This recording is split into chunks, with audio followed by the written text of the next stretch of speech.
Good morning, everyone. Aha! Aha ha ha ha. Totally wasn't planning 2 builds ahead. Nobody saw that.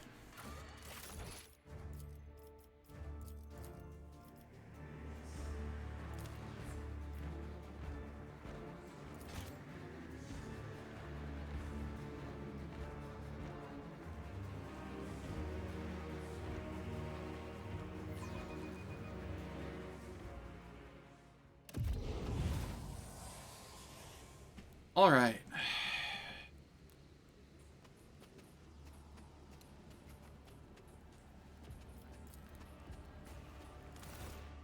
Time to do a final sweep through the city. Make sure I'm not missing anything, and then head into the arena.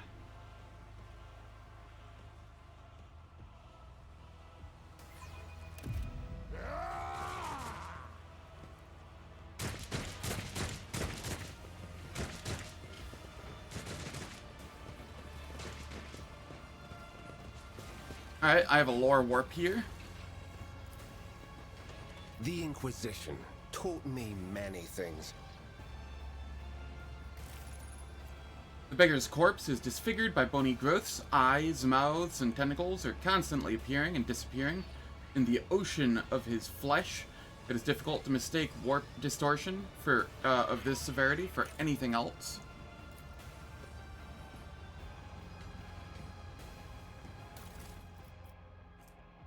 Warp-infested flesh. I'll lay claim to the stars.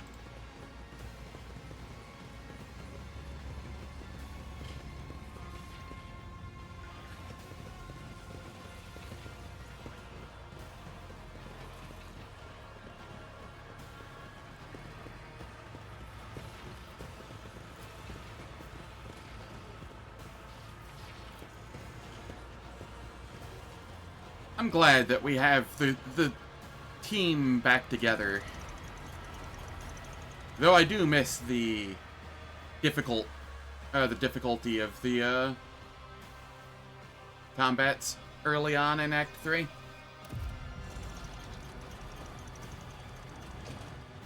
Those were actually fun.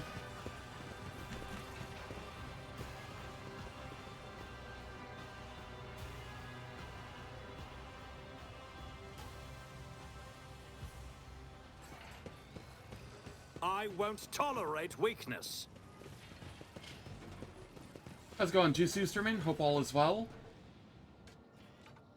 Can't spell team without Marzai? I mean, clearly I can.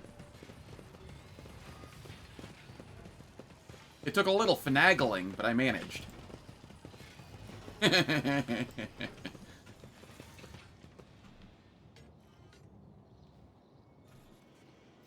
Alright, nothing new down here. I think it's time to go to the arena.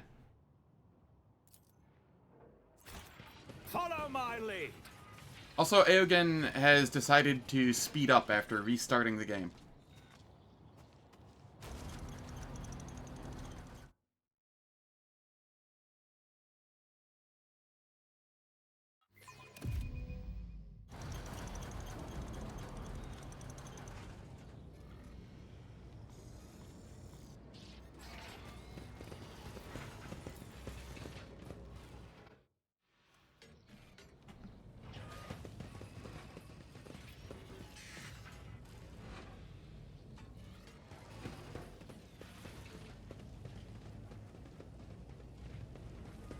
A new challenge for me.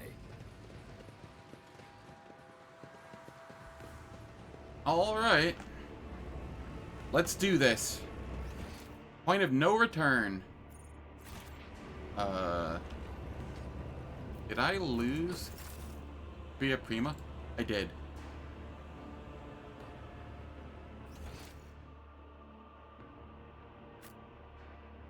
I see. And I lost Echo. Victory awaits. And they are decidedly not moving. Sometimes, You consult the appropriate treaties on Tactica Imperialis and weigh every step. Okay, now they're Sometimes, though, moving. you just fire your biggest cannon and save the day. That was weird. Glad I noticed that, because that could have been bad if they decided to not come along. Thank you. I don't know if you're from the U.S., but happy 4th. In case you are. Yeah, the good old pet bugs.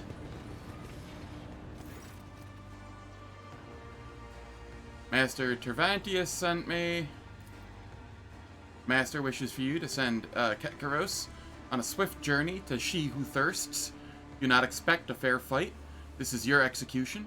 However, Ketkaros is incapable of adequately assessing whatever she fails to comprehend, and therefore you stand a chance, albeit a negligible one. Should you survive, do not return here. The witches will seek revenge, which is why the Master has already left the chasm and found new patrons. He suggests you do the same. So says the Master. The monotony and accuracy with which the monster repeats Tervantius' words reminds you of the way servitors communicate.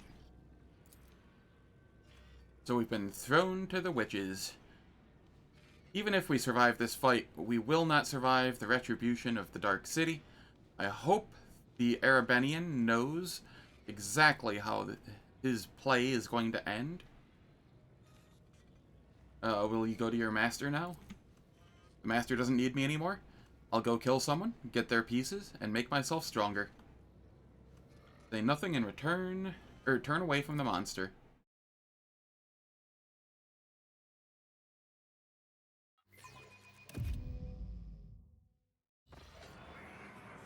Thirsters, do you want to witness a great legend as ancient as Camorra itself? I give it to you now. Behold the tale of Sir Lael, the exile, the succubus dethroned. Sir Lael was a mighty warrior of her cult, renowned and deadly. Her dance of battle was an entrancing perfection of terror. But then a time came when an audacious apprentice supplanted Sir Lael, turned her servants against her, and drove her out of the Dark City. She wandered the Webway's savage wilds and slew scores of their terrible horrors as she fought for her life.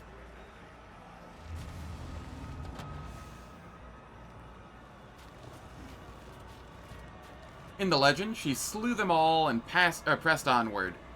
But our story will be shorter. Kill.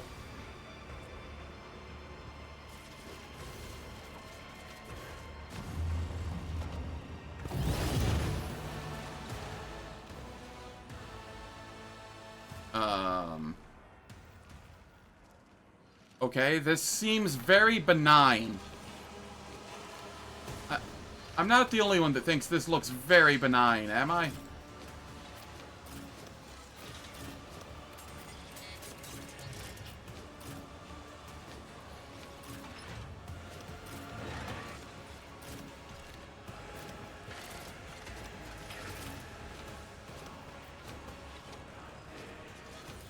Okay, now I'm really riled up.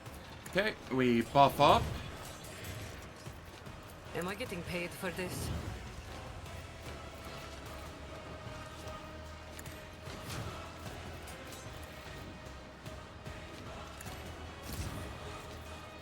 You've got a problem, I've got a price. All of the buffs. I can do that with the right incentive. Don't get too cocky. Am I getting paid for this?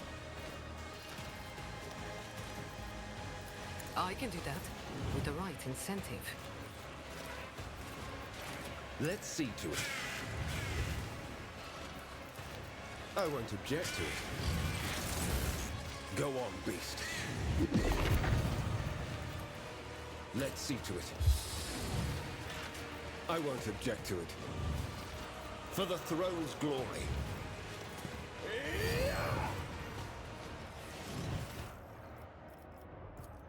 Just a little bit of armor.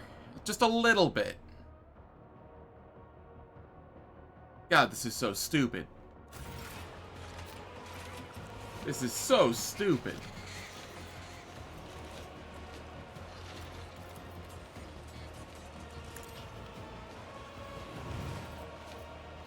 Your turn.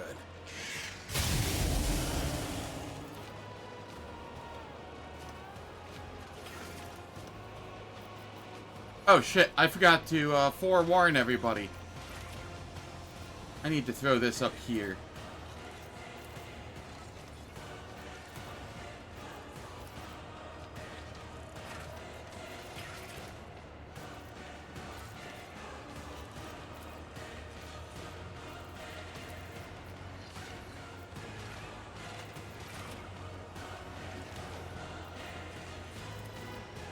I'll forewarn myself. Let's see to it. There we go. 185% armor, 109% dodge, 95% parry, 20 deflection. Very balanced. Armamentum. 24 deflection, All too easy. 30 deflection.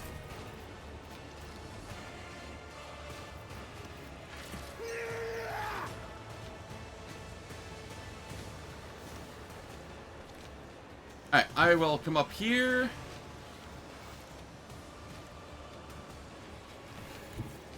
Right here, and I will Reckless Strike. Forge ahead! Charge in. Suits my purposes. There's nowhere to hide. Nothing I...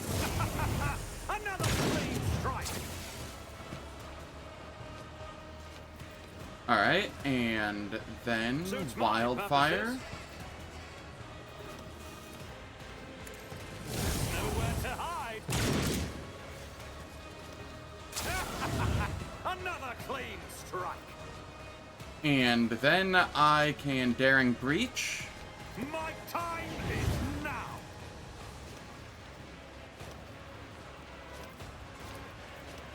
now. Before I go further... No, this is fine.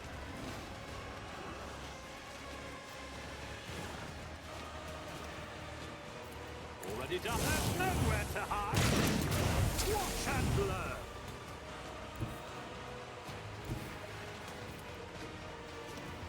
Never wavered in the face of adversity.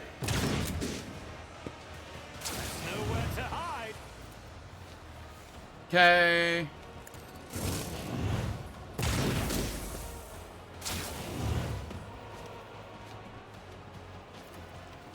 Suits my... Armamentum. And then I come up here and reload, which I parry. All too easy. Watch and learn.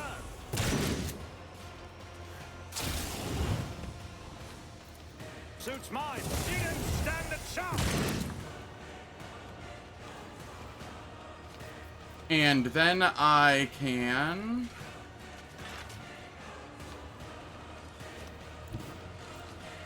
come down here and have Aogen get a turn. Let's see how they respond to this. And he will give me a full another turn. Incontrovertible fact.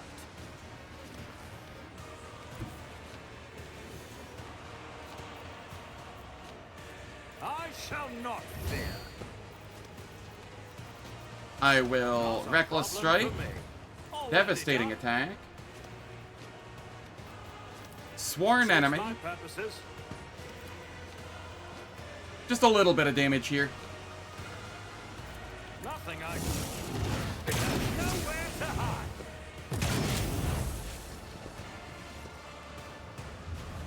Even the monsters of the obscure sectors of the webway feared her and fled out of sight. Sir Lael's exile continued in solitude until a great, faceless swordsman barred her way. He wished to test her.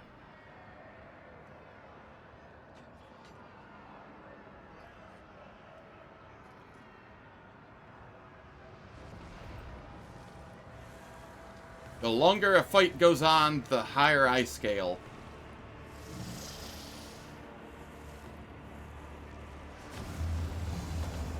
The Emperor offers no quarter to his enemies. Neither do I.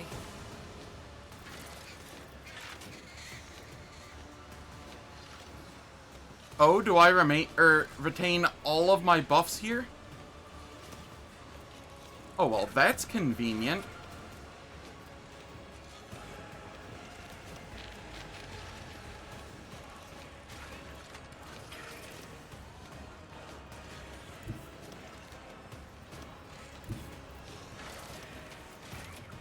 I will endure. Reckless Rush. Come up here. Reckless Strike. Devastating Attack. Sworn Enemy.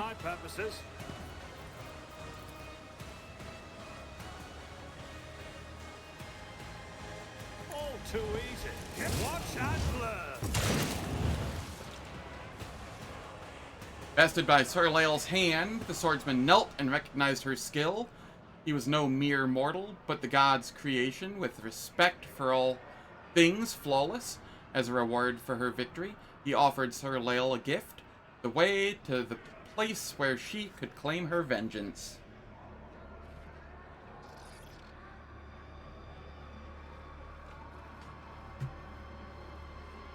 In a forgotten fragment of the webway, she found a lair guarded by an ancient beast of immeasurable flesh.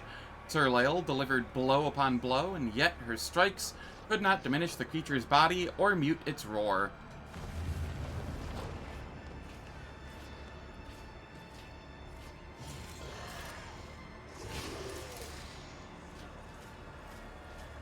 I could use more cadavers for study.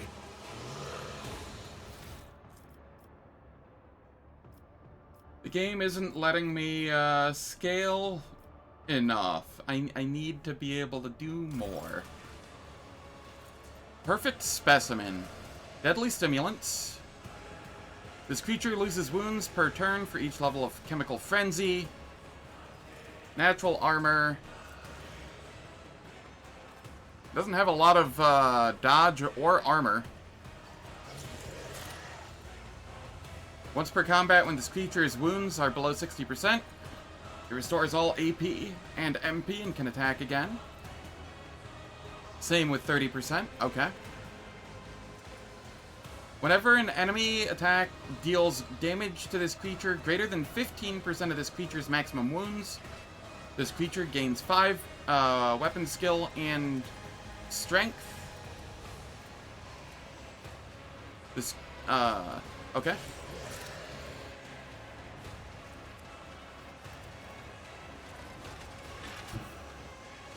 Nothing I can't do.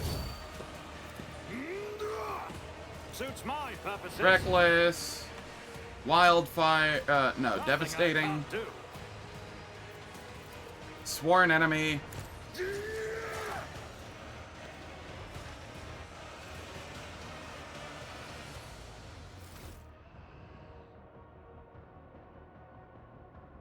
$33 deflection. All too easy. Opposing me. Alright. The beast of immeasurable flesh fell, for the infinitude of its being was no match for the needle of Sir Lael's focused will. She ran the beast through, pierced its heart, and ripped it free. That heart was the black crystal of Seika, the bestower of power. With Seika in hand, Sir Lael returned to Camorra and brought down those who had served and later betrayed her. She came to the threshold of her arena and shouted the name of her apprentice, the one who had once dethroned her. And here the apprentice did, the succubus, Sinistheria, answered the challenge and descended the steps towards her.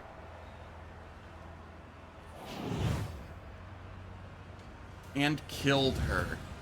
And took Seika from the bestower of power from her cold hand.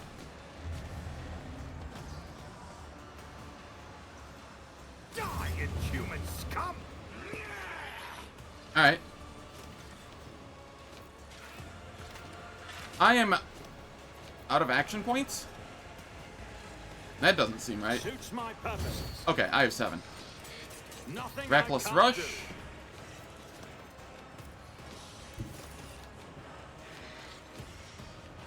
Suits my purposes. There's nowhere to hide. Nothing of value has been lost. Not my specialty. Alright, and then I will charge in.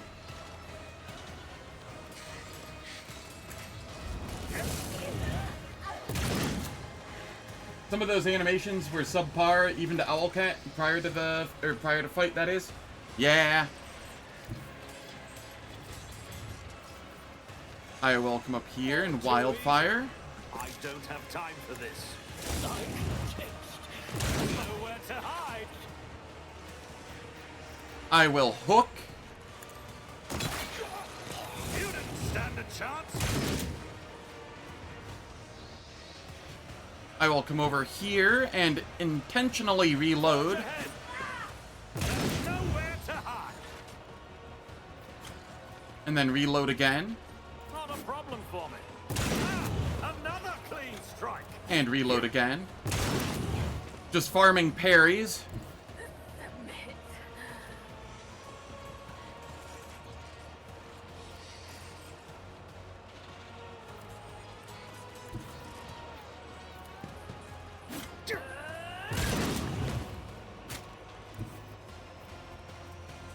Suits my purposes. Oh, you're on your ass now. Okay. Come over. Oh, now I can't. Agonis Pain Engine. Grants Shadow Protection to Kakaros for 1 round, which allows her to avoid damage from the next attack or attack ability of her enemy. Ray of Degradation. Power from Pain.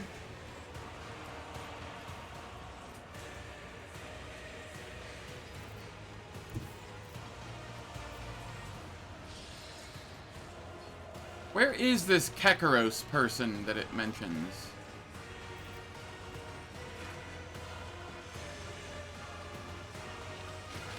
I don't think she's down here yet.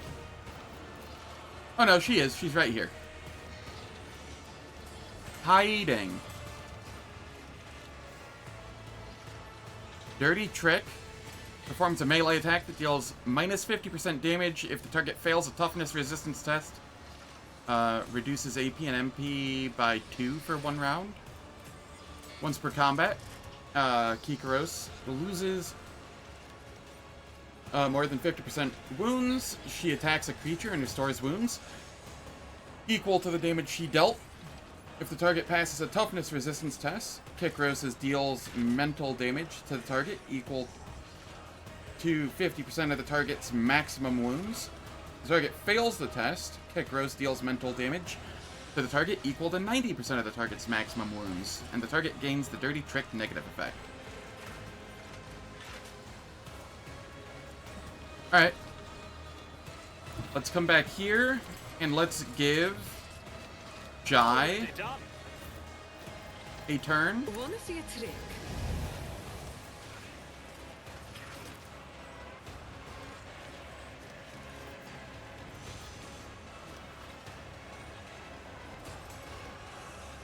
And let's come over here.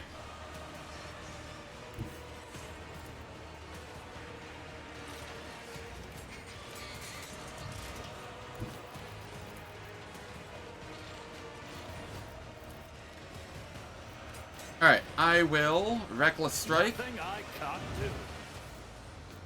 And then Devastating Not a Attack. problem for me. And Sworn Enemy on this. Endure. Too easy.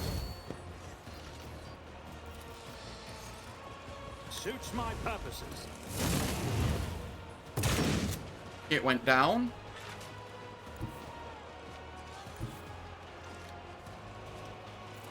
Already done. Watch and learn. Nothing of value has been lost. She went down. Never wavered in the face of adversity. You killed Kekaros. The arena's outraged. With me, my merchant vagabond, make haste. The fog something the fog. Doubt is for the weak.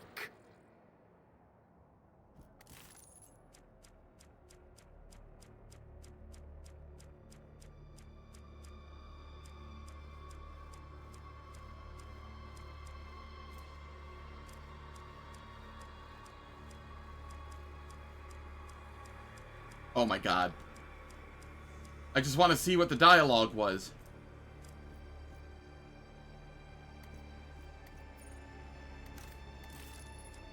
I give up.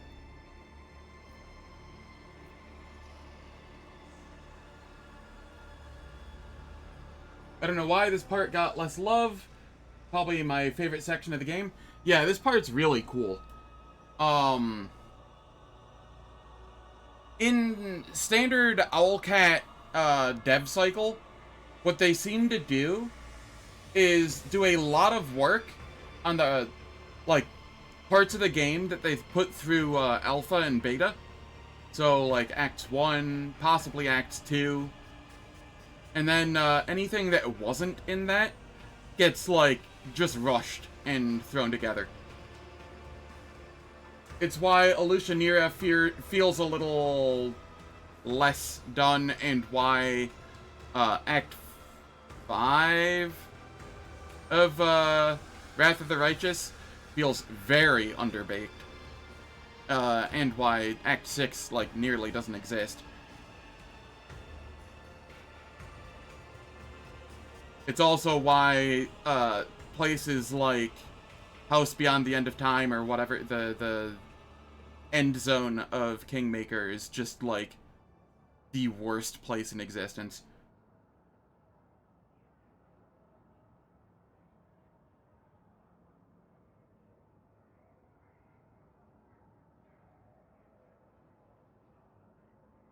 And I have to be honest, from their perspective, it makes sense.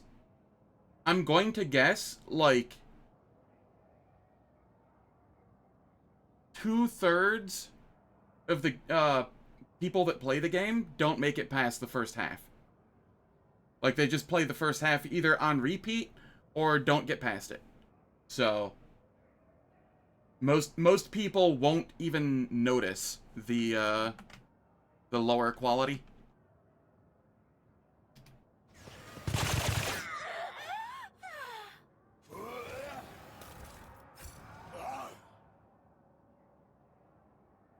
I didn't even see what it had. Alright, well, we grabbed something.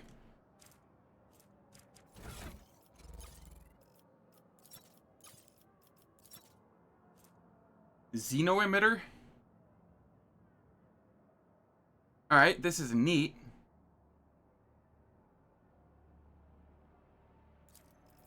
What does side dampening it do? Side rating reduced by 1. Ghost plate armor?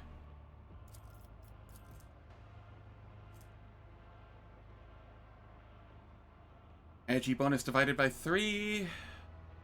Plus 15% dodge if the wearer's not in cover. It's okay. I don't need all of those. Blood Blight Hex Rifle.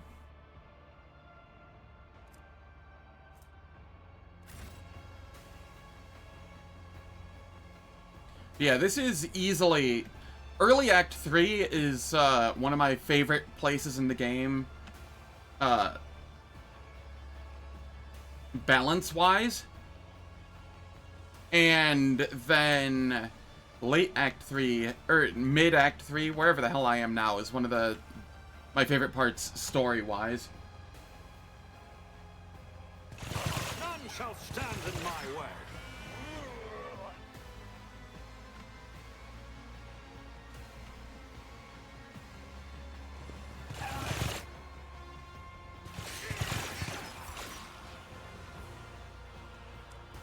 Sharpened Venom Blade. Ooh, this is nice.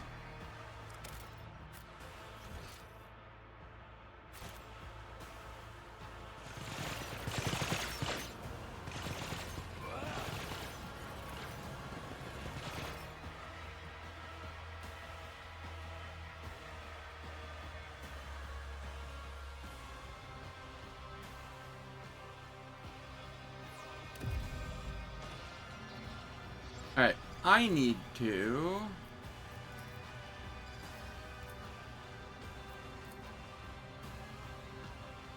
There we go. Clearly it kept getting put up front, and that wasn't good for anybody involved.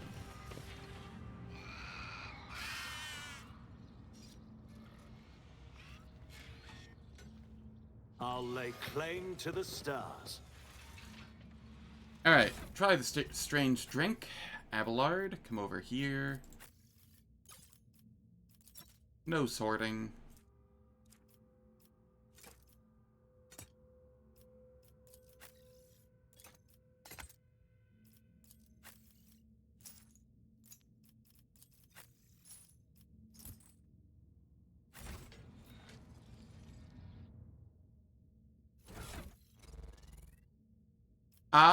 Right. Abelard, you can throw this back on. And I can take this back. The item I took off was a 15 carouse. Okay. Nothing's impossible for this old officer. The drink scalds your throat and blossoms into a molten flower once it reaches your stomach. Your vision blurs slightly and your legs feel unsteady. It sounds delicious.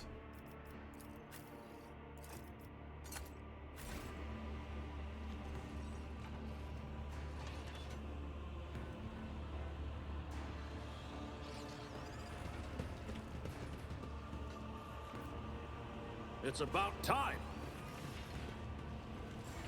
Let's come down this way.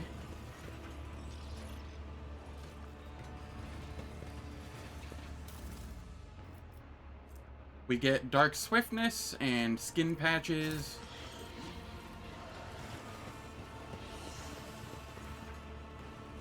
What plans does the Arbenian have for you? Why is he helping you? And us?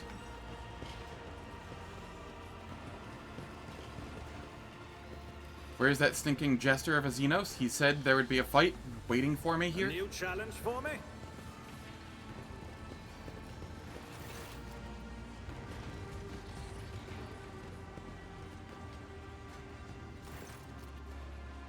Envoy, the poisonous whisper, the elegant red-haired Xenos, takes a sip of her wine like liquid and gives you an appraising and somewhat surprised look, then smiles and says to the Xenos standing next to her, "What's this? New playthings? No. No doubt." And here I thought the Reaving Tempest was intending to offer up your paltry cabal for our entertainment. Envoy of the Wounded Skies, the tattoo-covered Drukari, she is addressing, who is absent-mindedly sticking serrated needles into his own gums, scoffs in response. The poisonous whisper should learn to live up to their name, lest the cabal of the Wounded Skies live up to theirs and make you bleed upon the Dark City, you sharp-tongued pest. I expected something like this. At least we are no longer in the arena. There are far fewer Xenos here capable of opposing us. Marzai turns his head, looking around the room, and grinning in fiendish delight. This is one of the satellite towers of the main spire of the Reaving Tempest. What luck! Euremerus' throat is now that much closer to my claws. But first, I have to deal with my sister's pathetic guests. A bestial growl comes from behind you. Did the jester bring me here to listen to these dung-ridden beasts practice their meager wits? These blathering Xenos are making me angry. I'll kill them. Study the two Xenos. The symbols on their armor are different, indicating that these two belong to different cabals. If their venomous glares and thin smiles are anything to go by, they are ready to go for each other's throats at any moment.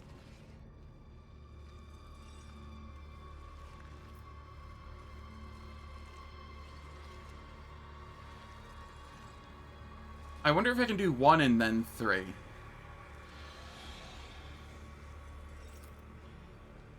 What is this place? The outer halls of the Spire of the Reaving Tempest. The esteemed Cabal invited us to indulge in a small celebration. The poisonous whisper came as their desired allies. As for the Wounded Skies, I've no clue why one would invite them. That's enough out of you. This habit of talking to pets is ridiculous. Time we toyed with him instead. The old plaything is nearly spent, and its pain has grown stale. Words, words, poisoned words everywhere. Ulfar bares his teeth and his expression darkens. I'm so sick of you puny inhumans. You know not of honest battle. Steeped in the mire of your own intrigue. You have dragged me into that same mire with you. Is this proud warrior destined to wander your wretched lair forevermore, slaying Xenos for other Xenos amusement? His voice changes, taking on a guttural notes, and sounding far from human. There's no sign of jovial rage left, only a grim thirst for battle. I like this one. I want to cut the tendons in his every limb and watch him burn in the fires of his powerless frenzy. Now, to the purpose of my visit, the Reaving Tempest has decided that the Cabal that survives the celebration will be allowed to become their ally. One Cabal, not two. Yes, puny inhumans, but also puny humans. Everything's puny to Ulfar.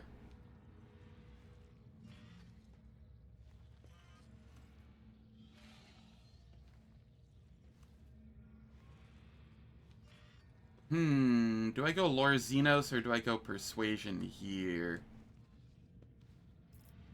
Sorry, who is your old plaything? This knowledge is far beyond you, but I see no harm in humoring a soon-to-be corpse. This one is an exquisite delight, a farseer.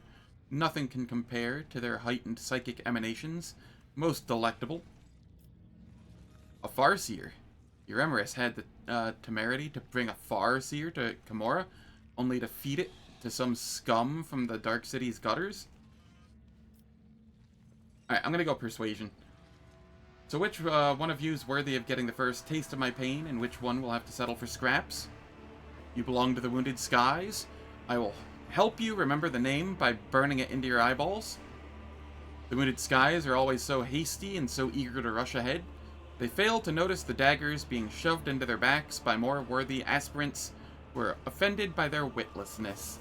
The red-haired Xenos gracefully places a hand on her weapon, and the male Drukari mirrors her gesture.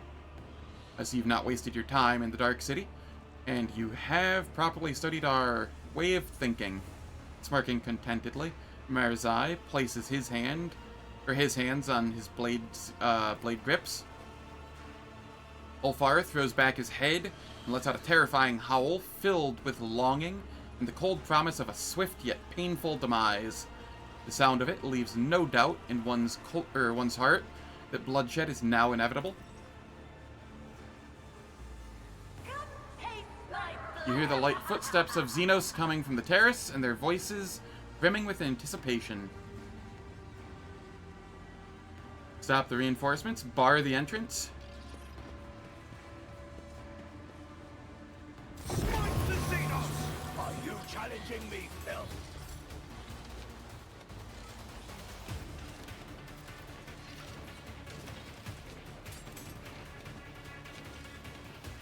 Why is Irliet always up front?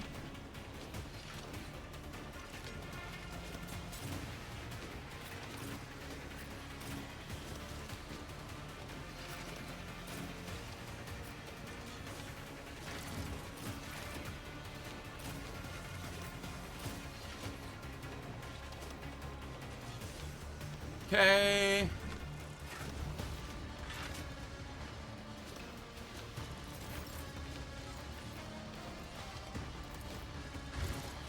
You've got a problem?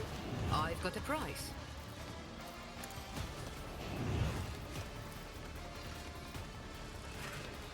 Don't get too cocky.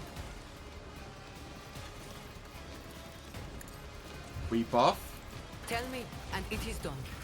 I can do that with the right incentive.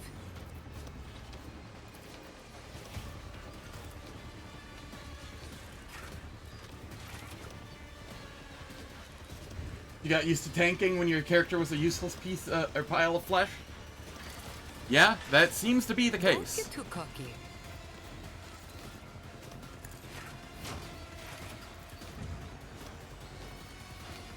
You've got a problem. I've got a prize. Warp speed. Stabilize. I won't object to it. Give strength and toughness to everybody. Let's see to it. Forewarning. But of course, Lord Captain.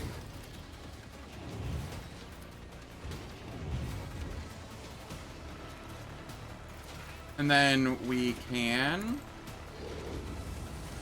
enfeeble both of them. Did that not enfeeble that one? I enfeebled the Farseer. How the hell? I swear I saw the symbol. It must have been the Farseer I saw the symbol on. Whatever.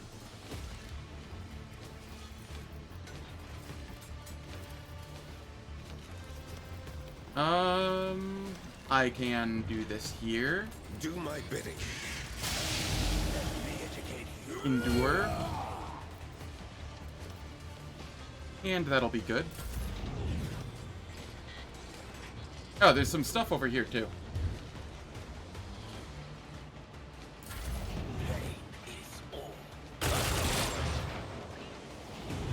Big damage. What is the ring?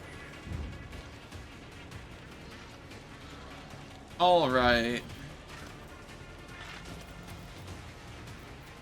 Let us...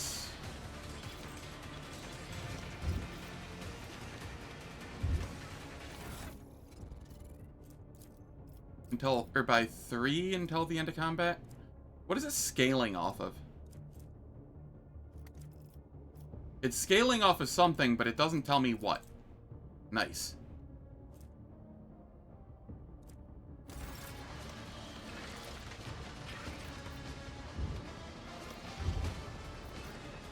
If it serves your cause.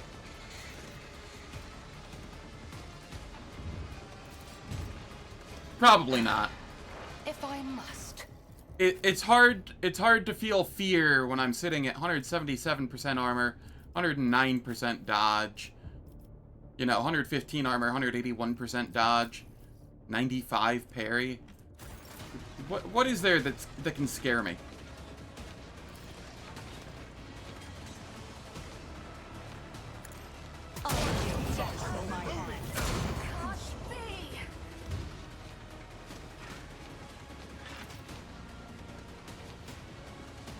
If it serves your cause.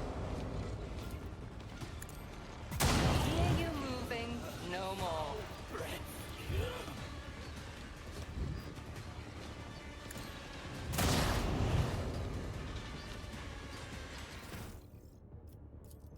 Only on some people. It's only 8 here.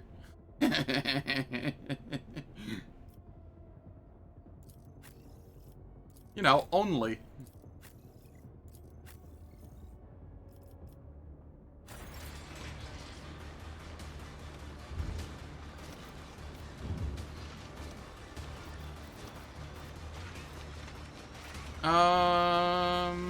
Yeah, no, that's fine. I don't need to go too hard here. I've suffered worse.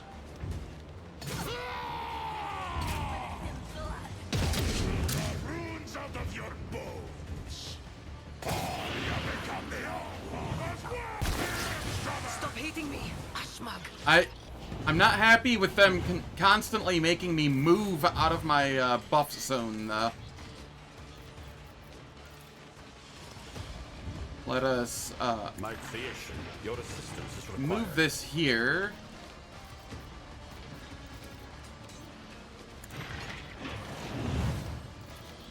Astute observation. A valid argument. The machine spirits a valid argument. Curious. Criticism. Engage. And then we give me a turn. Moving restrictions on the galvanic cell.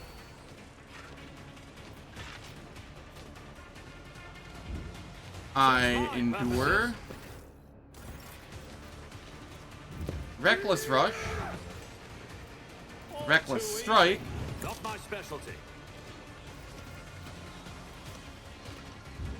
devastating attack.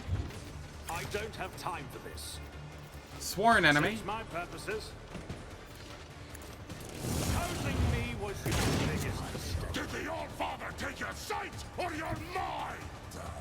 Hey, you're the one that decided to go early in combat. That's on you. Let's come here. Problem for me. Another clean strike. You didn't stand a chance.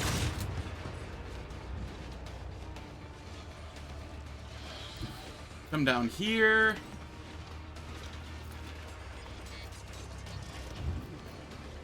Actually, I can just charge here. Already done. Nowhere to hide. Foul witchcraft. Nothing I can't do. Oh, I'm out of ammo. I was like, why did I not get a shot off? The exalted ones protect us all. Let's see how they respond to this.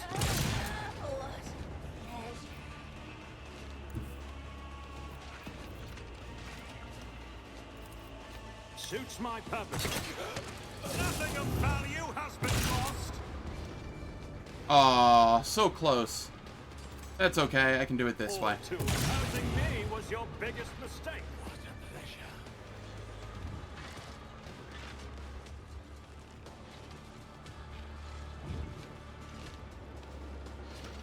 Okay, now I need to brace for impact.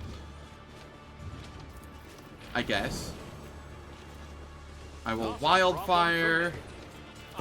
Daring breach. To my bloodline.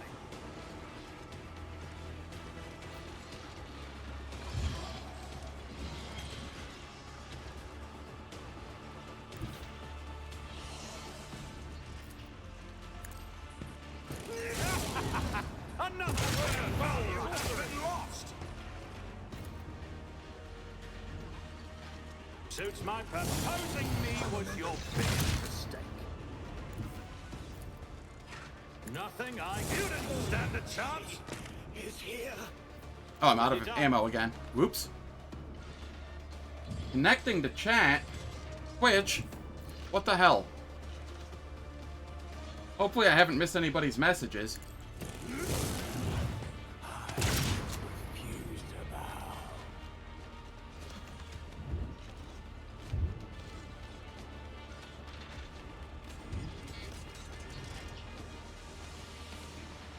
How's it going, a new drummer? Hope all's well.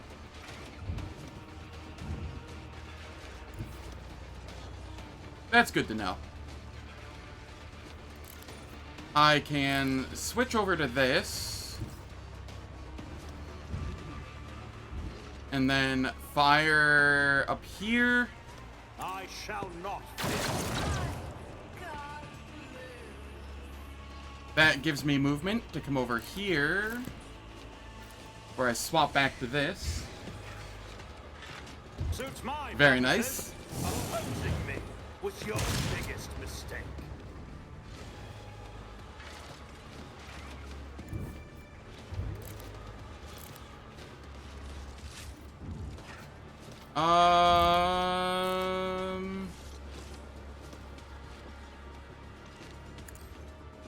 I will move here. And then I will give Jai. Where are you, Jai?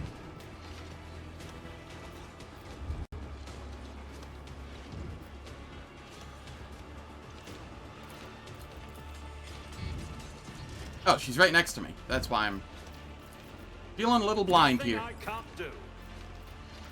She will give me another I turn. hold all the cards.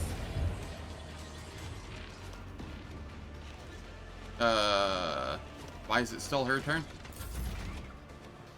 That was weird.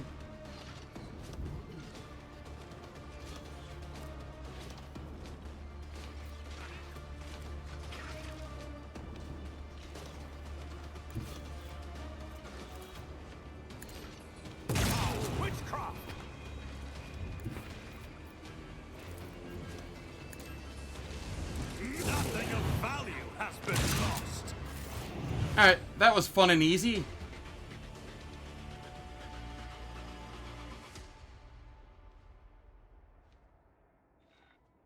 The moment Aogen got his turn, everything died.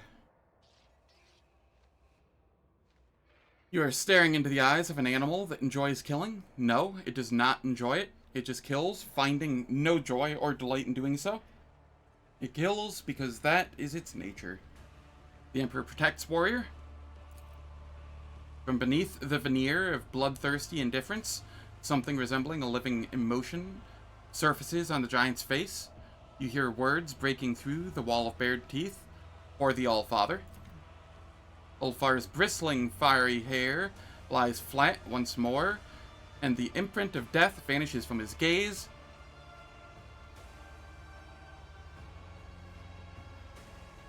The face of a wild beast gives way to a grimace of weariness, grief, and shame.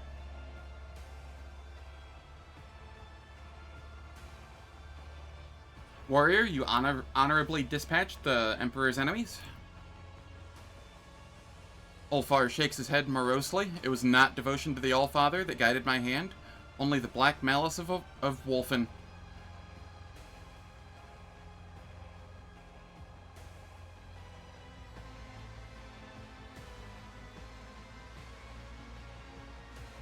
What kind of grief must it be to have nearly cost you your sanity? It is the breath of frost that chills the bones. It is lightless malice born of despair. The curse that preys upon them who have seen too many things and hate with too much heart. Too long have I been here? Too long have I served as a tool of the unrighteous wretches?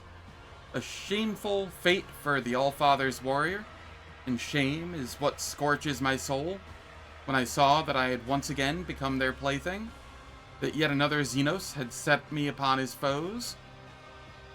I thought it would go on forever. My mind could not accept the indignity of it.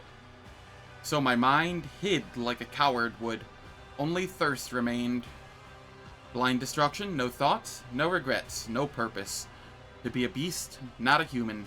A sweet temptation for a lone wolf. You have people to fight for, people who need you, as you are. A warrior, not a beast. The Allfather, Russ, my brothers, I belong to them. I am their blade, and this blade will never break. I suggest we go and see why Nocturne of Oblivion has dragged us to this place. Yes, where is that slippery wretch? Let me have a word with him. We shall prevail.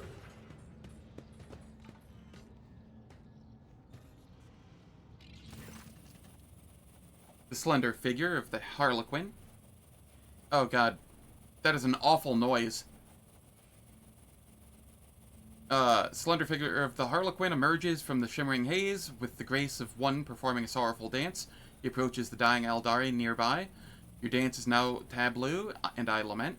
The darkness in the eyes that saw the path. I peer into those tunnels, black and bleak. I gleam, I seek, the one that points the way to your imprisoned kin in Tempest's cage. The Farseer's voice is weak and tremulous from pain. It is strange that he is still capable of speech. His body has been horrifically maimed. The colors of his garb are familiar. The group of Xenos he met on Janus wore the same. At the top of the spire, they are all there. Help them, Arabenian, and help me. Take me away from here when it is all over. Soon. Disdain you not will I with a refusal. Sorry, disdain you not will I with a refusal. Your soul's refrain will I keep safe as well. But leave to me reality, Farseer, and dreams I'll give into your worthy hands. With a solemn strike, the Harlequin ends the kinsman's torment, and carefully takes the spirit stone from his body. When the Xenos turns to you, his hands are already empty. The stone is gone. Pantratul, who chose the path of the seer, Warren, told me he disappeared as soon as the cataclysm befell Kruderak. Does this mean my kin are being held captive at the top of the Reaving Tempest Spire? The truth is ready to reveal itself to me, but if I but stretch out my hand, sparks of impatience flicker in Irliot's gaze. He wants to talk to you. but she will not interrupt your exchange with the Harlequin.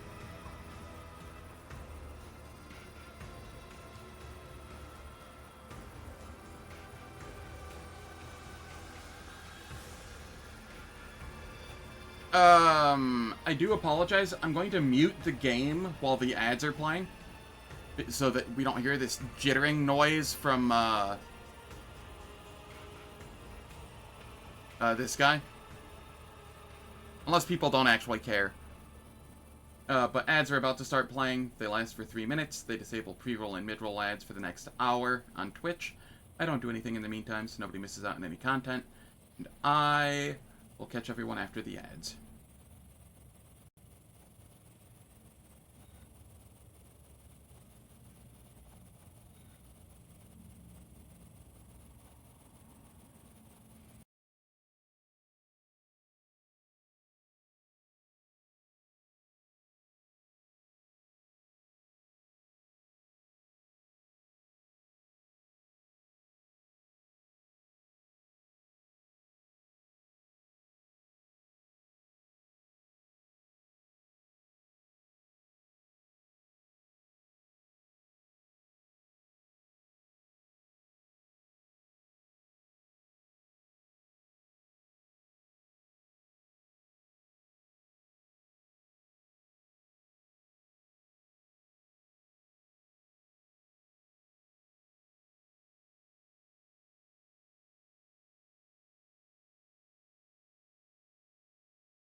Alright, the ads are finished. Let me unmute the game. I don't know what option to choose here. Like, this seems like the least accusatory one. But I could also... I can't tell the intonation in the reading. Like, this could also be, you know, another awful option. These all just seem awful.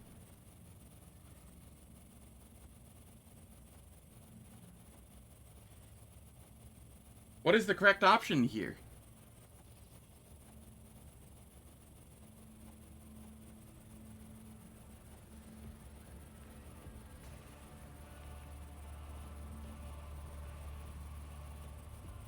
I don't want to ruin everything. You led me into a... you dragged me here to save this Farseer, is that it?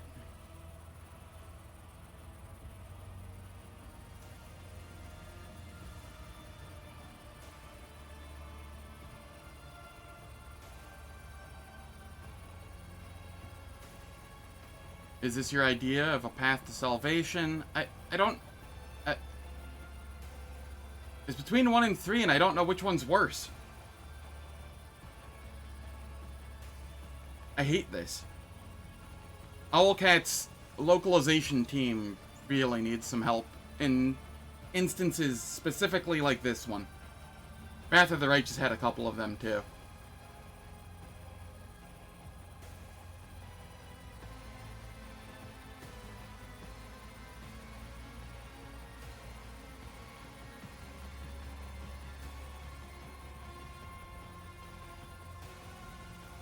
You dragged me here to save this Farseer, is that it?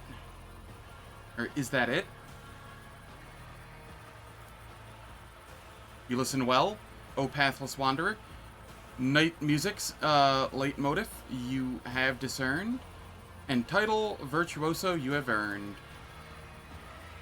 The Harlequin makes an exaggerated show of drawing back an imaginary curtain.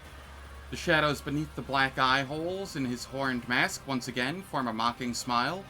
The grand finale of this gory piece, where perfidy and cunning reign supreme, shall now unfold, my merchant vagabond.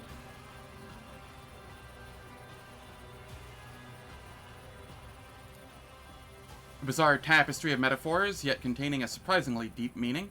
Eogan listens closely to the Harlequin's recital, counting off on his fingers in rhythm with the stressed syllables of the poem. Iambic pentameter, an unexpected choice, yet pleasing to my auditory receptors. I'm surprised that anyone can understand a thing he says. I stopped listening after the first sentence. Now I'm just waiting for the Lord Captain to decide on whatever it is. What do you want from me? Why have you involved me in your plans?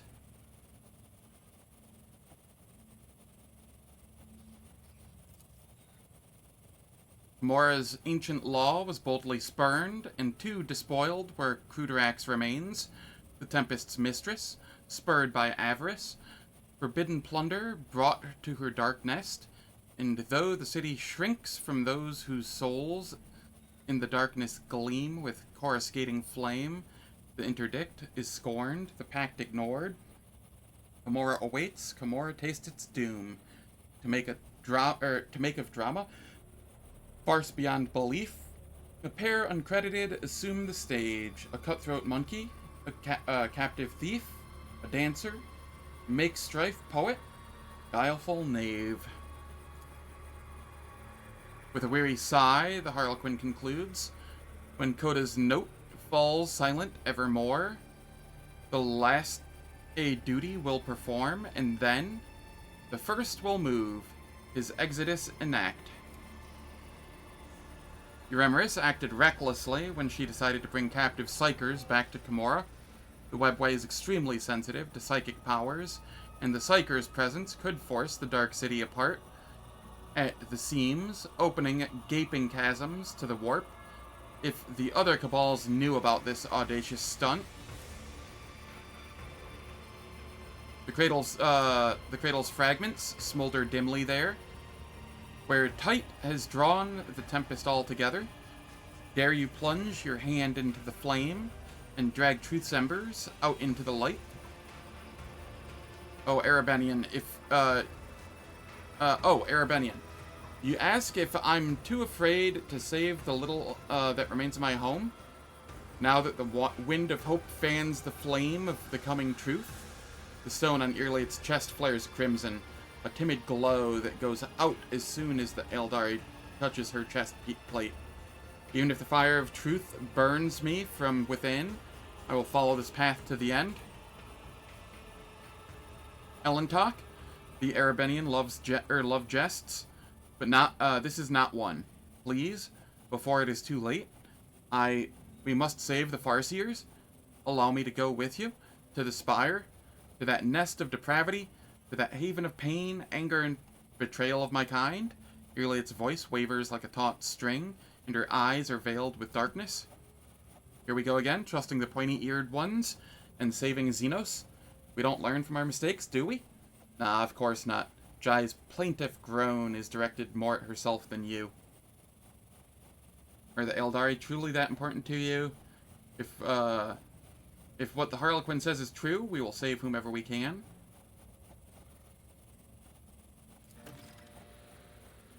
Juliet shudders as if she cannot believe your words, and her expression shifts subtly.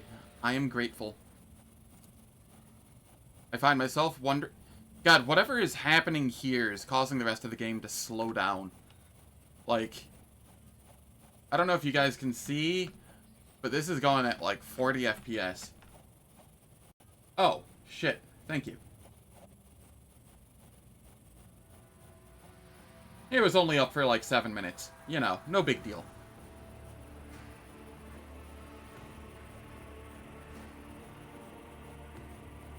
I find myself wondering if a single Farseer, gazing at the hazy visions of things yet to come, ever glimpsed a future where the key to their salvation stemmed from the duo of a monkey and an outcast. She turns her face to you and nods with gratitude. Come along, let us tear the Farseer's lives from the clutches of my insatiable cousins. The horned mask tilts as the Harlequin observes the monkey and the outcast's conversation with interest, but he does not make a sound. Why are you even interested in the fate of this dead Farseer and his fellows? The starved one's fate, to shelter from the storm, enlisted me, the laugh of jest unending. The soul is not at home amidst dark walls. It yearns to sing, and to hearken long. Its elegy by name Oblivion, a cradle I'll bestow, where may the song forevermore resound in endless echo. The Harlequin said the words, laugh of jest unending, with reverence, as if it were a title or a rank. You recall that Harlequins served the laughing god, Kegarak. It seems the Xenos is saying that it is at Kegarak's behest that he is attempting to save the Farseers. What was he doing here? I presume he was a valuable prisoner. The executioner lost interest and blithely tossed the toy it despised aside, proclaiming it a gift to empty bellies. He let the rabble tear it into scraps, and tooth and claw they fought to claim a share, with everyone extolling his largesse. Why'd you bring Ulfar here? As surety this feral brute has served, that to my plan there would be blood released. Without remorse, fate's course I've whipped and spurred, a cruel hand on old unruly beast. Ah, you rotten gutted swine. Used me as a war beast, did you? Set me on your enemies. Ulfar's face darkens in fury. But with gargantuan effort, he forces it down and manages to prevent a fit of blood rage from taking hold. How is all this connected to my escape? Strive up to where the thieving storm has built its squalid nest among the darkened sky. The Tempest's plunder, hoards are buried there, and captives, riches, trophies all within. Amidst this cache, a gate to real space find, pass through to freedom, tempting and so craved. Companions have I brought, and steps revealed. My lines run out, I have no more to give. The stage is yours, my merchant vagabond. Go fetch a vessel swift, and get you gone. Bring my servants, the Shriekers from the Chasm.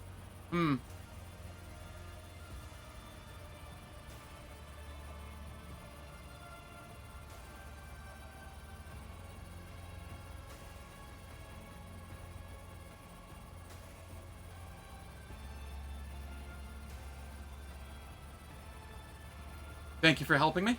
The time has come to end this performance. Saying nothing, the Harlequin vanishes in a blue shimmer of air. The horned mask disappears last, with vicious laughter drifting out from beneath it.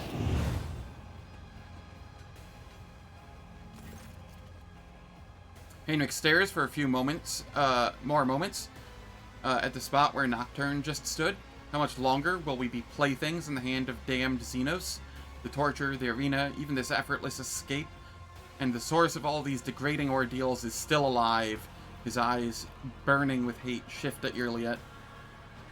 The deluge of misfortune did not start with me, monkey. It was your charge, Achilles. You not speak his name? You sully the name of a servant of the throne by uttering it? And stop trying my patience with your lies?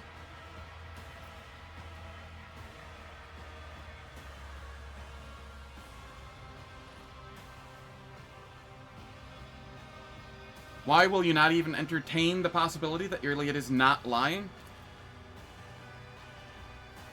Heinrich's gaze turns on you, and you are suddenly trembling, enveloped in an icy fog, because it is a hastily concocted tale that would fool only a naive simpleton. If you wish to trust the word of an enemy of humanity, that is your unfortunate choice to make. But until I have better proof of Achilles' treason than this pathetic prattle, I will not change my mind. Not now, not ever. After delivering his speech, Heinrich seems to snap out of his haze of undiluted hatred. He takes a breath and glances at you, now looking weary beyond words. Come on. Every minute in this cursed place brings us all closer to madness. You'd want to mock the Harlequin by talking back in verse? That would be funny. Oh god, why is this area just so awful on the FPS?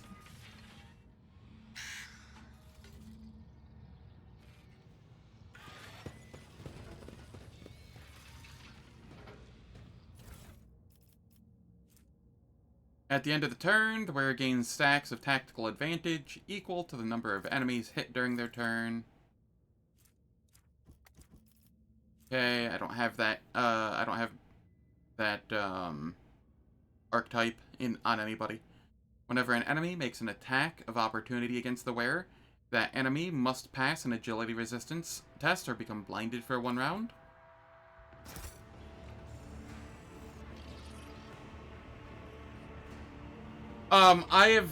It was perfectly fine until the Harlequin showed up and did that infinite jitter that it was doing. I'm pretty sure that that infinite jitter just, like, killed the area. We are here, rogue trader.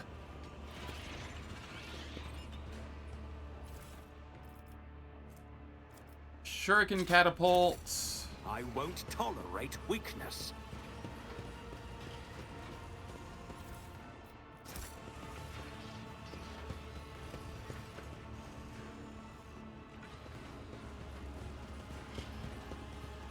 This one room is worse off than all of Illusioneer on my computer. That is impressive.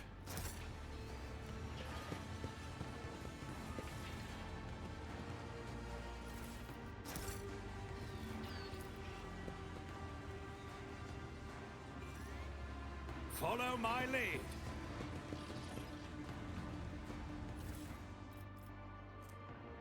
Cabalite Splinter Pistol, Modified Shard Carbine, Piercing Splinter Cannon. I don't need any of those.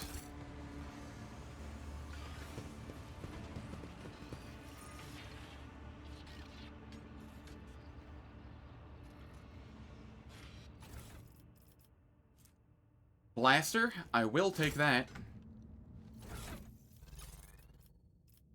Actually, do I take that?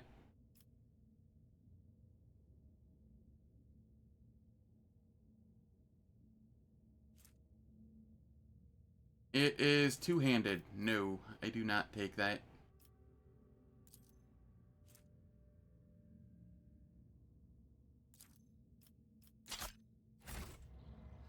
I was thinking it was a blaster pistol of some kind.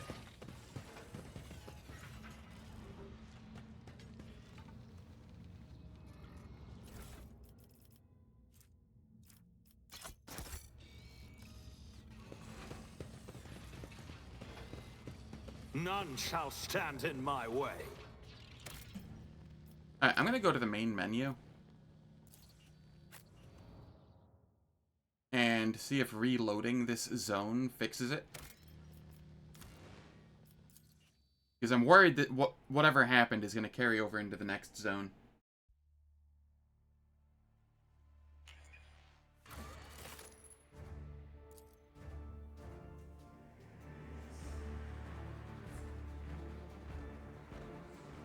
I can't really speak to Wrath of the Righteous on release because I was on an older computer and the CPU wasn't quite up to par for it.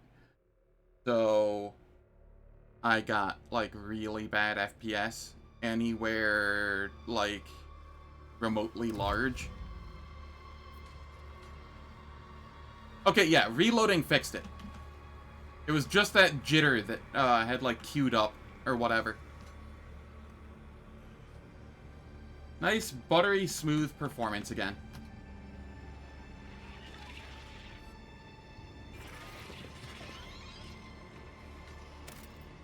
I should report that, probably.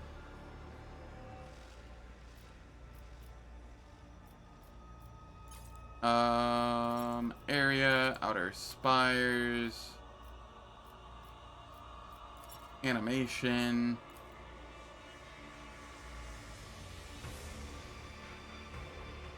During the dialogue with the Harlequin,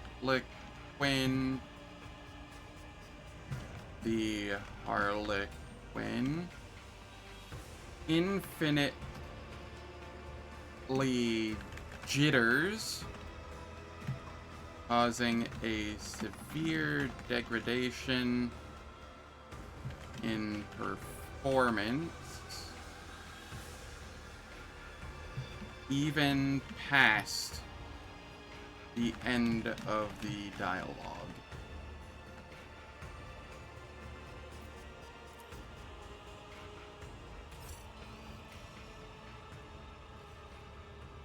I wiped the elf from memory and things got fixed. Yep. Just a couple bugs, you know.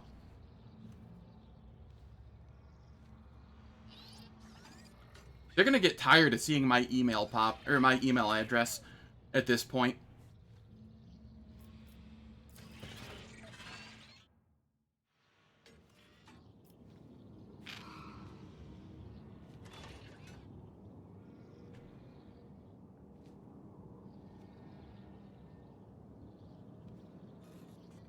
Ooh, that looks pretty.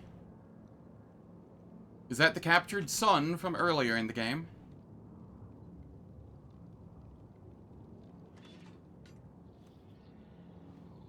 How's it going, Falcon? Hope all is well. Unexpected result. I'll keep sending them as I find them. I find a bug, I send a bug report. That's just how it be.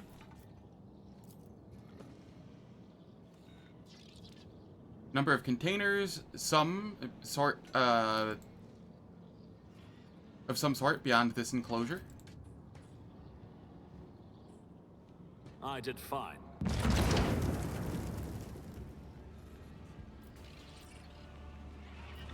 Attention to detail is the key to success.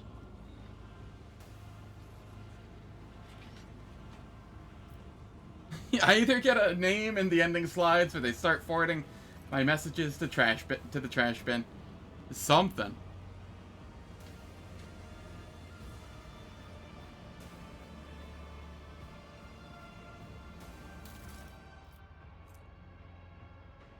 Armor of Despair. All enemies suffer minus 10 weapon skill and ballistic skill, 15 armor against human enemies. Okay. Whenever an attack of opportunity is performed against the wearer gains 1 stack of the Vengeance effect. The character's attacks of opportunity deal agility times Vengeance stacks damage for each stack of the effect. Okay, that seems nutty.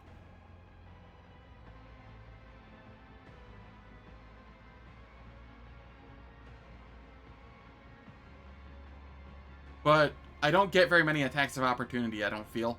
I don't think the retaliation attacks from my parry count as attacks of opportunity. Using non-attack ability grants the wearer 5% bonus to dodge and parry for each enemy adjacent to the wearer for 1 round. This effect stacks.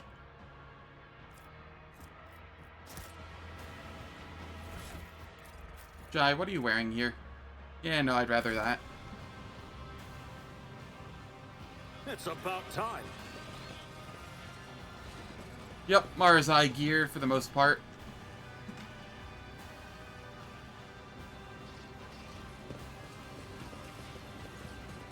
Just make sure I'm not missing anything.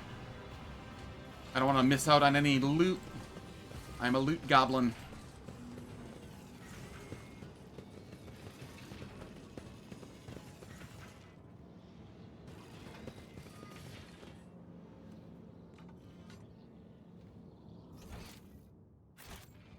Where are the elves that I were told were here?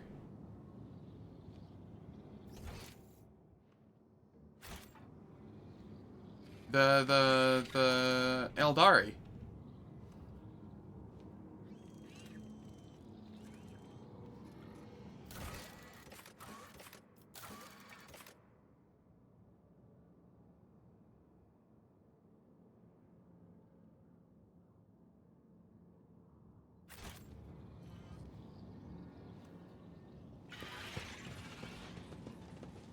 Victory awaits!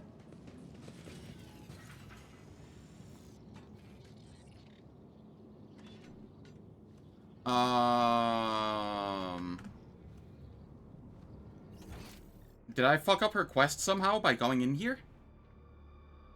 I thought it was supposed to be here.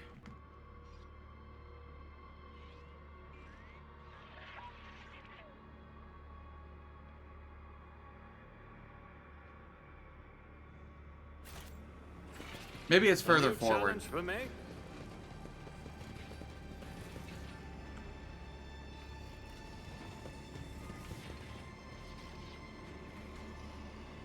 Yeah, the permissive inventory definitely causes me to hoard more.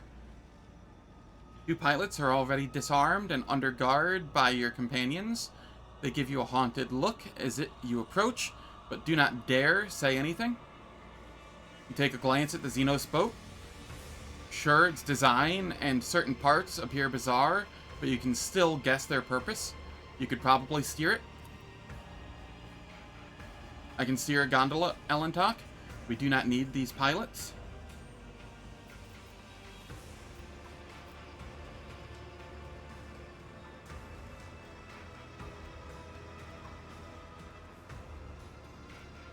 Okay, let's see here.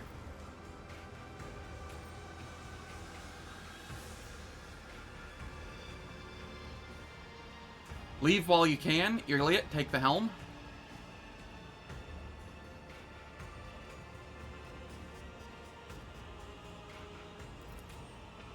The pilots catch Irliot's cold gaze, exchange glances, and take off running without a word. The gondola is mine. I won't tolerate weakness.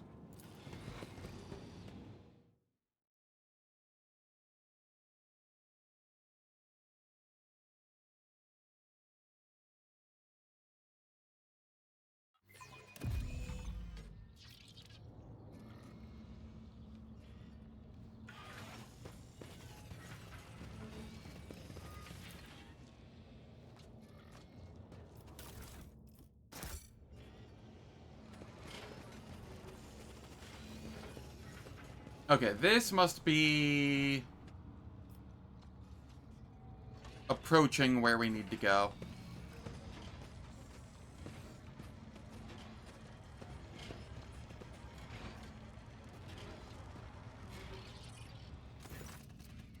The gargantuan spire is too large to see in its entirety.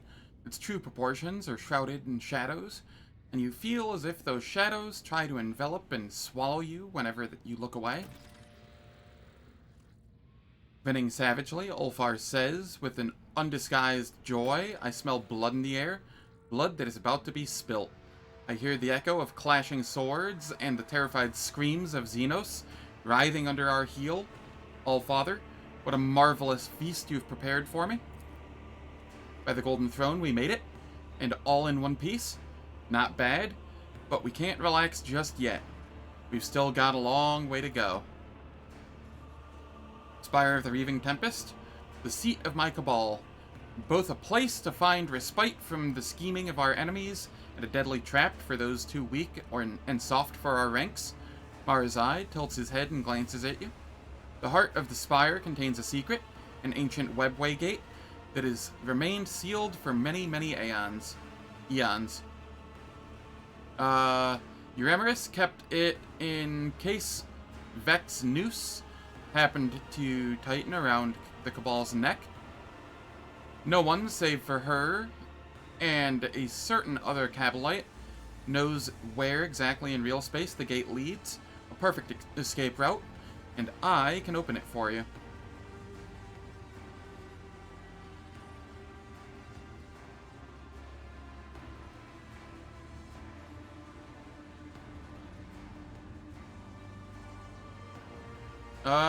I do not trust you. It must be a trap intended to secure a pardon for yourself. It's settled then.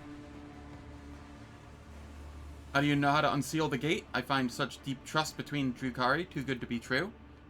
Trust? How unreliable. No, I simply abducted and tortured the Cabalite who was privy to this secret. There is even a chance that Euremerus believed the story about the pathetic weakling running off. I do not trust you. I trust Marazai less than, like, I know he can be a companion. You should trust him because he can be a companion. But, you know. 3. Bah. The Cabalite lets out a grim laugh. It will take more than your hide, for Euremerus to accept me back. Still, have it your way. It will provide me with a great deal of amusement to watch you scurry about in search of a different escape out of Camor. I have a... Marazai stops searching for the right word. A desire. Before we leave the Spire, there is something I want to pick up. Something memorable. I left it in the Cabal's abode. I do not want it to fall into the hands of others when carrion eaters and looters flood the Spire after we're gone. There could be something in it for you. Fine. Just point out the where this property of yours is. First, we need to find my raider. Most likely at the end of the dock outside the Spire. Let's go to the end of this terrace before we enter the Spire. Ellen talk. Merely it touches the glowing stone on in her chest and turns her aching gaze to the Spire. Her face is burdened with a strange expression, as if roaring torrent of sadness, fear, and rage is about to erupt. My kin from Kudarak are still there. I can sense it. As I can sense the flames of their souls inexorably going out. Fury and fear are devouring me from the inside out. And I do not know what frightens me more. The grim answers that hide behind the Spire's walls, or the scars that my heart will bear once I discover them. Yet I must learn the truth about my world. Perhaps this is the day the outcast finds her path again.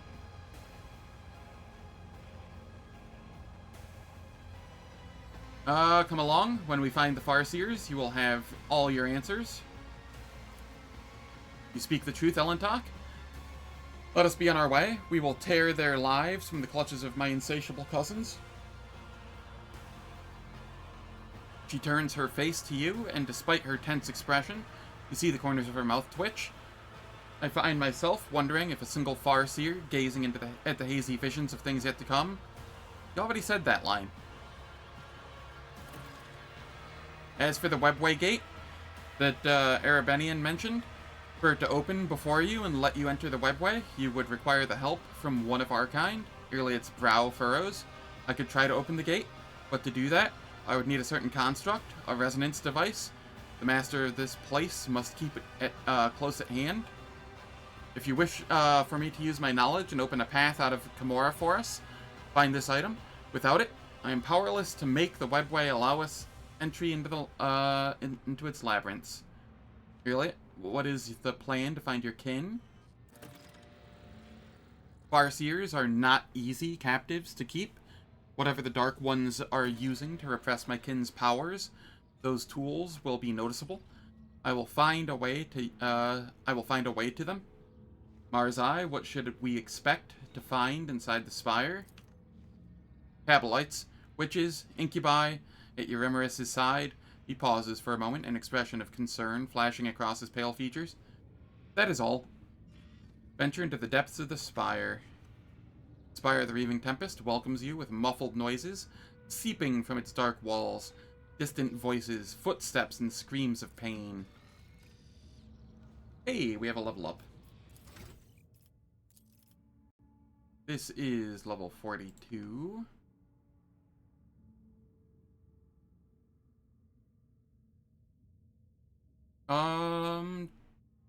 Let's see here. I already grabbed Devastating Attack.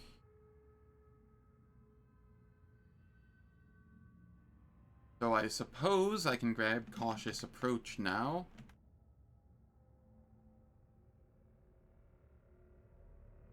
I don't think it's ever going to be needed at this point. I could grab Kick.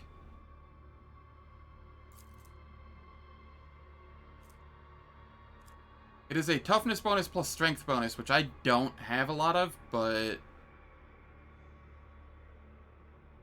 I do have a lot of scaling damage.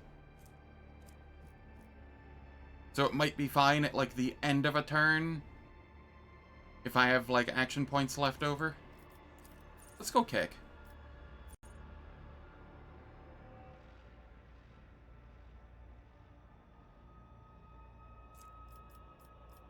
And then Ballistic Skill.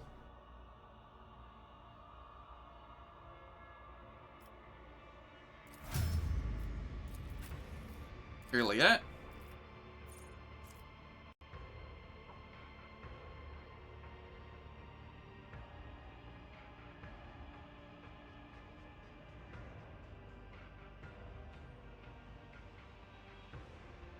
Hot on the Trail and Intelligence.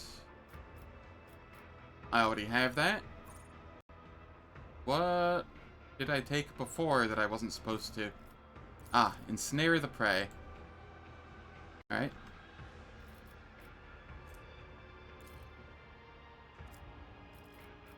Yeah, we'll go Intelligence.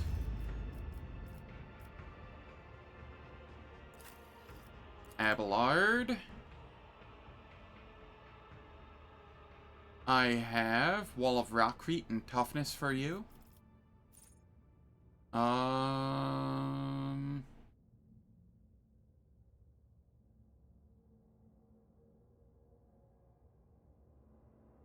could go Provocation. Wall of Rockcrete doesn't seem needed.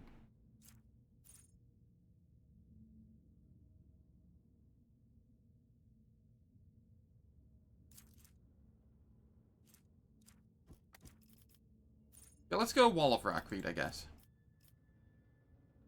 And then I'm going Toughness.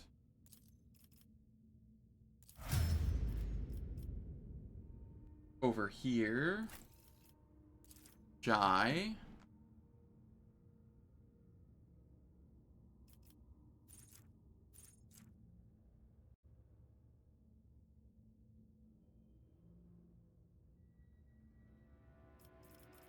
Kill Zone Stratagem, and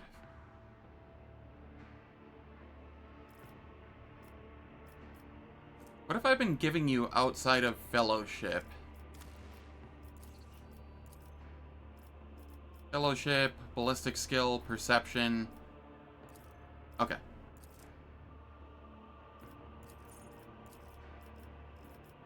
We will go Ballistic Skill.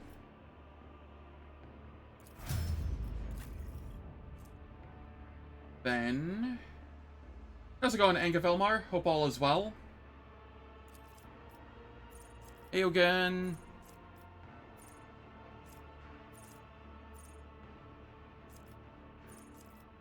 Let's go Galvanic Gate Mechadendrite. I have gotten your Intelligence. Next is Ballistics and then Perception, I believe. No, I want Fellowship on you because you're an officer. Right. All good? Glad to hear it. Heinrichs.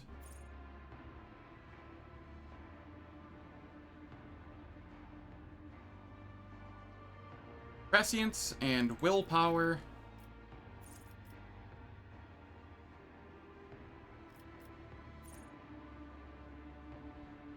Intelligence, perception, fellowship, and willpower until the end of combat. I could go metabolic overcharge. It doesn't really feel needed at the moment, though. I'm gonna go prescience.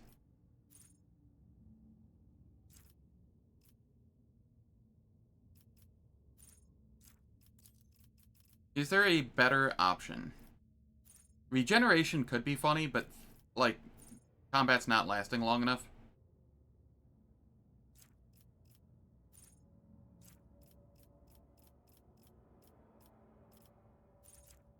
These aren't needed. And there isn't enough time to really benefit from any of these. Yeah, okay. We're going prescience. And then willpower.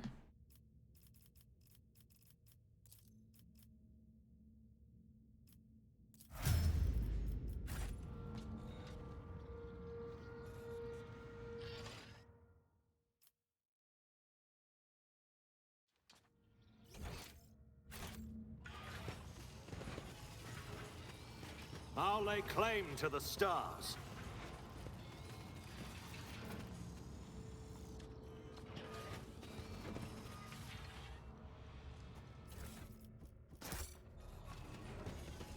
Halt! I noticed something.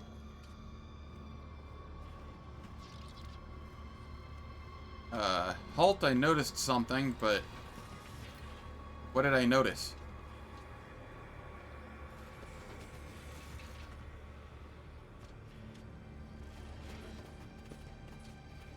It's about time. Isn't this a chest?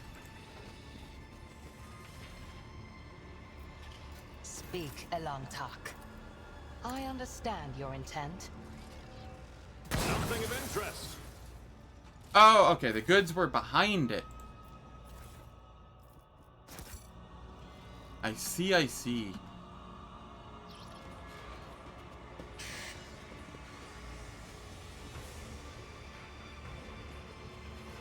Follow my lead.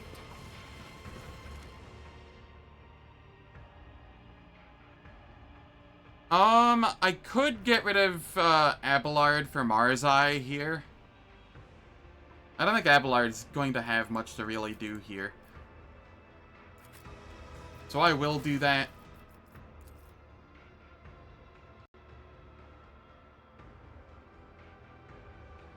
Because there's at least story relevant stuff here.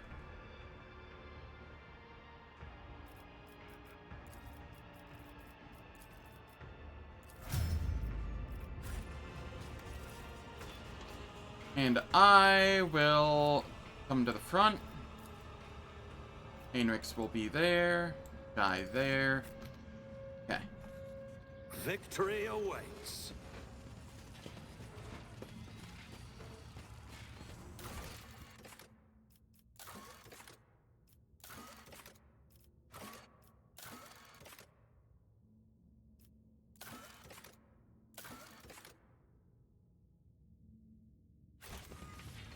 All right.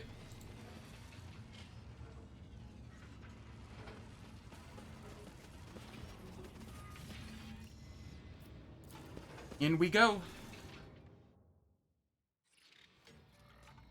A new challenge for me.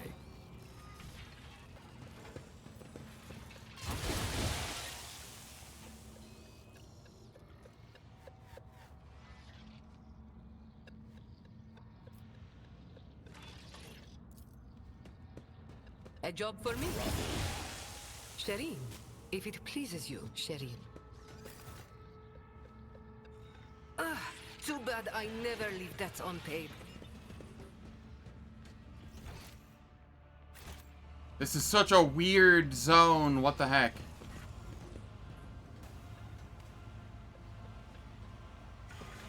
None I are won't better at tolerate searching. weakness.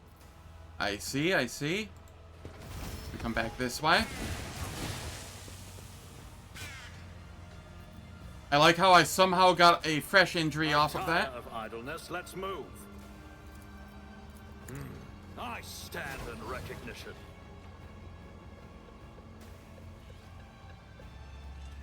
What check is this? Hello? Is it demolition? Is it Lorzinos? I swear to God, this game. It's about time. You might make a decent Drukhari, cousin, if you could find the strength to admit that your path is a delusion and follow in our footsteps. Perhaps. Perhaps if the Elantark had not accepted me into his circle, I would have become like you and lost myself completely. But now I have hope. So spare me your futile words, cousin.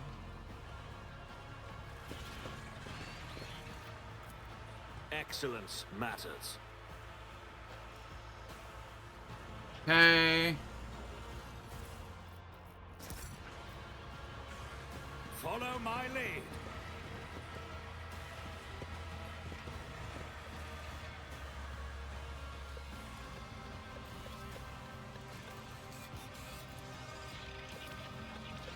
Disable. And done.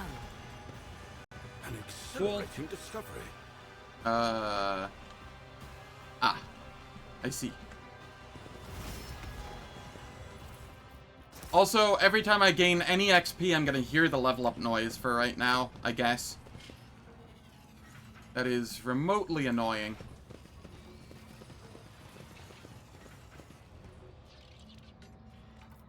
Ready as always.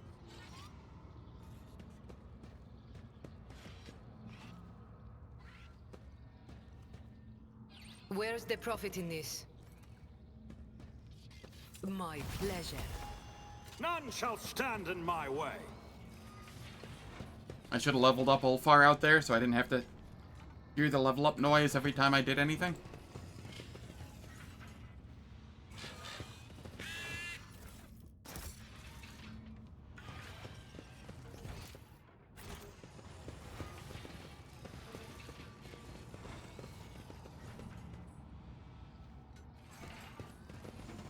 Clearly. I'm just You getting love all big of the level challenge, ups. don't you?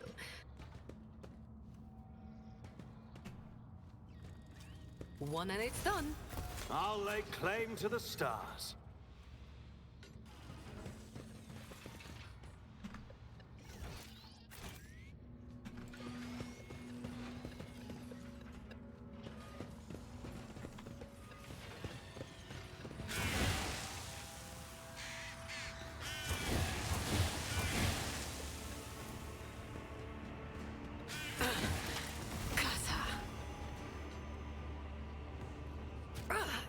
Is that my blood? Alright.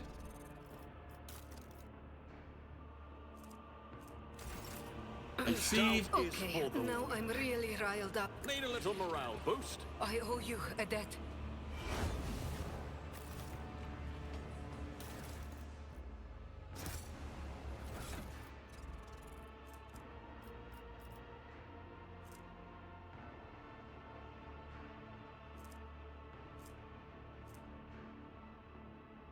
Where are my regular, here they are. I don't need special ones at the moment. A new challenge for me? What is that?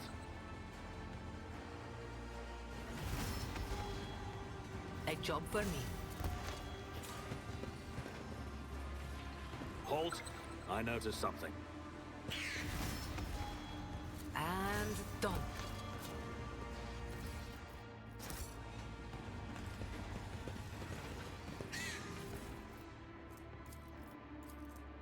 The thick stack of pages made of a strange material has been hastily tied with coarse piece of string.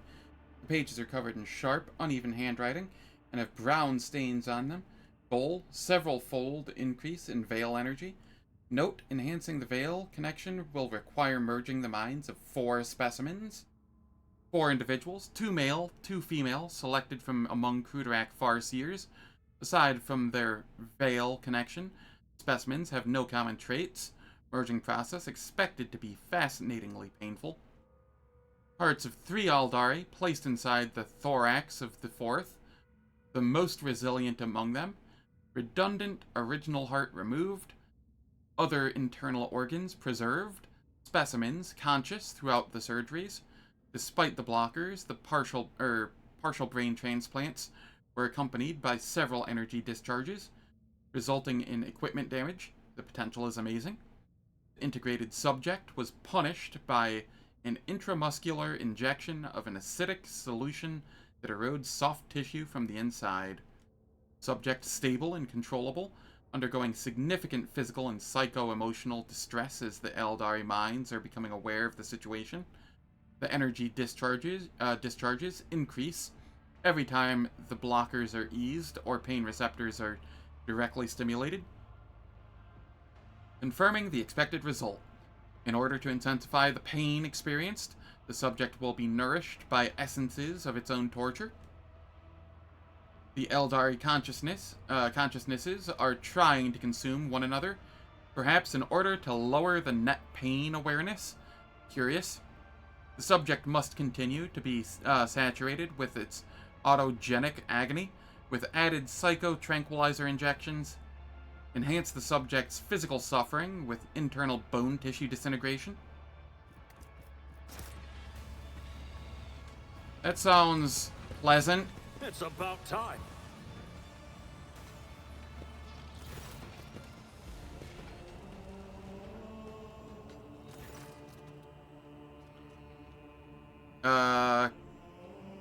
Kaitan, my son. The Eldari Farseer's tortured body is barely moving. You have seen abject creatures like this before, stitched together from several bodies. Their miserable existence serves but to satisfy their homunculus masters' morbid interest and perversions of the flesh. And yet, this one is not like the others. A twin face stitched together from parts of several male and female Eldari turns its unseeing gaze toward you. Its eyes have been crudely sewn shut. You have come, my son. A woman's ghostly whisper escapes the cut-up lips oozing blood and pus. Hold the line. Don't let the corruption spread further. The commanding shout comes with a cough. From inside the ripped-open thorax, where 3 hearts are beating inside a single ribcage, as in a prison of bone. I finished the statue, master. A fleeting, satisfied expression passes over the stitched face as a suave young voice interrupts the warlike shouting. We are all united in the shadow of the great tree, sister.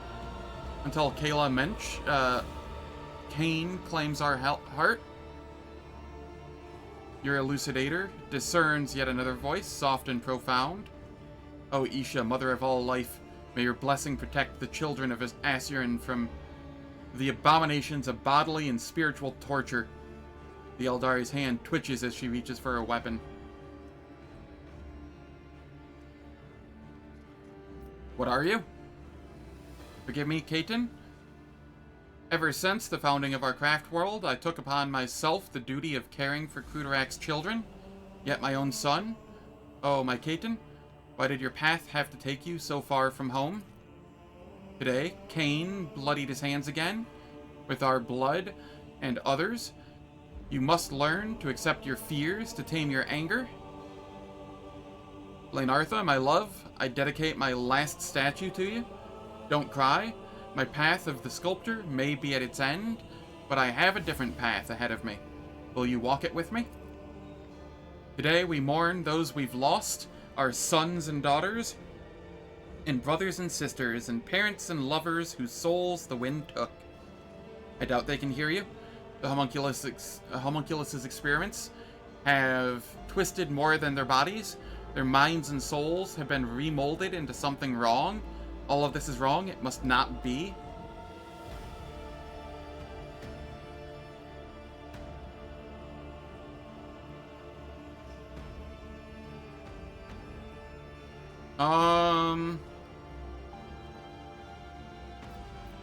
I know you were there. Artrius, Kasartharun, Maeldril? Darian? Answer my call and the call of your sister. The monstrosity takes its time as it turns its twin face, on which every eye has been sewn shut, toward you, and slowly opens its female lips. A coarse Eldari voice breaks the momentary silence. What is this? A monkey dares to speak to a Farseer? A woman's whisper from male's lips interrupts. It hurts. It hurts. Kill us, please? The young voice shouts out of both of the monstrosity's mouths, and you hear the 3 hearts beat faster in the creature's chest. Daughter of Asurian, who has walked the path of the outcast. Mercy, grant us mercy. I came here hoping to find answers to my questions, but what do I see? Only the pain and suffering of those I failed to save, those I abandoned when they needed me.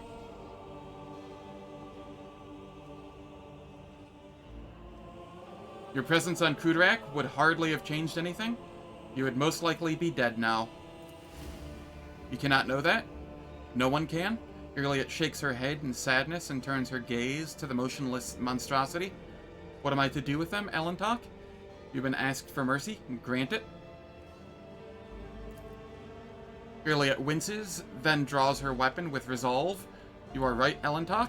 After everything that happened, I have no right to leave them like this. The shadow of she who thirsts is creeping ever closer upon their already twisted souls, but I will not allow her to devour what is left of them.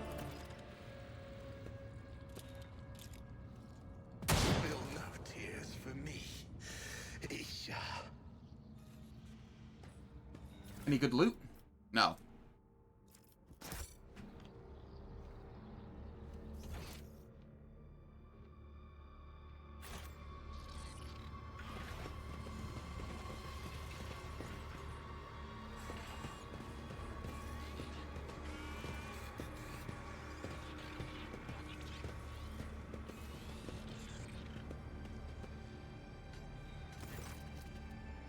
Hey, Morag, what a strange feeling. Iliad clutches her head and her eyes dart around the torture chamber. Kayla Mencha, Kane, take my heart. Placed on a grimstone pedestal in front of you is an intricate game board, broadly similar to the one Regicide players use. Miniature figurines of Drukhari and Asuryani, skillfully fashioned out of onyx and wraithbone, are frozen in elegant poses opposite each other. Several of them are toppled, and for a moment you think you see fresh blood running from under the game pieces down the small grooves carved into the board. Iliad, are you alright? Iliad stares at the game board, stunned. It seems she'd never heard your question. Quiet. Please stop. Stop torturing my mind. I will not let you become another spirit on the wind. Not for the light of a million stars. Just let me explain myself. Either Xenos can have a nervous breakdown, or your pet Eldari is having a conversation with those game pieces right now. Shireen? I must confess, I don't like either option. Perhaps she went completely crazy when she betrayed you, and it's time to free her from her torment of insanity. Alright, it is time for ads. The ads will last for 3 minutes. They disable pre-roll and mid-roll ads for the next hour on Twitch. I don't do anything in the meantime, so nobody misses out on any content. And I will catch everyone when we return.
the ads have finished. Let us continue. Elliot, what's going on? I left Kudarak because that was my path. Is that not what you have been teaching us from birth until the final moments of our lives? I can hear it very well, the mournful lament of our brothers and sisters tortured to death in this room. I would prefer not to hear it, but I cannot. As clearly as I hear the melody of your soul's torment, but don't you dare. There's no need to blame me for what happened to you. Really, it clenches her jaw, and it seems to stop breathing entirely. One of the Farseers is trapped in the game board, correct? The words snap Irliet, back from her lapse of reason. How did you know? A monkey is incapable of hearing the call of the immortal soul of a child of Essurin. Could it have been a simple guess? Yet you are absolutely right. In their torture, the Dark Ones go far beyond the limits of the possible. For imprisoned within these game pieces, within this board designed for games that intrigue the mind, is the soul of a Farseer.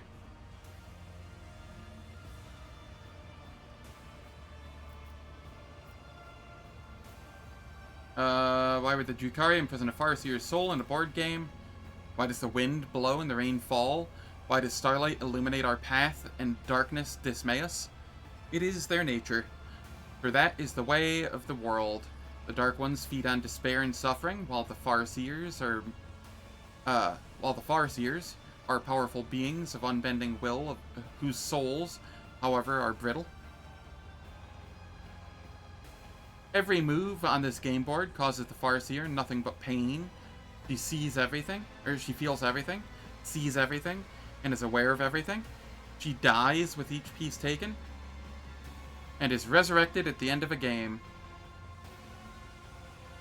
Irliet twists her mouth and averts her guilt-ridden gaze. Looks like the Farseer put you through mental torment. What did she say? That I'm a traitor and my path is paved with the bodies of my kin. That I am an outcast who carries the blame for the destruction of my home, since I heard the call of our dying ancestors but did not return in time, and that it should have been me in her place.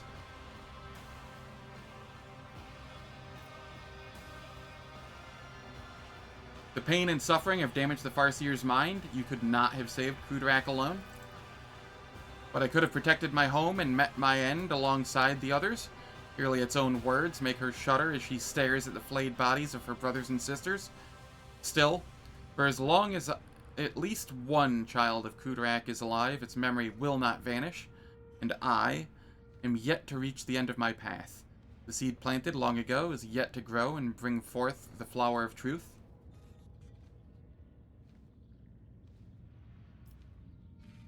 We can take the Farseer to the ship and save at least what's left of her. Or you should end her suffering.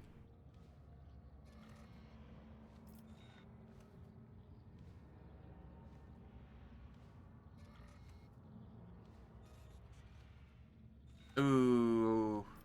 Which one? Which one?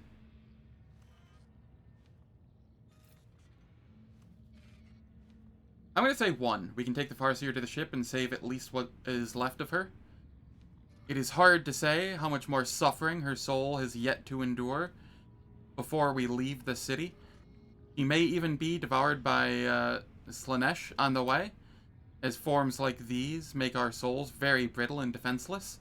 But if you think there's a chance she can be saved, I will not stand in your way.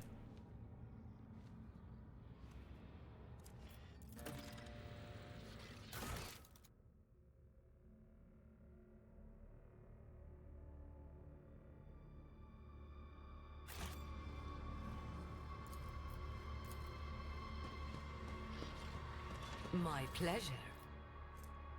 Special privilege. After leaving a combat tactics area, the wielder retains its effects until they move into another combat tactics area. Oh, that is really nice for Abelard, given the builds that we have going on. Recoil war boots. Whenever the wearer attacks an enemy behind cover with a ranged attack, cover efficiency is decreased by 40% for that attack.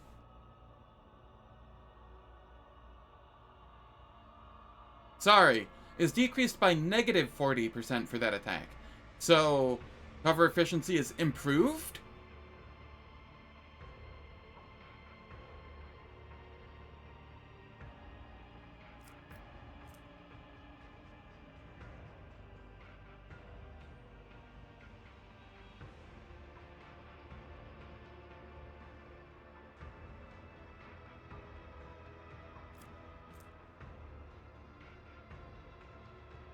Gloves of Rapid Desolation. Increases the rate of fire of the wearer's weapon by +1. Each time an enemy is killed, Perplexed is inflicted on all other enemies in 2-cell radius.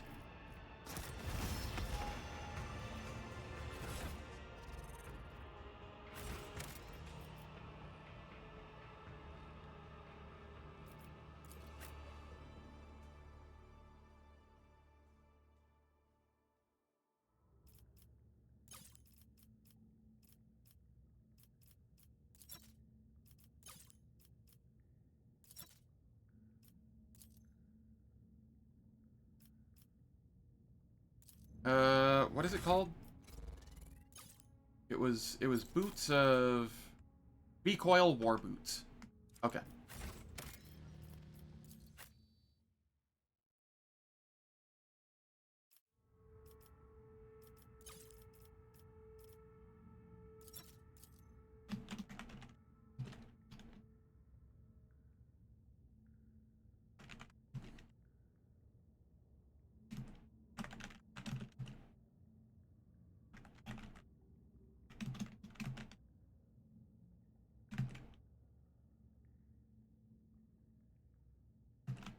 Uh,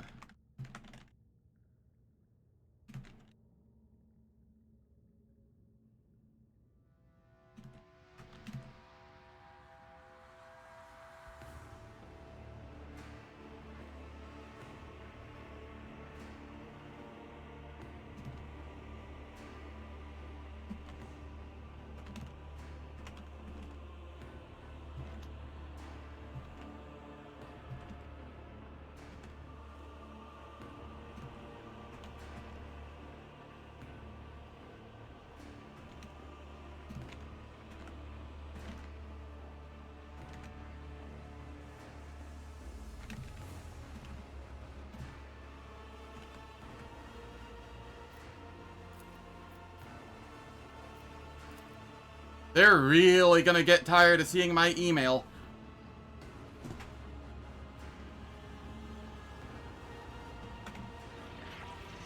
Follow my lead.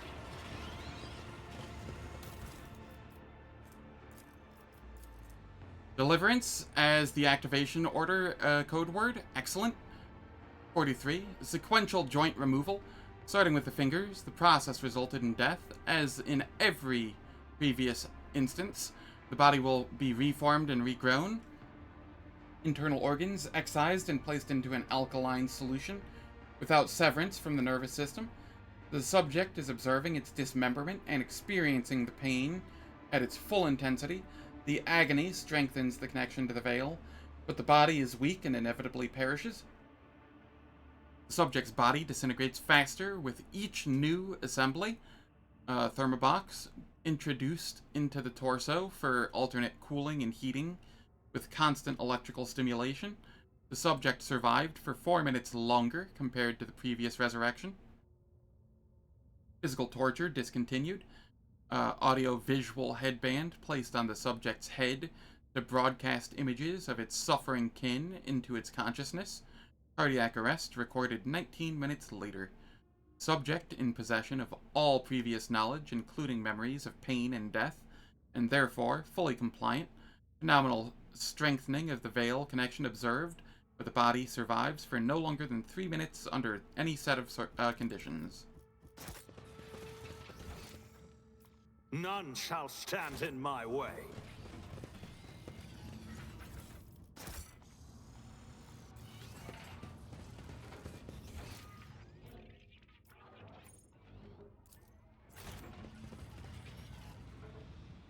That is a really low Medicaid chance. Who is my Medicaid person? Heinrichs. Maybe? It looks like it's probably Jai.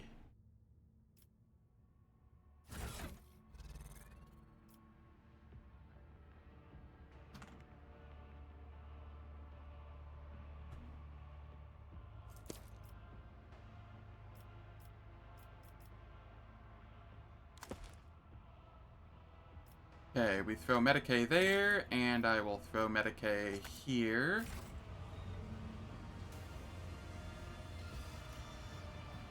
$69%, with 2 chances. One and it's done. Whoever's imprisoned inside the capsule, they are moving ever so slightly.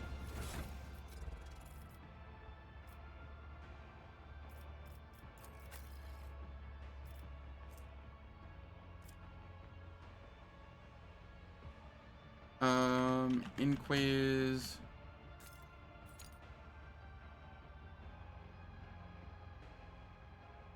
Fellowship.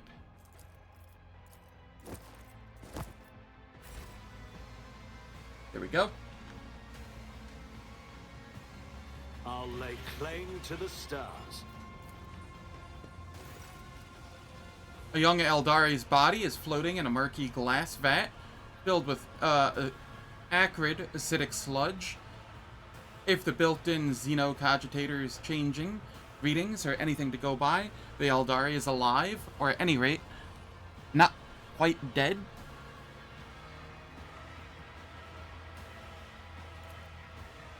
This body belongs to a Farseer. I sense dormant energy coming from his exhausted mind. We must set him free, Elentok. Inspect the vat. Another of the insane homunculus's creations, designed for cruel experiments. The vat is part of a larger mechanism, which has a small mechanical dashboard built into its casing. You are, however, unfamiliar with the symbols on it. The thick tubes that deliver the suspicious-looking liquid straight into the vitreous depths of the mechanism disappear into it. Its inexplicably smooth casing. The glass itself seems quite brittle, though. Odd, these symbols are unfamiliar to me. I suppose the homunculus is using a special code, so no overly curious assistant can hamper his experimentation. Oh no. Does this call for brute force? I don't know what to do here.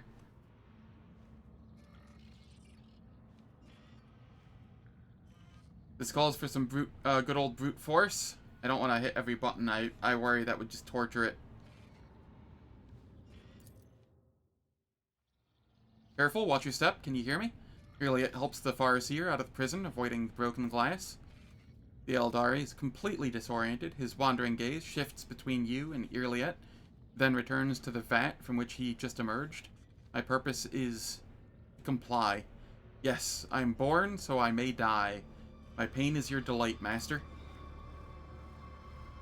Kai Morag. What did that madman do to him? Do you remember who you are and where you came from?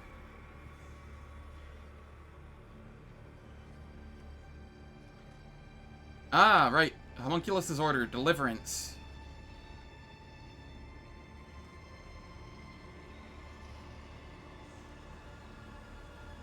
Was that to end him or to free him?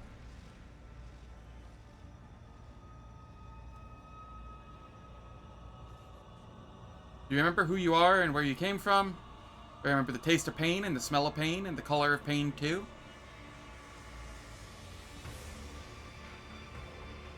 You are one who dreams of what has come to pass and what yet lies in the haze ahead. A Farseer from a craft world.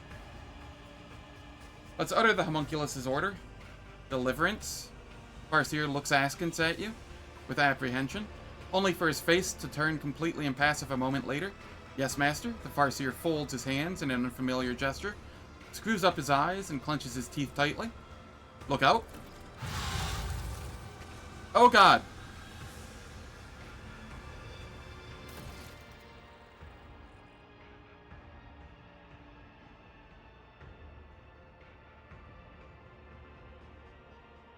Okay, so for the future, do not say deliverance. Noted. A new challenge for me?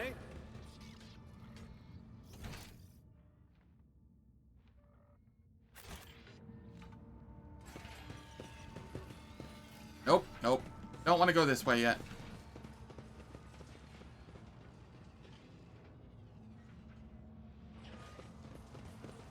Something of interest.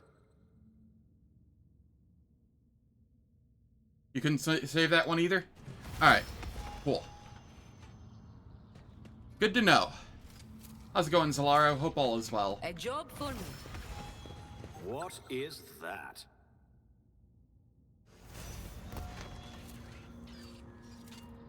My pleasure.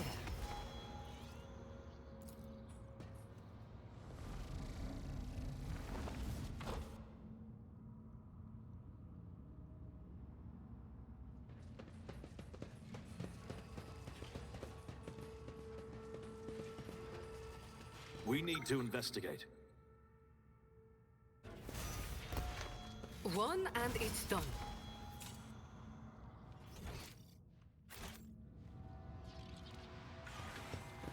Something of interest.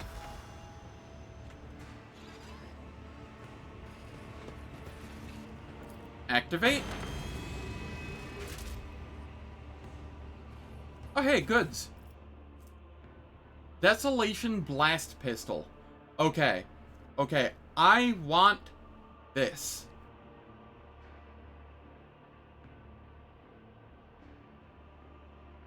This is what I will be using once I get Drukhari weapon proficiency, which is going to happen in a handful of levels still, but the 75% armor pen, decent damage, melting. And then we have sharpshooter rifle. That is kind of whatever.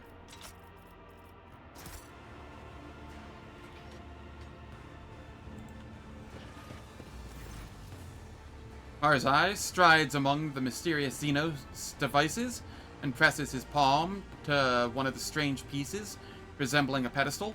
With a hiss, one of its sides suddenly opens like an airlock. The Drukhari begins to examine the contents of the container. The thuds and clangs of objects being moved about ring harshly in the otherwise silent space.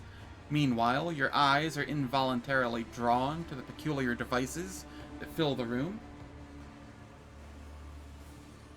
Yes. In the Emperor's name at that. I shall wield Xenos devices in the Emperor's name.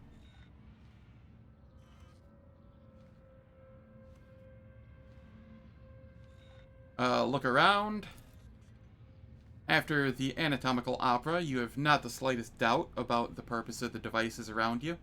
You think you have seen some of them before in the homunculus's laboratory. Others are even more obscure in their design, but the gleaming needles, cutting blades, and tubes and flasks filled with revolting liquids give a clear indication of the horrors they can wreak upon a living body. Anix's mouth flattens into a hard, thin line as he glances at one of the torture devices, but he remains silent. I do not need to be a farseer to feel the pain permeating this place with my very being. You feel the pain, cousin? Mara's eye does not even turn around to look at Irliet.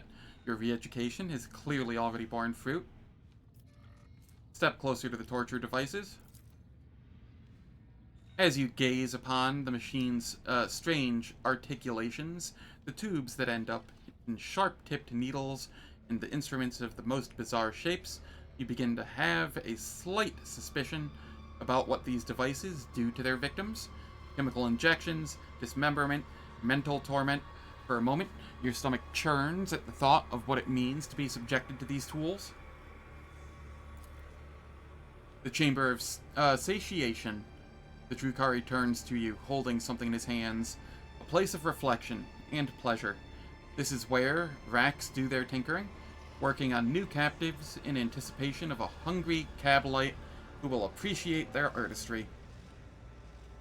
If Tervantius's servants were here, I could show you more. Marzai chuckles as if he has just made a joke, and his eyes are burning embers. For instance, how to skin a monkey without killing it, or how to turn an Eldari into material for a charming trinket that will delight you for the rest of your life. But alas, another time. Your interest pleases me. Here, take this, consider it a reward for your diligence. Marzai carelessly dumps the items he retrieved from the container into your arms. We have not checked my raider. It should be at the air dock, outside the Spire. They may not have got to it yet. The chambers in the heart of the Spire are not far from the webway gate. Perhaps there I will find what my soul so desperately craves. Let us hurry. It's about time.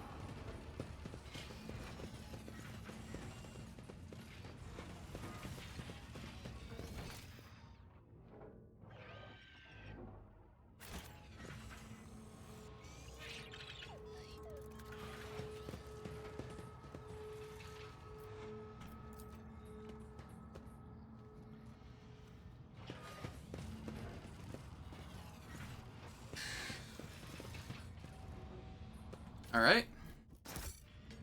I won't tolerate Lots weakness. of garbage to get. I sense something nearby. Okay, that leads to the main hall. Done. I don't want to go that way yet.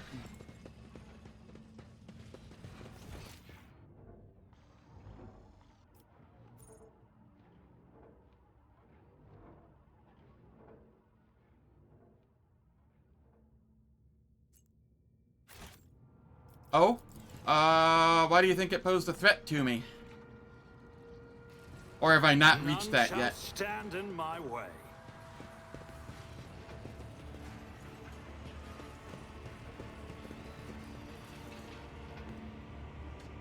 Garbo for me, treasures for the Caspelica. Wounds from the traps? Oh. Yeah, nah. Jai has that covered. Jai always has that covered.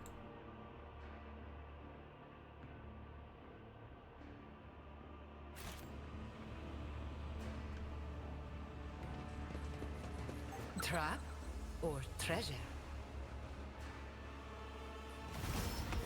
My pleasure. I'll lay claim to the stars. Die, human scum! Are you challenging me, Bill?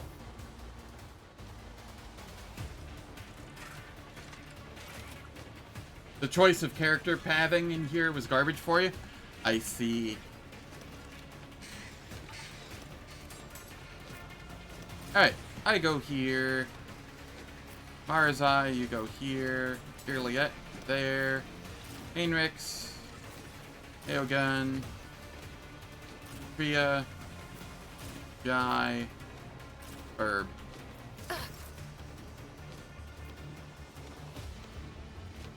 They did not do what you told them? Am I getting paid for this? Skill issue? I can do that with the right incentive. Don't get too cocky. Kidding. Kidding. You've got a problem? That I've shit got a happens to me in price. Wrath of the Righteous all the time, so I Don't know get it can too happen cocky. here too.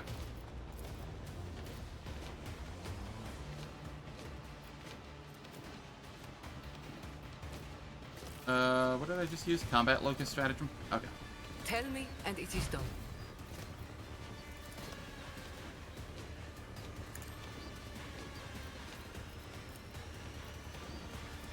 I can do that with the right incentive. Am I getting paid for this? Heinrichs. I won't object to it. Go on, beast. Naturally. Let's see to it. But of course, Lord Captain.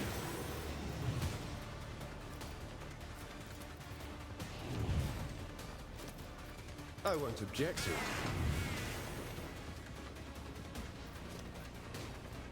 Naturally. Endure.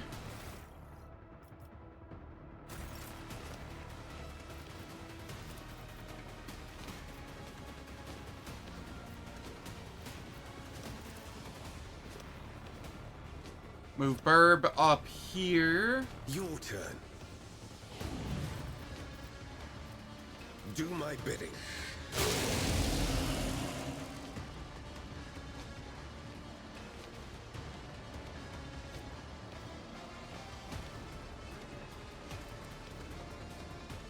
Only has a little bit of willpower and agility. Only a little. This fight annoyed you?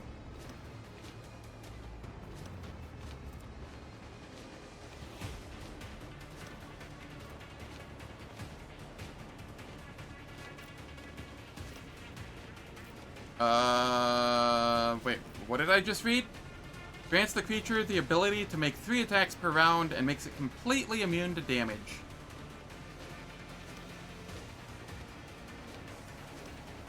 I see.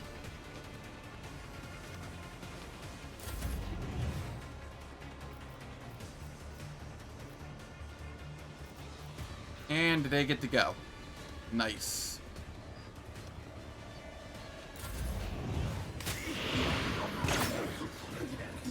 Not enough! Enjoy your luck while you still draw breath. We all walk our own path. Isha, heal my wound. Yeah. I am not a vessel for pain. I am its master. Marzai, you get to just chill. Oh, that's how the openings look. That's neat.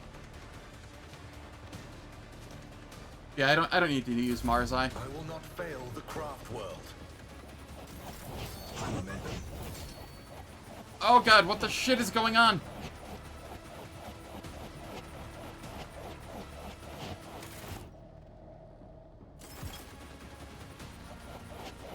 That bloodthirsty experiment is like glitching the hell out. I have like 1 FPS. For me.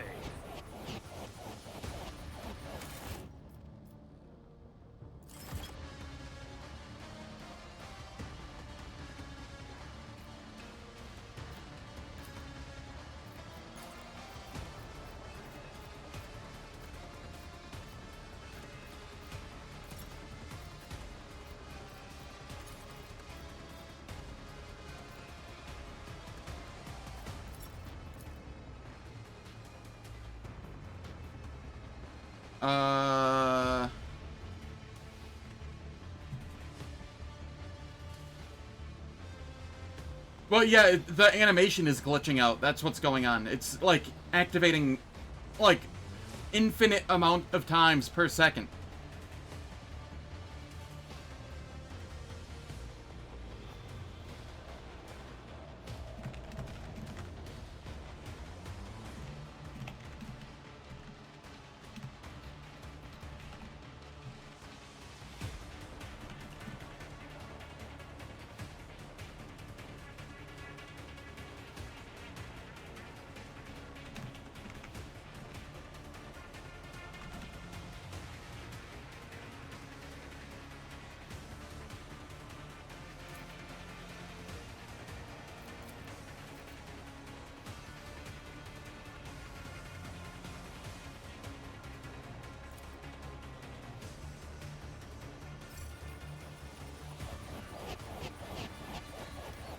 Alright.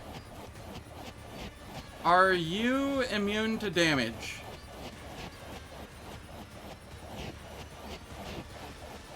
No. Okay, you're dying first.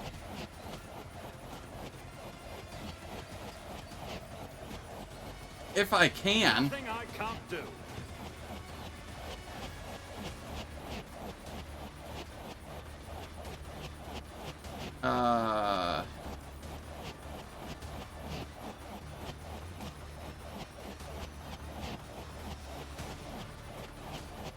Oh my god. This is actually hell.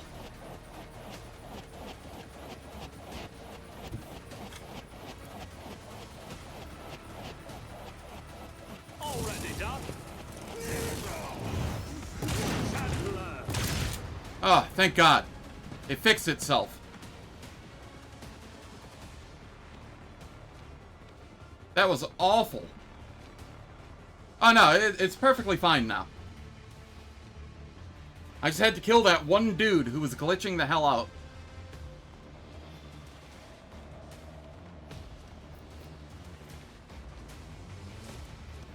Why quit and reload?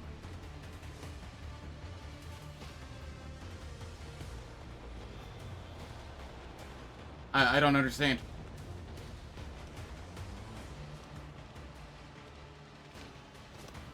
The game is buttery smooth now.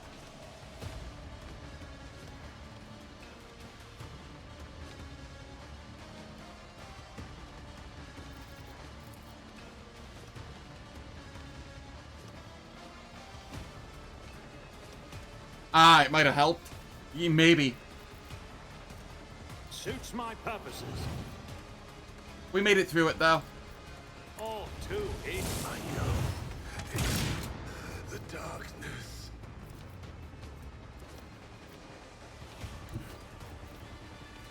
Wildfire. My tactics are flawless. Not a problem. You will watch and learn. Opposing me was your biggest mistake. The ancestors. Okay. Here we give Suits Aogen my purposes. the ability to give me a turn.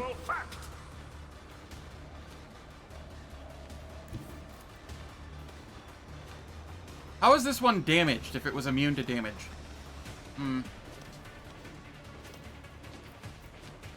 Already done. I have large delay. Gotcha. I shouldn't.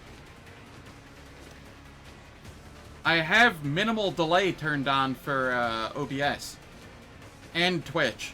It should be nearly instant. You might want to check and see if you have minimal delay turned on or not on Twitch's end.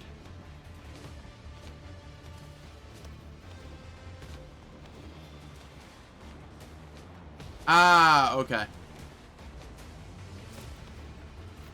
I can still shoot the one behind it. But do I need to? Get over here.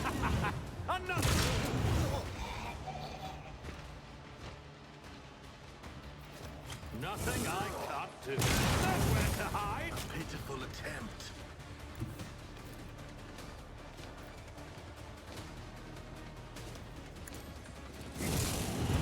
Nothing of value has been lost.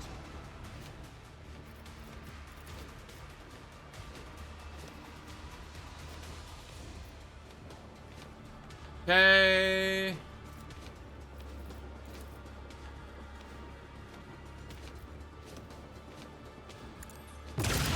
Another clean strike. You are immune to damage at the moment. You, however, are not. I have seen this before. In my exile!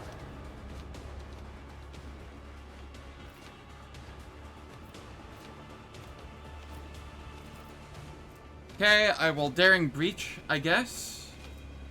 After I Wildfire. My time is now.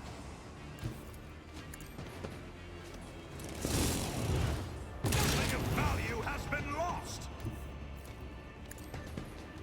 You didn't stand a chance. Suits my purposes.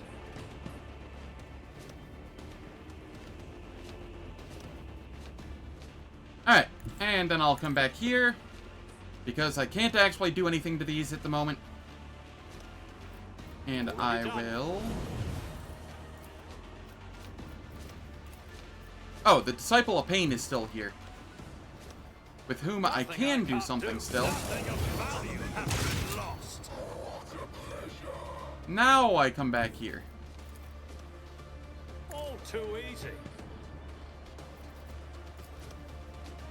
Ah, there's a Bloodthirsty Experiment left up there, whatever.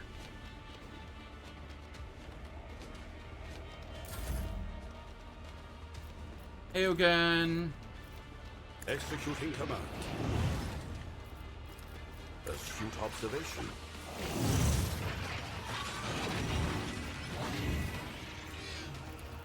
A valid argument.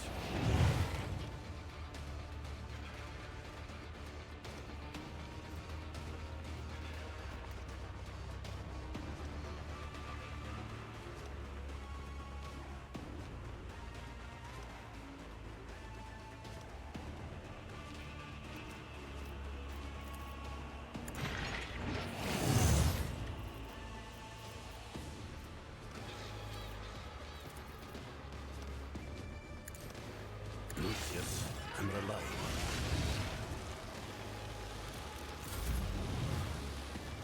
Okay, it's my turn. I just get to chill. Early If yet. it serves your ancestors, guide me. For your actions. That is beneath me. Give them some burning.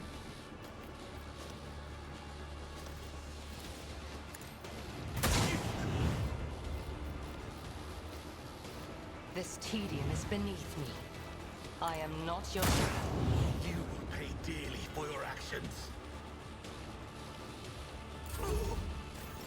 Immune is subjective. Yeah. Executing command. You will pay dearly for your actions.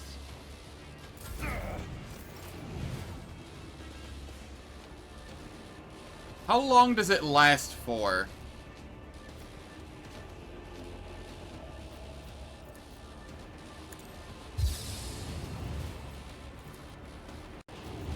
I won't object to it.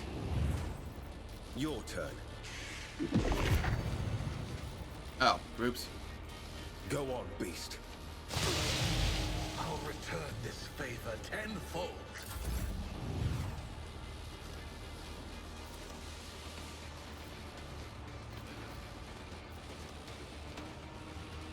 Okay, we just go down buffs.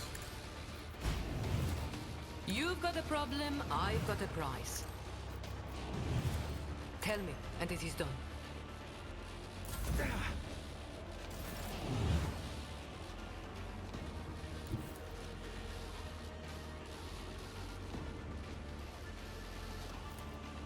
I will herd the prey.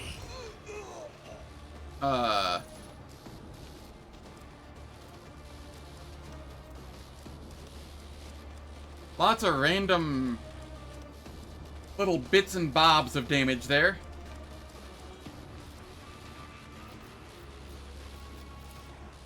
Watch.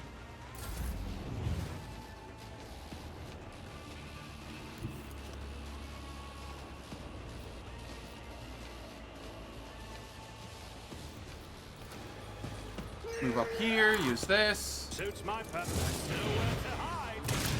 Isha. Never wavered in the face of adversity. There we go. Yes, he is. Wait, monkey, extend a helping hand, and I will show you the way home.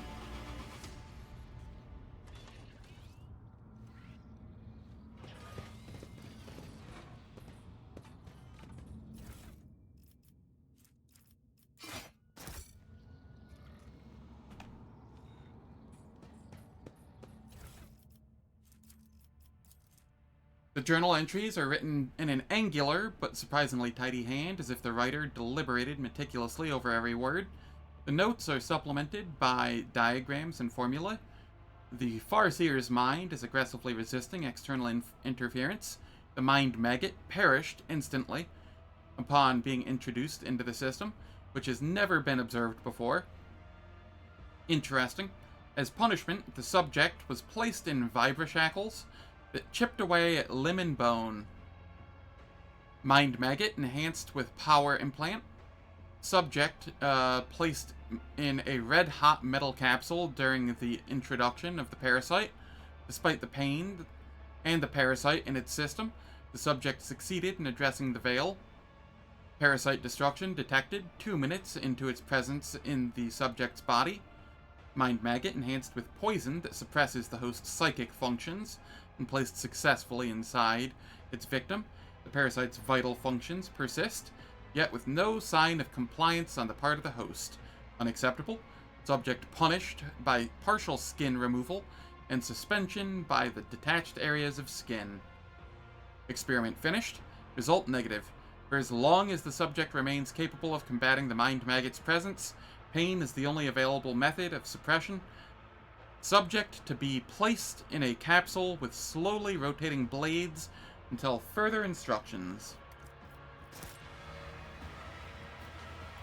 1 and it's done. The strange capsule emits a barely perceptible buzz. Its thick walls barely contain the sounds coming from within.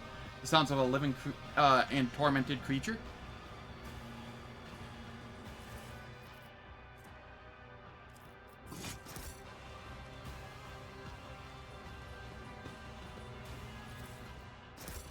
Victory awaits!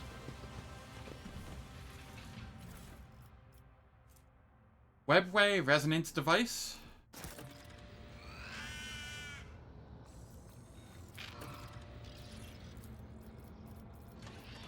Let's make a deal. Jai, I come have over an eye here. for treasure.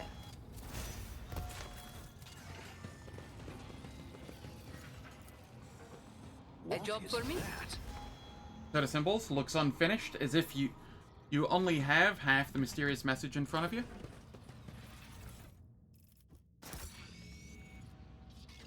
It's about time.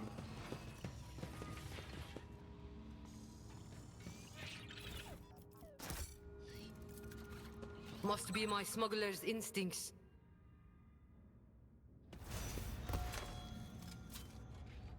And done. 1 and it's done. As if you only have half of the mysterious message in front of you. Okay.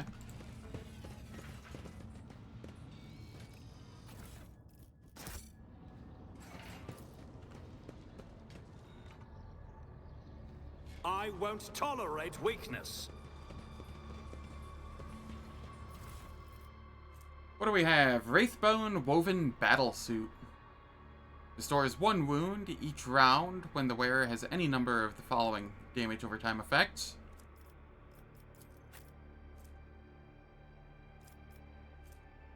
Assault Cloak after the wearer performs a melee area attack. And then other garbage. Okay.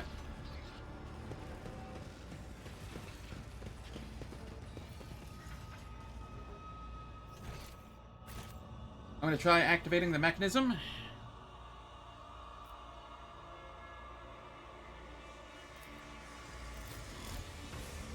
Somewhere, an unseen mechanism whirs to life.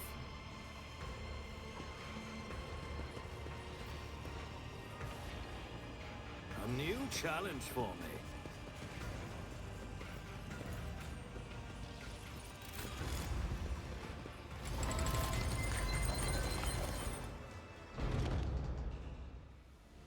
Eklundel, despite his many bleeding wounds, the stately Eldari calmly straightens his shoulders and raises his narrow chin as he scrutinizes you with his keen gaze.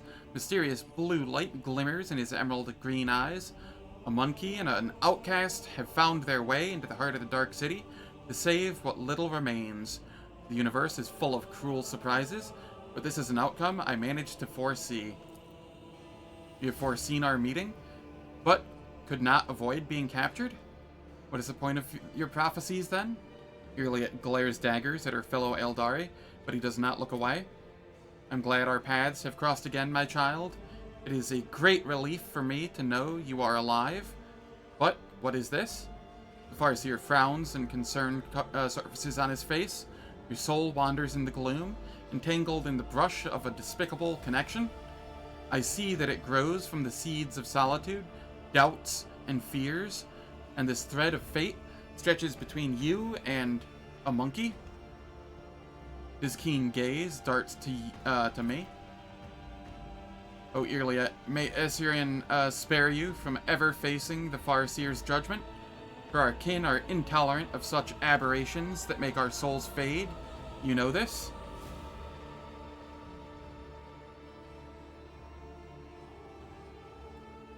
I treasure our unique connection. It's not despicable or wrong. There's no need for you to explain yourself to him, Elentok. Especially not after you have released him from the torment of the Fleshmaster's terrible construct.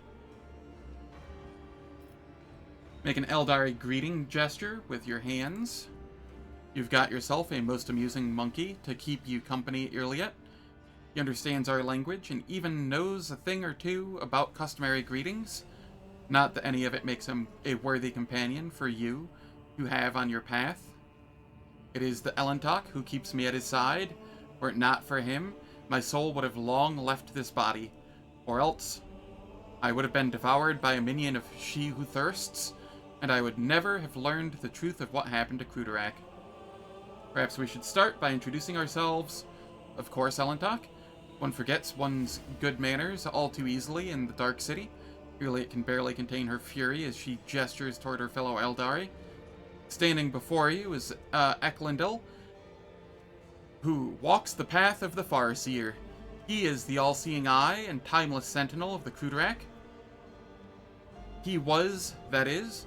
Either way, a monkey's name is not the kind of thing he would be particularly interested in.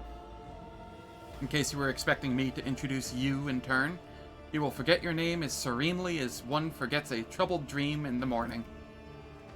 Elentok. Now that is a word I've not heard in years.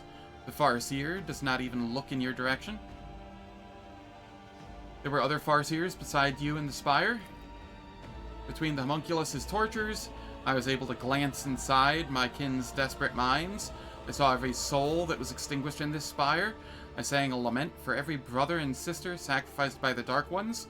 I carry their memory in my heart, and if I get out of here alive, their names will not be forgotten.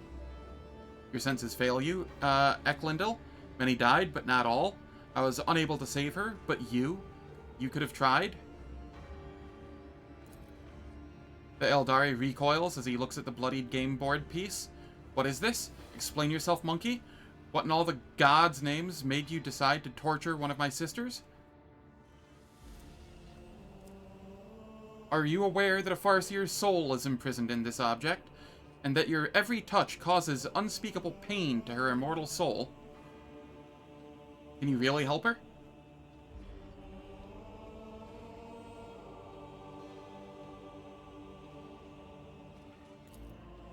I will release her soul from its suffering, but alas, giving her back her body is beyond my ability. I did what I could to save the Farseer's soul, but I could only do so much. The Eldari's expression is inscrutable, but he struggles to speak. You have set me free, and I am grateful for the rescue. But what you are doing is wrong. I can free my sister's tortured soul if you let me. I'm asking you for one more favor. Then do it. Lay to rest the wretched soul imprisoned in this object. Really, it blinks in surprise. In her eyes, there's a faint and fleeting trace of softness and gratitude. Really? I must confess, I have set little store by your species. In the past, perhaps in some regards, I was wrong to do so. The Xenos nods in gratitude, finds a spirit stone on one of the homunculus's desks, and chants a few unfamiliar words to which your elucidator does not catch. Dark blood pours out of the game board in the Eldari's hands, but as soon as he finishes his chant, a warm glow suffuses the stone he's holding. It is done.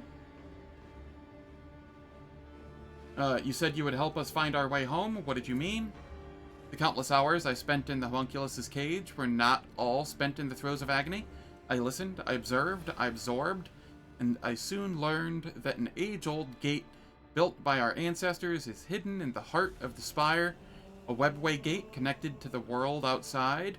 I can unseal it and forge our path to salvation. I can help you make your way out of the Dark City and leave this place behind, but you must take me to the gate. My mind is still firm, and my spirit is unbreakable. My body, on the other hand, will not soon forget pain's embrace.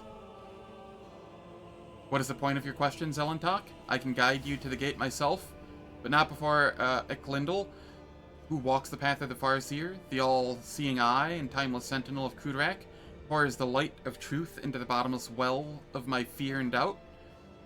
Farseer is at your disposal. I feared this moment would never come. It takes a deep breath and looks into the Farseer's eyes. Look at me, Eklundel, and tell me what adversity befell our home. As a council member, you cannot possibly be unaware of the truth, and Eklundel, do not even consider hiding anything from me. Sometimes ignorance truly is bliss, my child, but I cannot deny you your right to know the truth. The Farseer tosses back his head, and his voice sounds like rolling thunder. When we found ourselves amid the stars of this stellar fabric, we encountered a monkey ship. A ship much too puny to take on an Asuryani world, or so we thought, until the council was struck with a vision of the horror to come. The ship would be our doom, not only for us on Krudarak, but for all Eldari kind among the nearby stars, and even for those whose paths stretched far beyond the stars. We could not allow such a thing to happen. When the ship approached, we pierced it with 100 salvos, and then rejoiced. For among the wreckage, the rangers found no trace of the foreseen curse. Asyrian, how wrong we were. No, I did not. I will let you know when I do. The ships that returned from their reconnaissance to our starports were already carrying it on their wings. Whether it was a scratch from a passing wreck, or the infected ashes of the monkey ship that the cosmic winds had not had time to disperse, the plague crept into our home and immediately began to eat away at the craft world's very flesh. In the Infinity Circuit, the souls of the ancestors battled the spreading pestilence ferociously, but the world was falling apart, and there was no stopping it. Spires collapsed, rivers dried up, the ground itself sank, and all living things turned into a strange blend of organic matter and metal. We fought for our home until the very end, but when it became clear that Krudarak was beyond saving, the council decided to gather all who remained, board them on the surviving shuttles, and scatter across the galaxy to look for salvation. And that was what we did. But who steered the infected vessel toward Krudarak? I am afraid you already know the answer, Elantark. You just cannot accept it. Your predecessor, she who previously owned this vessel and your entire protectorate, the monkey who kept a piece of my homeworld in her study, like a trifle or trophy of no great significance. So it was your accursed kind? Eklundel's eyes light with golden radiance. Wait, Eklundel, shedding innocent blood will not bring our home back. The Elantark is guilty only of helping me to reach this place and free you.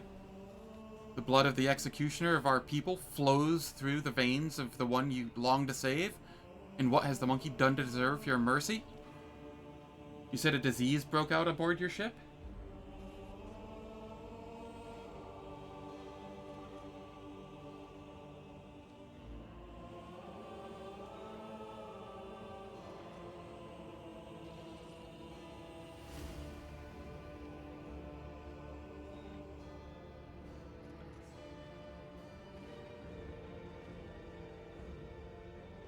Yeah, I don't know. That's weird.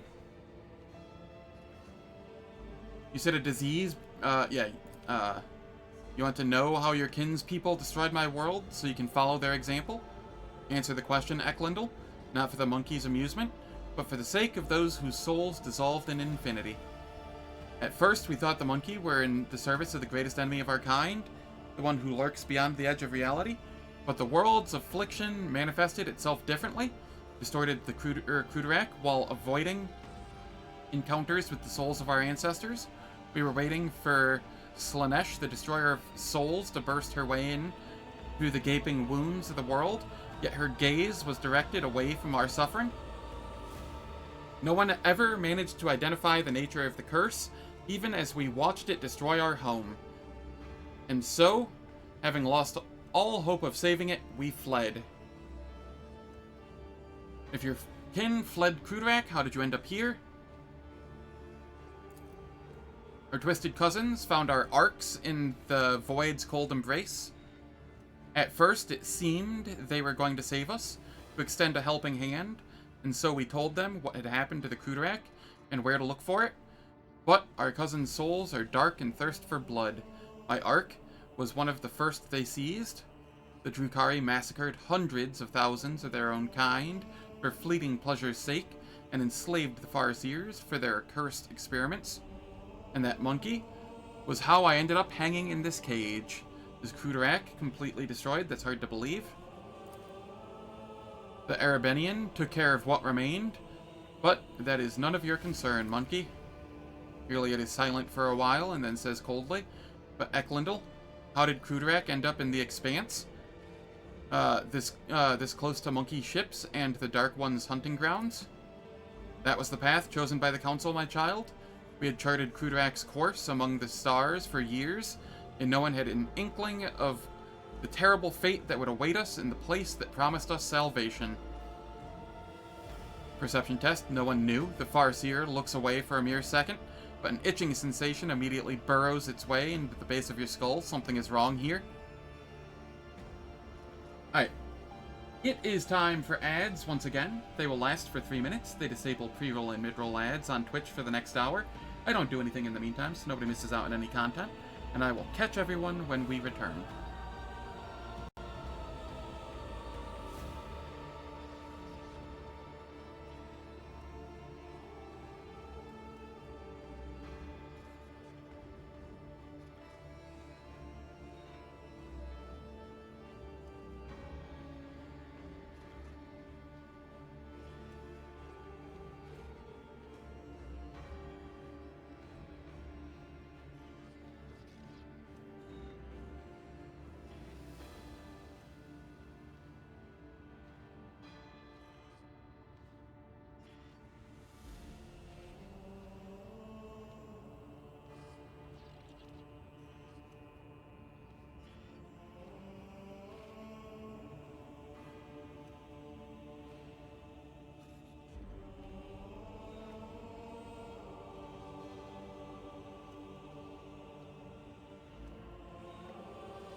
The ad's finished.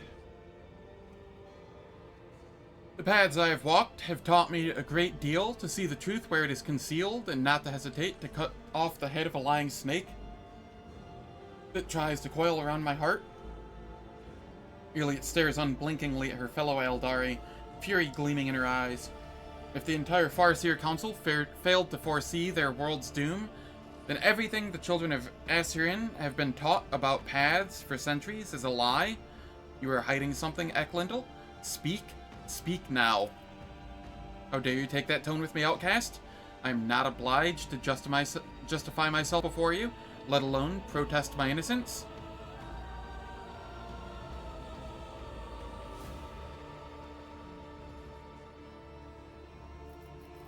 You've already told us almost everything. Why hold anything back? The Farseer's emerald green eyes are filled with despair. We had been spearing Krudarak along a course prophesied by the stars themselves until Sha'ael's tumultuous currents cast us to the edge of the Great Wound. A storm was coming, threatening to sweep the Krudarak away from its path, and so the Council decided on a route to safety, across the nearest islet of hope and into the place known among the monkey as the Cronus Expanse. We stood by our decision, but there came a point where the prophecies became even darker and more unsettling. Someone proposed altering the course, but the closing grip of raging Sha'ael was blocking our path on all sides. It was then that the Council's opinion was split. My vote was the deciding one in the difficult debate, for I believed that the prophecy that had promised us salvation in the Expanse could not have been a lie. At least orcs have compact sentences. These elves love their own voices. Yeah, a little bit. You already know what happened next? The Farseer closes his eyes and turns away, unwilling to meet Iliad's gaze. They have the best economy, too. You know, teeth. Iliad looks lost. So we were doomed? I should have stayed on Krudarak? I could have tried to help those who survived the disaster. If only I had not chosen that accursed path and left the craft world, I could have at least tried to save someone. You are not to blame for the demise of your world. Subverting fate is beyond your power. Was it not the Farseers who made a bad decision?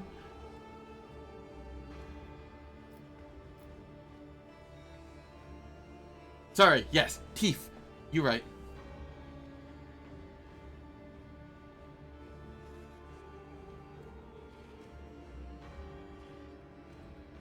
I'm gonna go Lord Xenos here. Was it not the Farseers who made a bad decision? What difference would it have made if you'd been up on the Krudarak?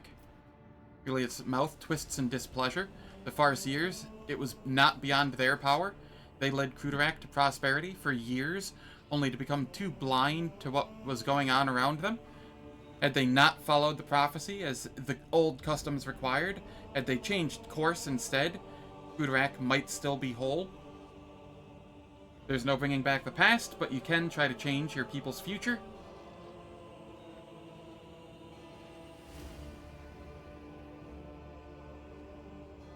I'm gonna go the Persuasion. Iliad stays silent for a long time, peering into the face of the Farseer standing across from her. Calm and collected, he looks prepared to meet his fate. Finally, Iliad replies, "We are both guilty, and both deserve a fate much more terrible than death. However, it is too early for us to leave this world before we have atoned for our guilt. Come with me, Eklundel. We have a lot to do before the Great Oblivion. We will find our brothers and sisters and protect them from those who seek to harm them. Perhaps we may even find a new home." Your words are like a healing melody flowing into my tormented soul. For the first time, a slight smile graces the Farseer's lips. I accept your proposal, my child.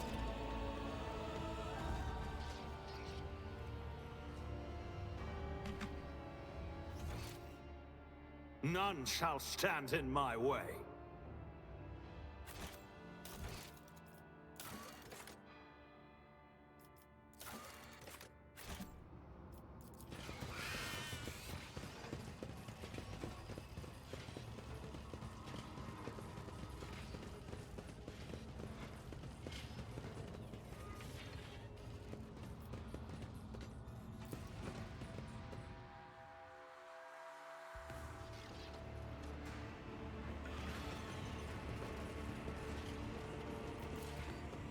I'll lay claim to the stars.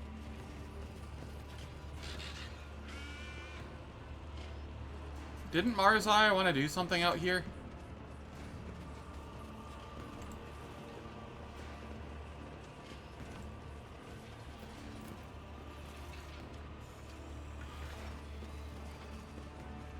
Maybe not. Maybe it's further ahead.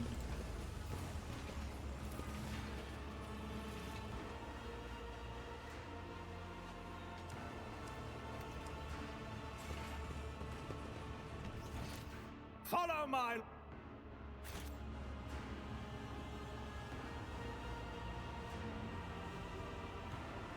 Further? Okay, cool.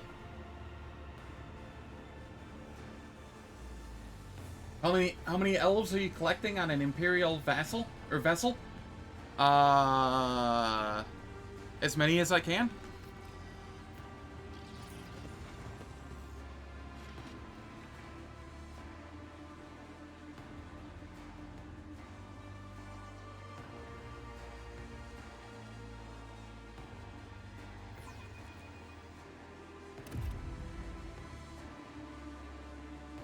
Halt! I noticed something. A job for me.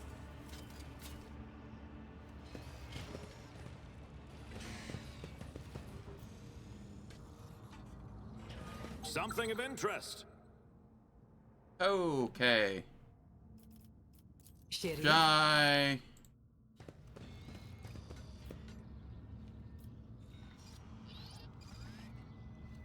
Why do I feel like that's going to be a fight the second I go over there to disarm this? And done. One and it's done. In front of you is part of a Xeno device that controls the traps in this deadly area. This deadly place. Hopefully the Dark Elf will meet a tragic end due to its own words and hubris. Oh, I plan on giving Heinrichs a nice toy to play with. Investigate. If not Heinrichs, the rest of the Inquisition.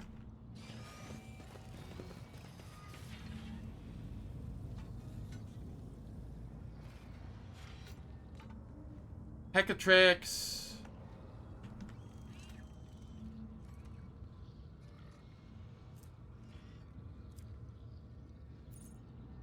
Alright, it doesn't seem to matter which way I go. The result looks to be more or less the same. Weakness. Alright. Watch your steps.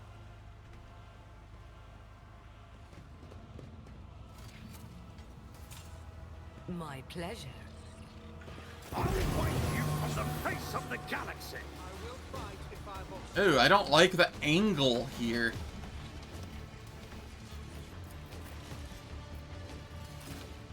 I will go there. Firliet, you go there. Jai, you go there. Aogun, you go here. Tria, you go there. Heinrichs, up here. And Marzai, here. Traps and enemies in every direction. Both groups are linked. Sick. Even better.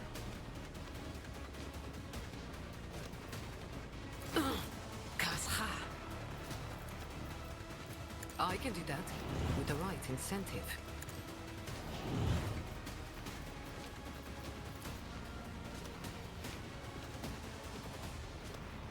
Am I getting paid for this? You've got a problem. I've got a prize. I can do that with the right incentive.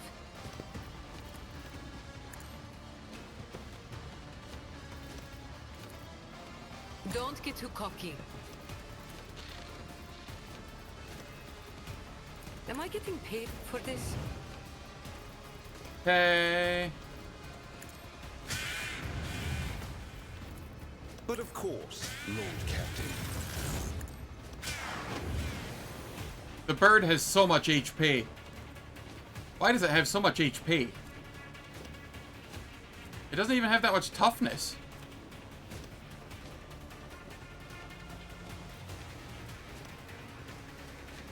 I mean, 75% maximum wounds, yeah, but damn it thick. I won't object to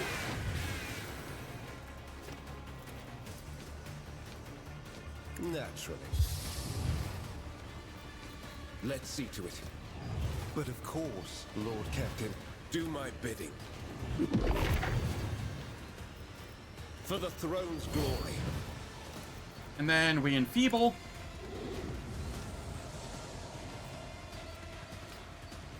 Your turn. Do not leave me down. Take one of them out.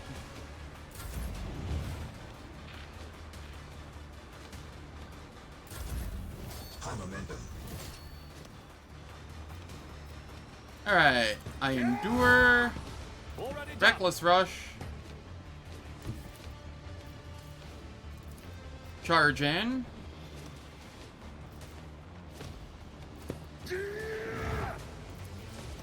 Not a problem for me. Oh no, 2 damage. It hurts.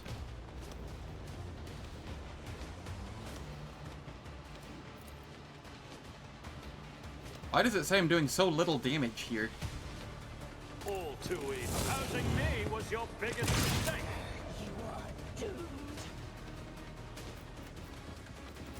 Wildfire. Let's see how they respond to this.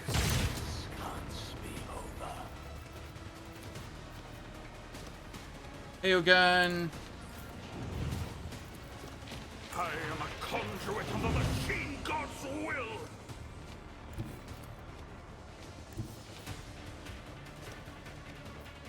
Nothing I Endure. can't do. Already Reckless done. Strike.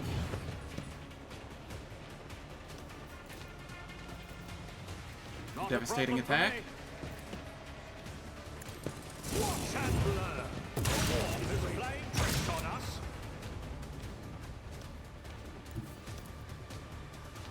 Suits my purposes.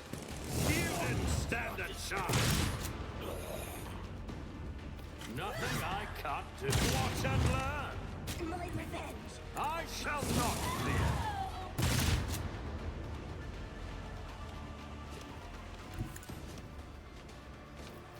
Alright, and then I can move back here, maybe? All too easy. Suits my purposes. There we go. Not a problem for me.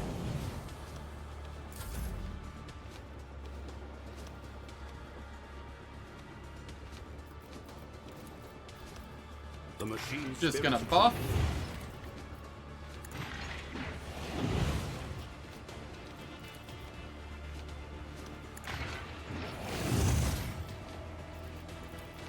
A valid argument. My creation, your assistance is required. I don't know why he had so few action points, but this is fine. Oh, because it wasn't his actual turn. That's why. And here I'm just gonna chill. Let them. Your existence was a statistical error. I see. They're going to be annoying.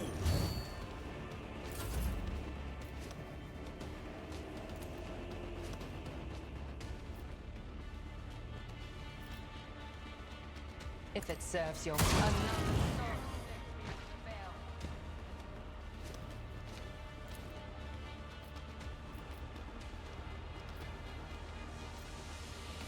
I am not your I deal death with my hands.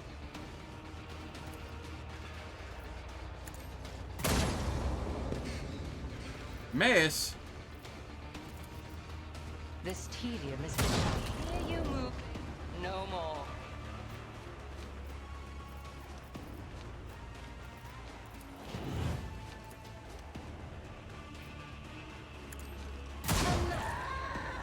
On the veil. There's 3.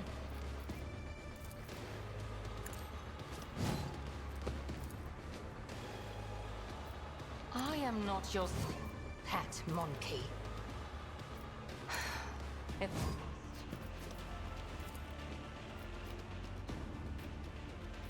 fall, creatures! No weakness is hidden from my hand.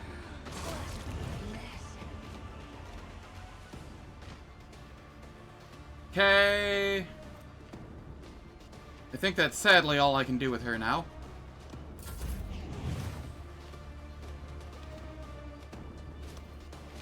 She deals death with her pants. Clearly, she's trying to get a little more Drukari then. I mean...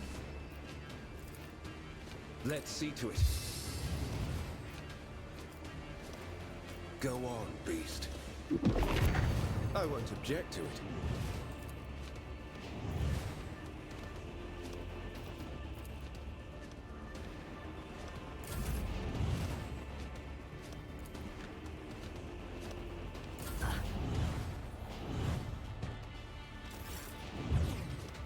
Thank you for walking out of there. Don't get too cocky.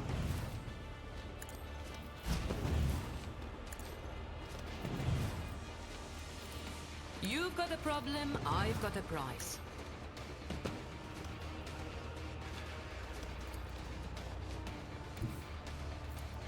This battlefield air is good for my lungs. Tell me, and it is done.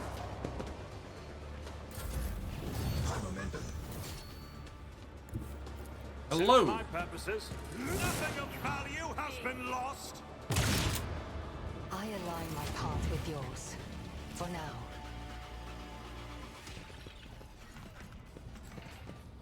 Where did the trap go?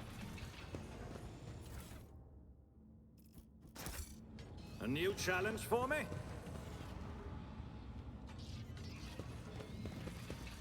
The traps just disappeared with combat.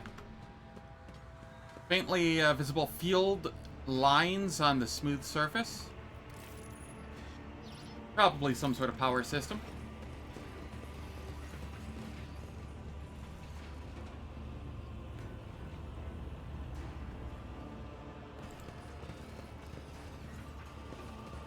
What is that?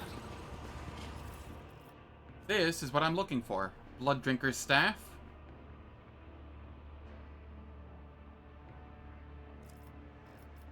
And then Venom Chainmail.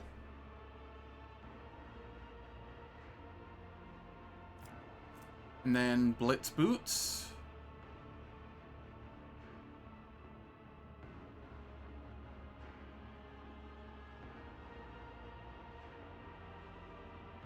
Okay, those are kind of neat. Xenohide Gloves. 10% parry, 10% area attack damage.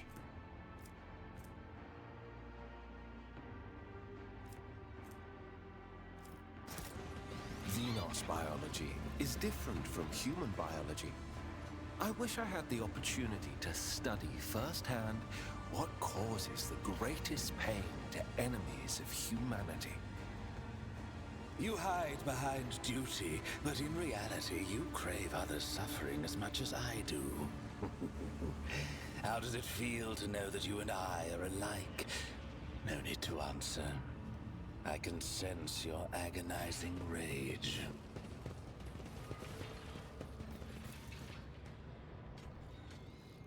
Elevator is controlled by an unknown mechanism. +2 psi rating. Oh wait, does it actually give +2 psi rating? I didn't notice that part. Info. Oh, it does. Hell yeah. Ah, he loses his shield. That's fine. He doesn't need it. It's about time.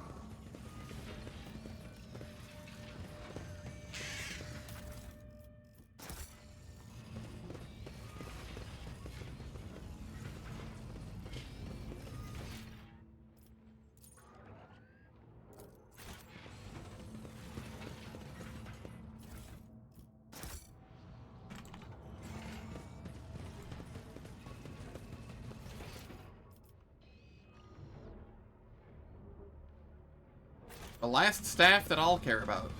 Probably. Victory awaits!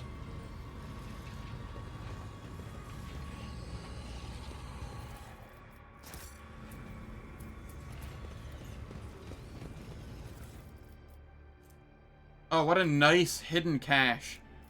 Thanks, game.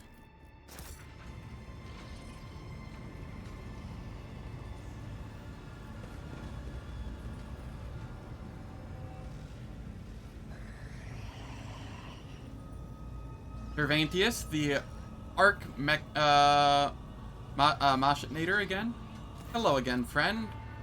The homunculus looks up from the control panel and gazes at you with disdain from the other side of the impenetrable force screen. You survived, specimen? What a woeful lack of ability to follow orders. You were supposed to die, be it in the arena or in the chasm. However, the servants of Azureshi will soon remedy your blunder. Hello, Tervantius. I have not missed you either. Specimen, as you might have noticed, the homunculus's limbs simultaneously gesture at the massive construct supporting the force field around him. This version of the Stifler blocks both the energy that bleeds in from beyond the veil and any physical attempts to intrude inside its range. Your attempt at conversing is pointless. Simply continue on the way to your demise and do not disturb me. Elentok, though your heart may be abound with anger, Iliot looks around. The immeasurable torment of powerful Farseers pervades this spire. If you were to risk destroying this construct, it could cause an irreparable tear in the Veil of Kimura.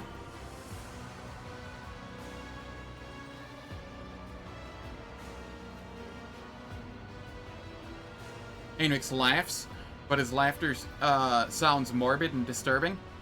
What's this? A chance to open a warp breach in the heart of our enemy's bastion. I did not expect anything in this damned place to put a smile on my face. I was wrong.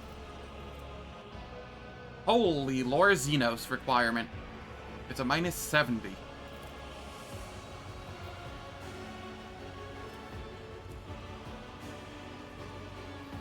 So far, Lord Xenos has the highest requirement I've seen. The construct does not look too different from the other creations the Drukhari you've seen.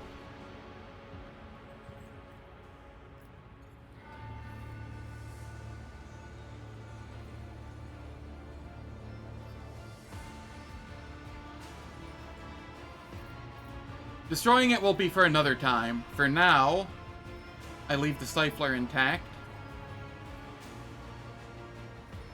While I'm here, do you happen to have any special equipment reserves left? No more handouts. Why are you hiding behind a force field? Are you afraid of me? You think highly of yourself, specimen? But make no mistake, that will not make me deem you a worthy opponent. Until our next meeting. Plus 30. Farewell, monkey.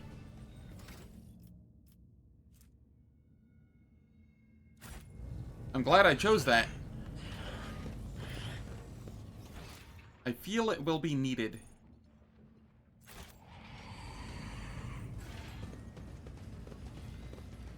None shall stand in my way.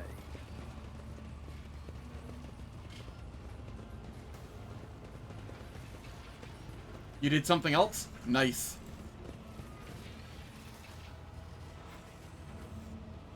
We get to see different things then.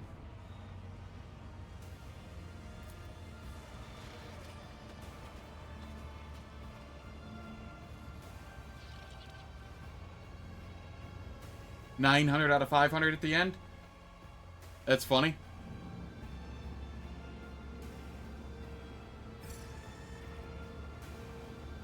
Saving game is impossible, you say? No, it's not. I'm saving right now. Follow my lead.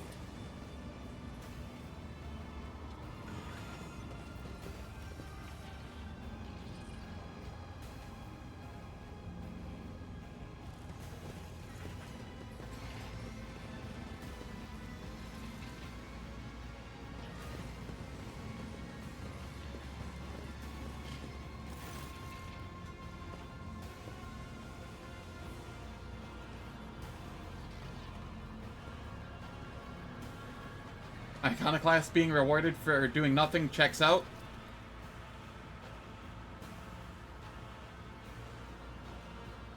Iconoclast being rewarded for not participating in senseless slaughter checks out. Not really senseless, but you know. Mara's eyes spend several minutes rifling through the items on the tables until he stops, having noticed something.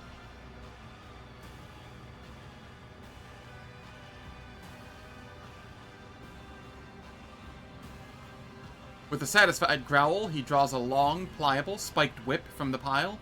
You hear a click, and an icy blue glow ripples out across the whip's smooth surface with a slight crackling sound. I did not find my shadow field generator, and my toxin kit is gone too, but at least I have found my favorite toy. The Drukhari shows you his find. You know what this is. Humanity has similar tools for livestock and peasants. I doubt your kind is capable of such a sophisticated creation. Most likely it is a crude copy. An agonizer, an electrical disintegrator that acts upon the nerve impulses. This particular one is too fine a piece to be used in combat, but in a torture chamber. The Drukhari hefts his whip, clearly familiar with the feel and weight in his hand. An exquisite instrument of pain. Total impulse control. It can deliver sensations as subtle as a whisper, or incinerate synapses.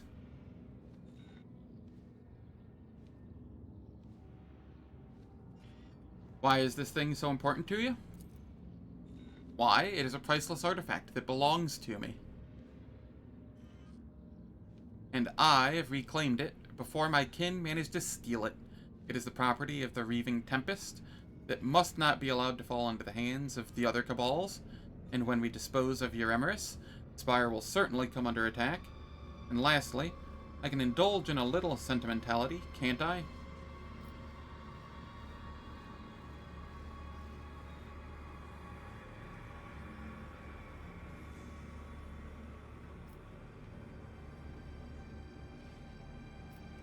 You may keep it. You want to try it out, Zen? A little demonstration? His eyes dart to your arm. Put that foul thing away. Are you out of your mind? To express my gratitude for my escape from the arena. After all, what better way than to share with you that which truly excites me? Show me on yourself.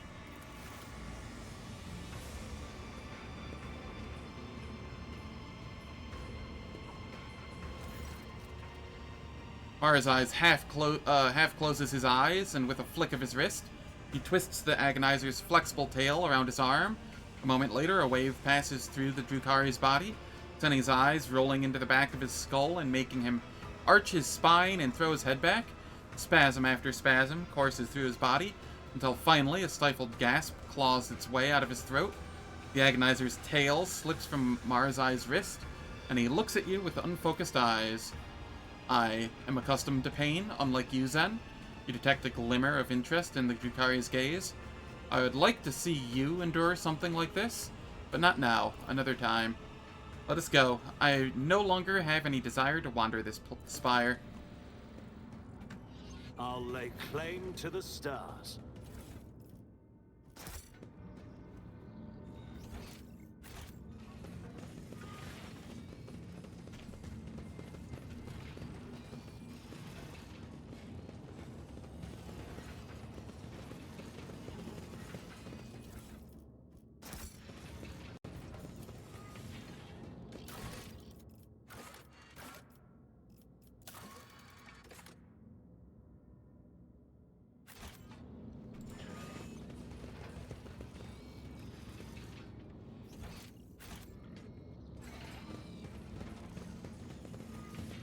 These look like chests. Why do they not have anything in them? Maybe failed awareness tests? Weakness. This looks like a party up here.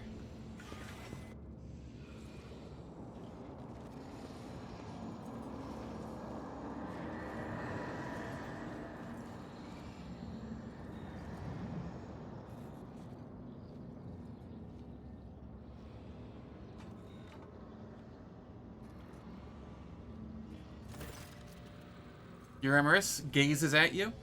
The two of you lock eyes for the first time, an icy darkness churning in her stare. Worm, insect, you have the nerve to stand before me again?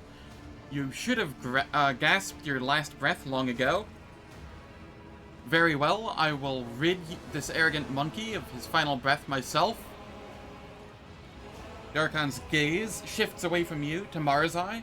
A venomous smile spreads across her face. My former Draken, my inept executioner.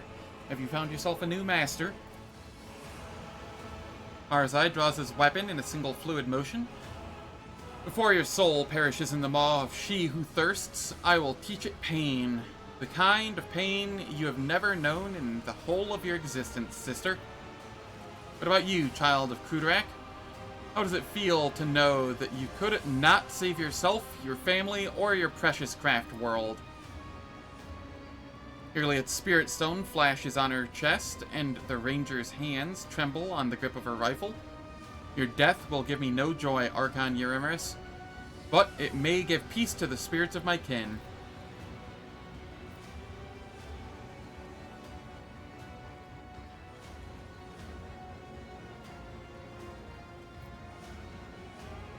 All those craft world fragments, all those prisoners, was it worth it, Xenos?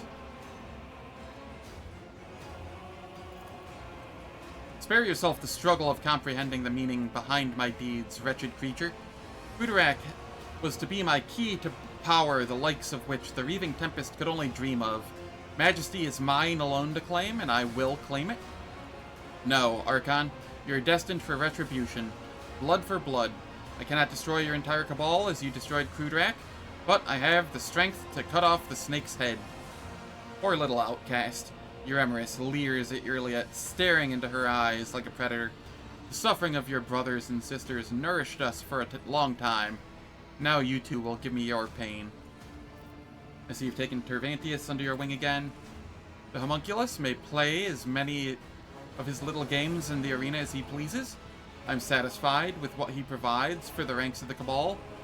That makes him valuable enough to spare his life. What do you need what did you need the Farseers for? So be it. I will humor you before death, if only to step out of another shadow once and for all. I wish to orchestrate a little disjunction, and with my helpless brethren in my clutches, who are capable of tearing apart the veil with their mere presence, it could not have been simpler.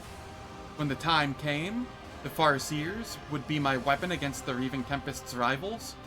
Under cover of the Cataclysm, my blades would behead all those who stood in the way of my ascent. You destroyed your future with your own hands. When the truth became known, all the weapons of Kamora would have turned against you and against my Cabal. And this coward was my Draken. You're too quick to call the Reaving Tempest your Cabal. You have neither the ambition nor the vision to lead all these warriors full of lust for power and blood. Dragging Farseers into our Spire in an attempt to trigger a disjunction? That was your grand vision? It is a pity you have not bothered to lead a single raid in recent years. It would have been entertaining to watch you order a fleet to fly headlong into monkey structures and detonate their engines, all to secure a bright future for the Cabal. I have grown tired of the games and machinations you have ushered into my realm. Prepare to die, Archon Eurymerus. Die? Ha! Eurymerus draws her weapon.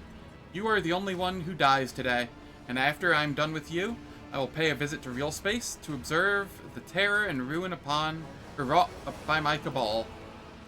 You know, monkey, that so many of your kind have had their lives cut short at the hands of their own kin. I used you to purge the ranks of the Cabal, to clear all obstacles from my path. I used you to accomplish my goals. I colluded with your kind, despite your much vaunted hatred of Xenos, which ought to have prevented any of you from even considering such a thing. Marzai narrows his eyes. You purged the ranks of the Cabal and cleared all obstacles from your path. Even in that you failed, you talentless wretch. I'm still here. I will be the one to purge the Reaving Tempest of you. My servants are heading out on a new hunt as we speak. Who will become their prey? Which light will wink out in the void? How many monkey will perish in the darkness? You will never know.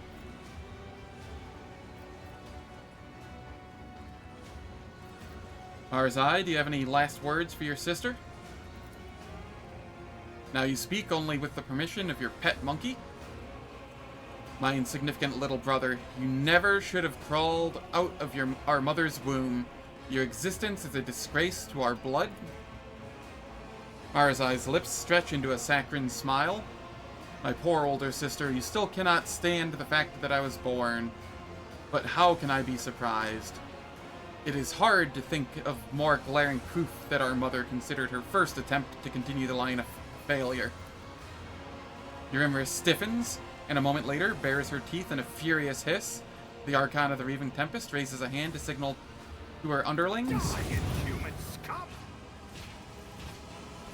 Ooh, we have fun things back there.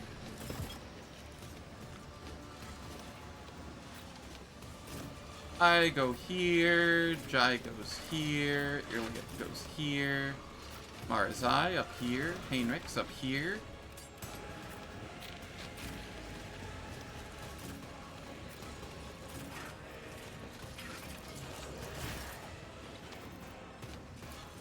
Alright, Eurymeris, what kind of fun stuff do you have? Revitalizing Pain.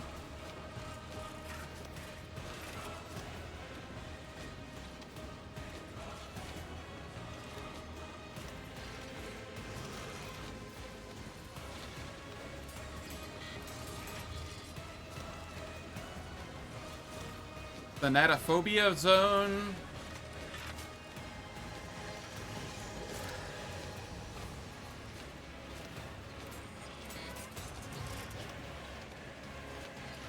Archon's Will.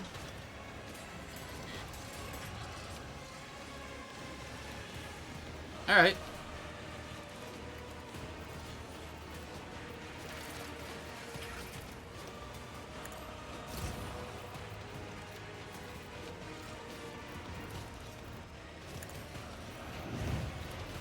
I can do that with the right incentive.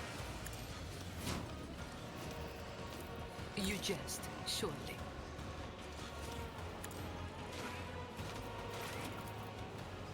Am I getting paid for this? You've got a problem? I've got a price. I can do that with the right incentive. Heinrich's. Tell me, and it is done.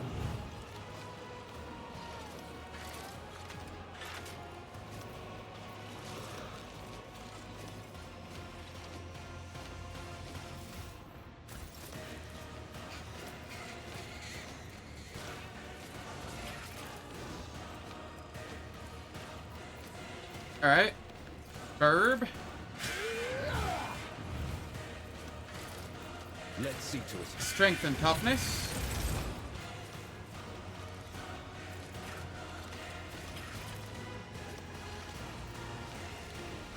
Prescience.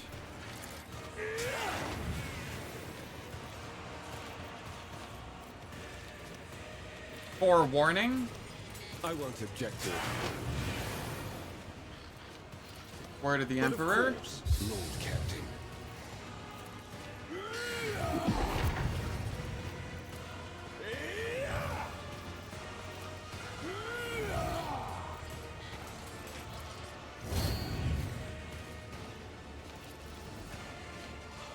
I won't object to it. We neuter those. Then switch back to this. Move over here. Actually, switch back to this again. Purification discharge.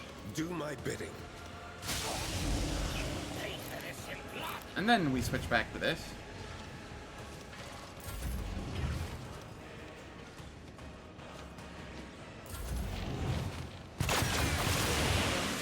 For this affront.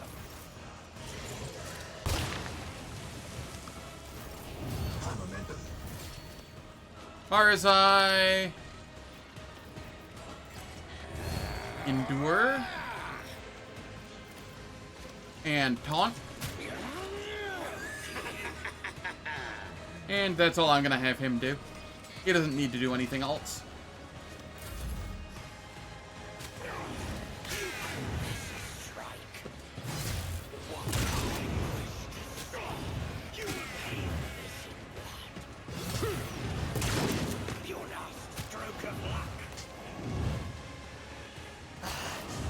You will pay an even greater price.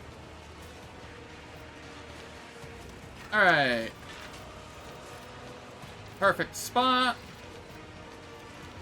I am Hull. not your Xenos pet monkey. This tedium is beneath me.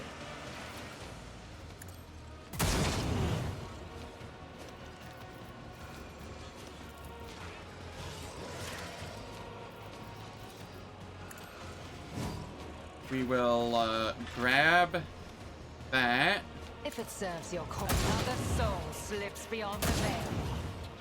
I see you moving no more. Alright.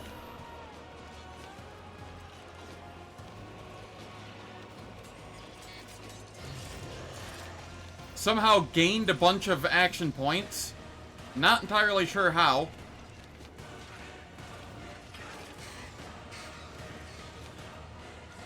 How did we gain action points?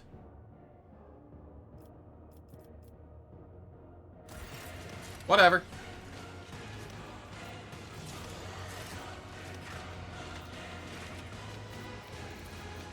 I am not your Xenos pet monkey. If it serves your ancestors, guide me. I am not your... No weakness is hidden from my sight. Per kill thing? Maybe. This tedium is another soul slips beyond the veil. You call this a strike? Yeah, no, it's a per kill thing. I'm gonna have to figure out how she's gaining more action points. Less, was it an item she has?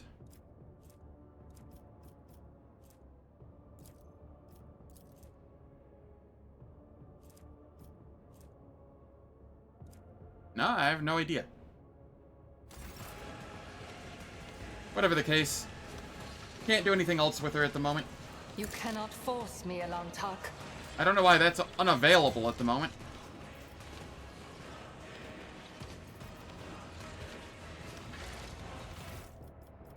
Heretic had something like that?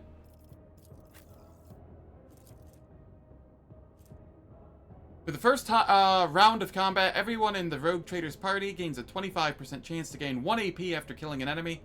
However, triggering this effect immediately manifests a psychic phenomena. She was gaining more than 1 AP for killing an enemy, though.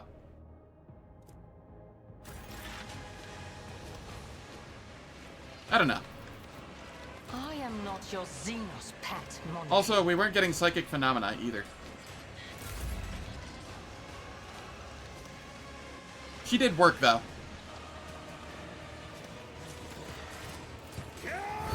Endure. Reckless Rush.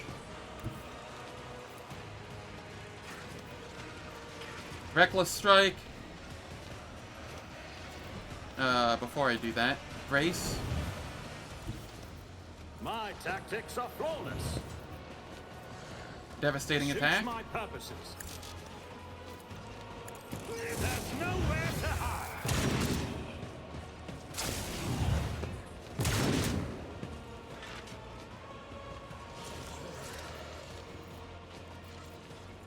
And then Wildfire. Already done. All two didn't stand a chance. Here. Then I give Aogen this. Your demise is an incontrovertible fact. Not a problem for me.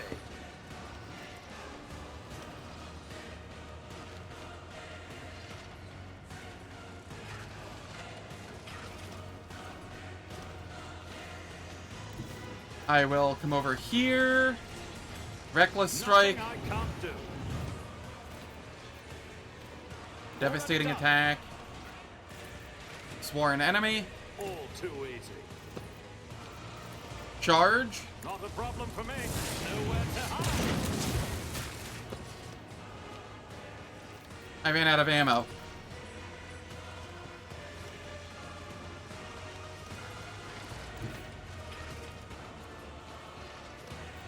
I'm not going to waste my movement. Nothing I... Kill it with the hook.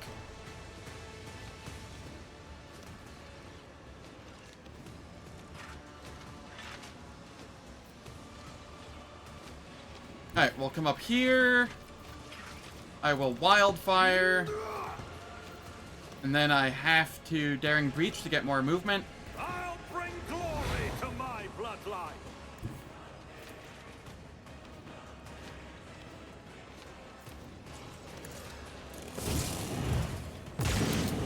Watch and learn. Already done. There's nowhere to hide. I will tear your throat out personally, monkey. Another clean strike.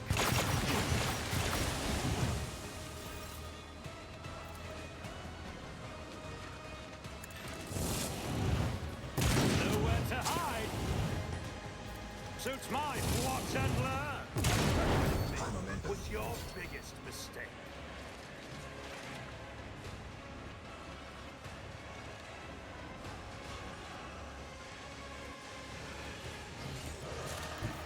Okay, then come down here.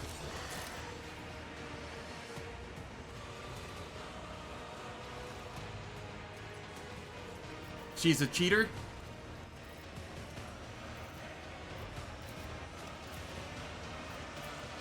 Oh, there's a grotesque over here that I can go play with.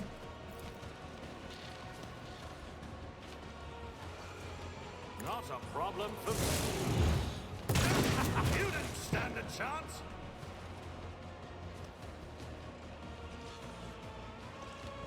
Alright, I guess that's that for my turn here.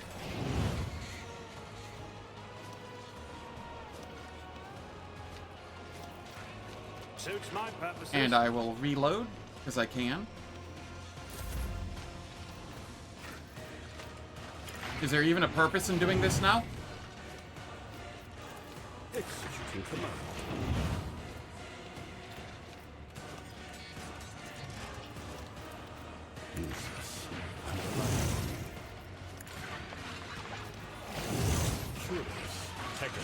Engage.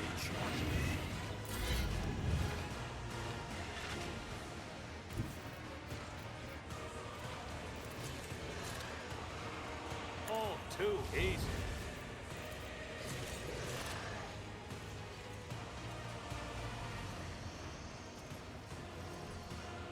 Yup. Suits my purposes.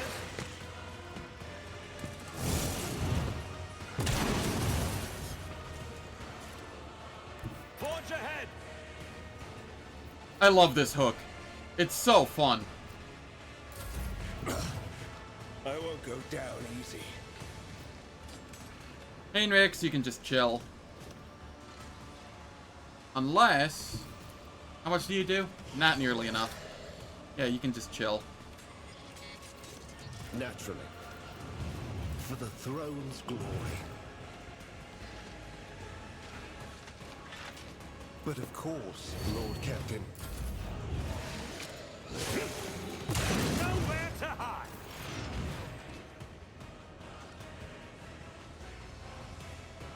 Eugene. Get the finishing kill. Or finishing hit. Ow, witchcraft.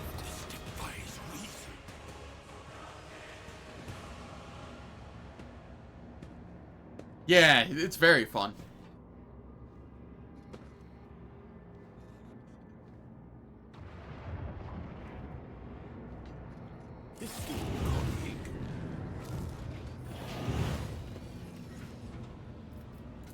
Alright, this gets us level 43. How did I have this built here? 43. I am getting...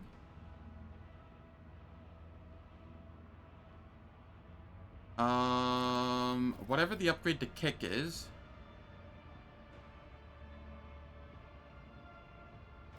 Martial art?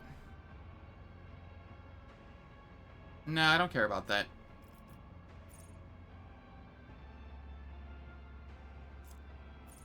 Contempt for the weak? Yeah, let's go Contempt for the weak. We knock things prone semi-frequently. And we crit all the time. Or Arms Master. Killing an enemy with a melee attack makes all Arch-Militant ranged attacks this turn cost 1 AP less, and vice versa. Does not stack. Let's go with Arms Master.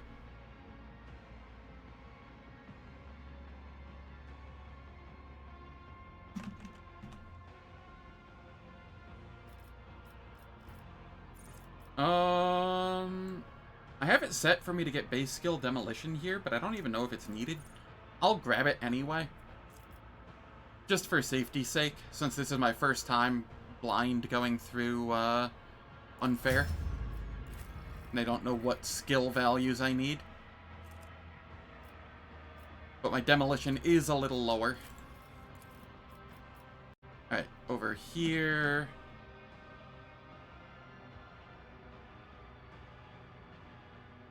Veil and Shatter. Base skill Lore Xenos.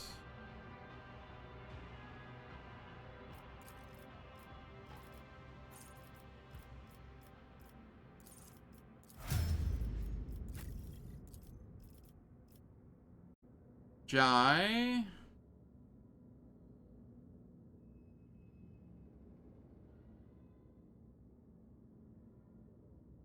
Inescapable Zone, Residual.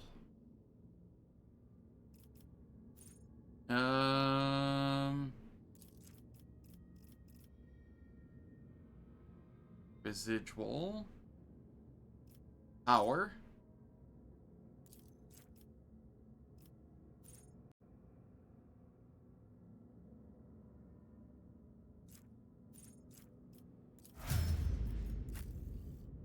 Over here, Aogen. I don't know what I'm doing with you. You're in such a weird spot at this point.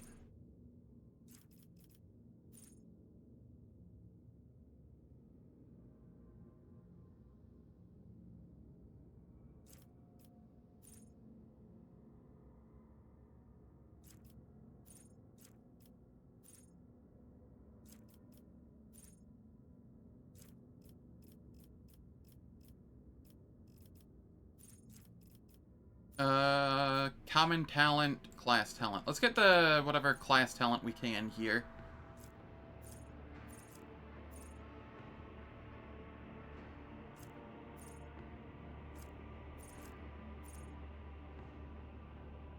We could grab Impure Force just for some trace damage by running it through enemies.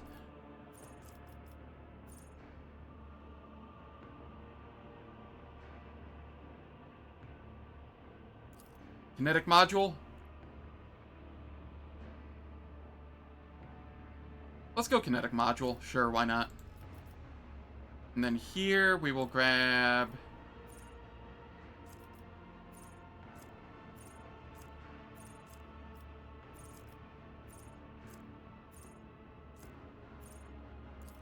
High Voltage.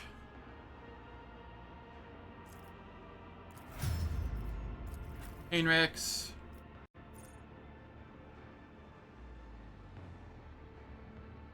What am I getting on you? Enforce Reality. And then...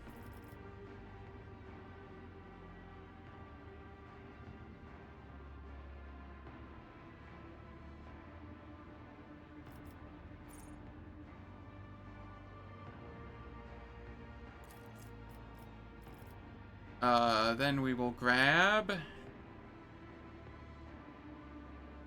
Base skill, Lore Warp.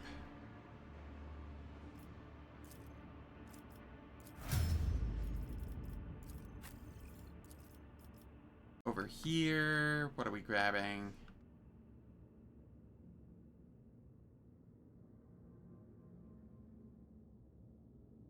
Morbid Perot and Eldari Weapon Proficiency.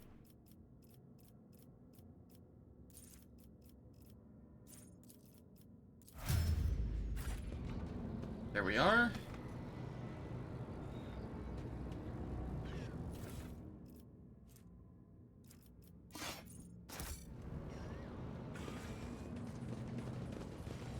It's about time.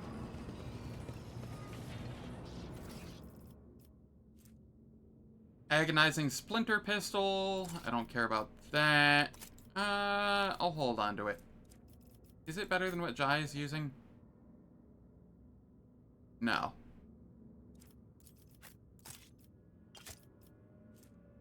Whenever a bleeding, burning, or toxin effect is inflicted by the wearer, deals damage to an enemy, that enemy suffers minus 5% armor penalty against only the wearer's attacks, and the wearer gains... Okay, that's neat. % dodge to wearer and their allies. Int bonus. Okay, that can possibly go on Aogen. Shadow Field. At the beginning of combat, the wearer gains the Shadow Field effect. Yep. Monkey Hide Cape. Decreases all incoming damage except direct damage by scaling off of versatility stacks. Ooh, that's kind of spicy. I get a lot of those. Jin Blade of Euremeris. Any trace damage can become relevant with hammer buff. Yeah. You inflicted 3 trace 3 warp damage onto your heretic after hammer and % modification was like 1k. Nice.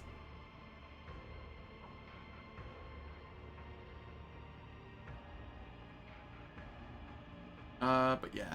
This looks pretty nice. A new challenge for me?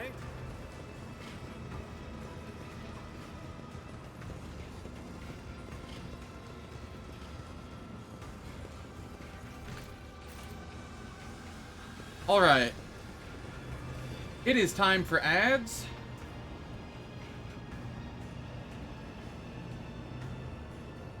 Oh, it was self-damage. Whoops. I didn't notice that part. Yeah, that doesn't sound fun then. But yeah, it is time for ads. The ads will last for 3 minutes. They disable pre-roll and mid-roll ads on Twitch for the next hour. I do not do anything in the meantime, so nobody misses any content. And when we come back, I'm stepping through a portal.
Alright, the ads are finished.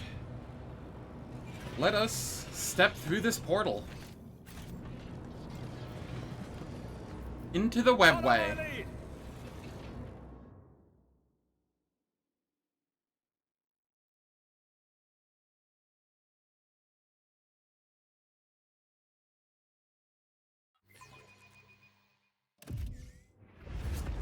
With the physical horrors of Camorra behind them, a long and arduous journey, possible only with the help of a Xenos guide, lay ahead for the rogue trader and his party.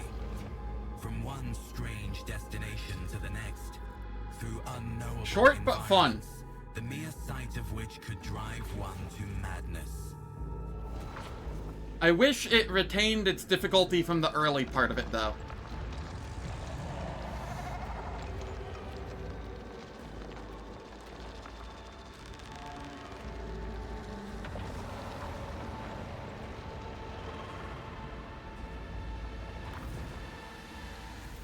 Despite the challenges, they managed to escape the labyrinthian webway and find their way back. Home?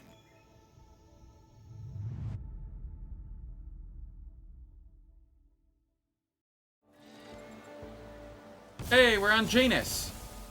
Who would have guessed?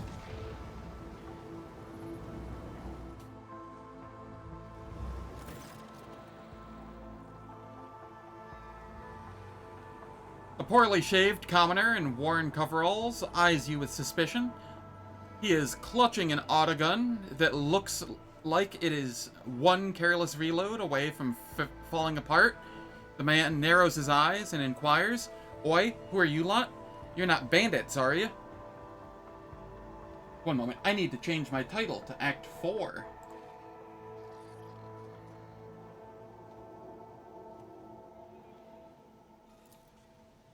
Upon noticing a non-human in your retinue, the old man grimaces with contempt and clutches the Aquila hanging around his neck, and chumming around with inhuman scum, no less. Begone, you lanky freak. I compel you in Saint Cognatius's name, in Saint Nicomedes Keefe's name, in Saint Drusus' name. Eklindel casts a weary eye over the commoner and inquires quietly, "Is this monkey possessed or simply mad?"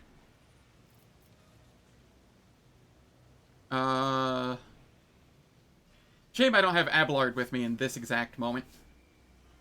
I am the master of this planet, Zen von Valentius, and I require something of you. Blessed throne? You're joking me? His lordship? In these here backwoods? What an honor. A big ol' honor, this.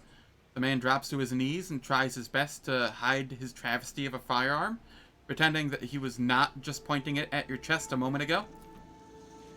I'm just a lowborn, a small, humble man. I've only ever seen your lustrous visage on the holy icons in the temples of the capital. So who are you? I'm a scout, your lordship. I wander the woods, I test the soil.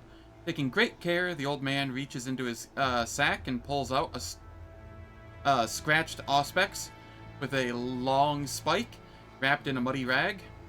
The tech priest told me, once 1,000 steps you have walked, thrust the mystical probe into the soil, say a prayer, then press the smaragdine seal, offer 3 prayers to the emperor, then press the ruby seal. Thus will the probe test the land and tell you what minerals dwell therein. What do the people of Janus say about my abduction? What's that? Did some rotter abduct you? Who could perpetrate such villainy? Kidnapping his lordship, the nerve. We ain't heard anything here on, or nothing here on Janus? How are things in the colony? I won't shame myself by complaining. We live, thanks be to the God Emperor and your lordship. We pray for your health every day. Our new masters, the Ultraquisitors, they're a dignified bunch. They fancy the learned type, though, and no good ever comes from scholars. But on the upside, they are paying you thrones for your service. Can you believe it? I hadn't seen a throne in my whole life, and they are giving us 2 for every month's work. There's this plague going around on Janus, though.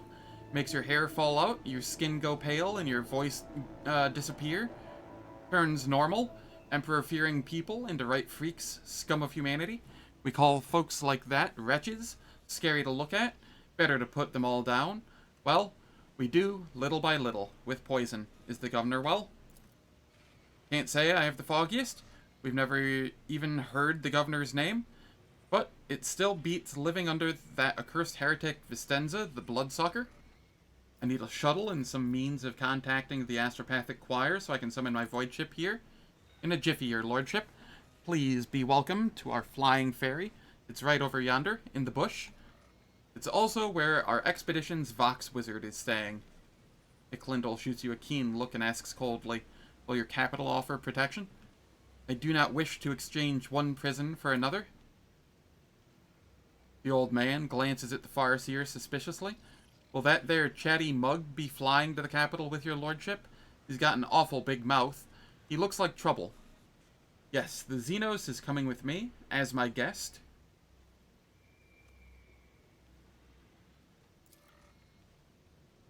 With a frowning grimace, the commoner bows and mutters under his breath, oh, this won't end well. With guests like these, better grab 'em by the floppers and to the pyre. Burn 'em right quick.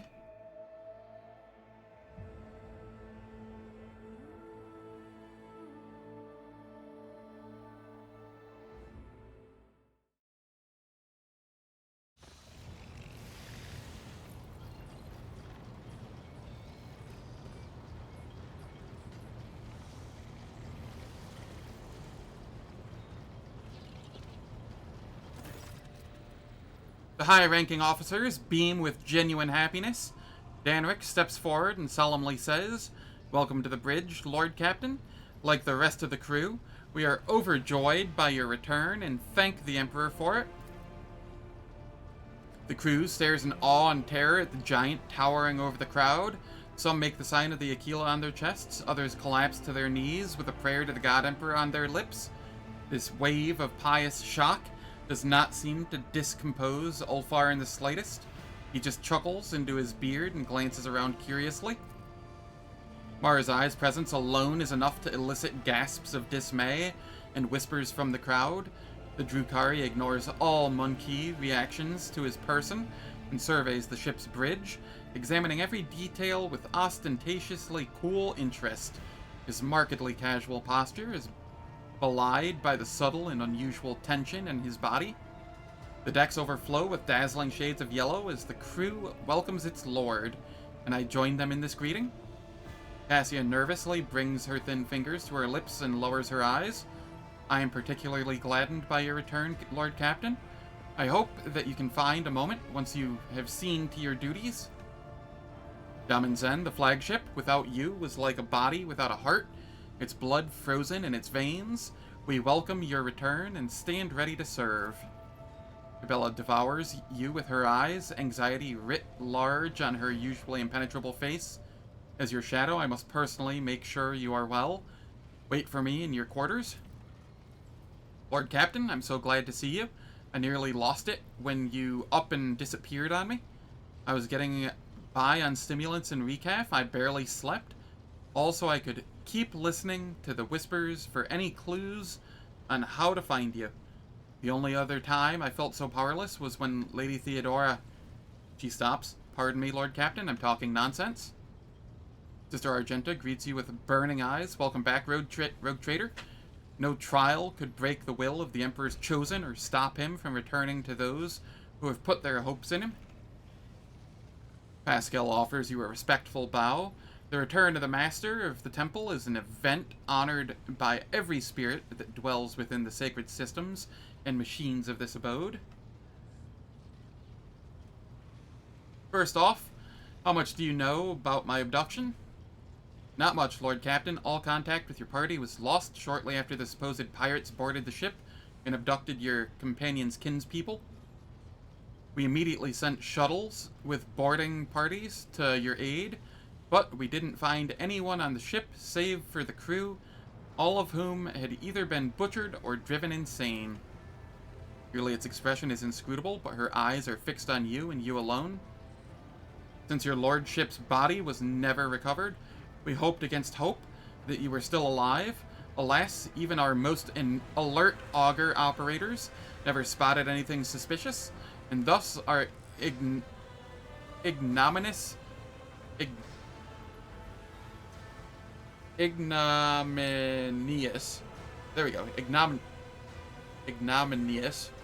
failure put you in dire peril. Dare we inquire what happened to your lordship? I'm glad you realize you are to blame for my capture. You've not earned the right to hear about my adventures. My loyal servants, the accursed Xenos, tried to take your leader from you. It does not matter. The topic of my disappearance is closed.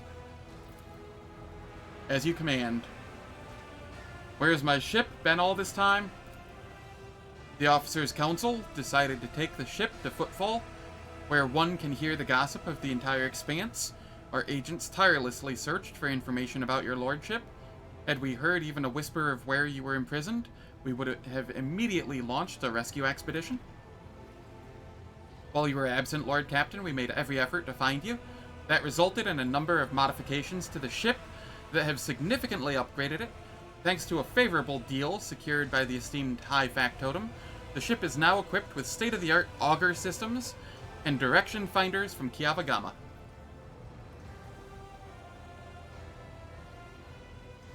I wish to return to my duties immediately.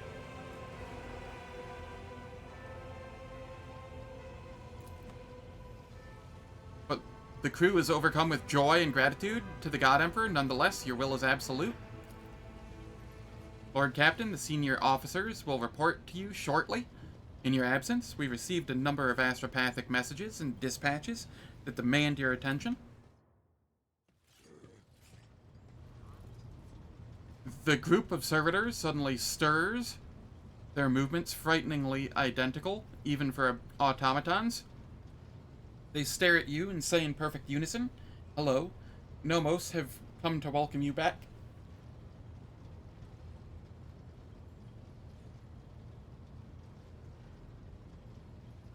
Sorry, I had to burp.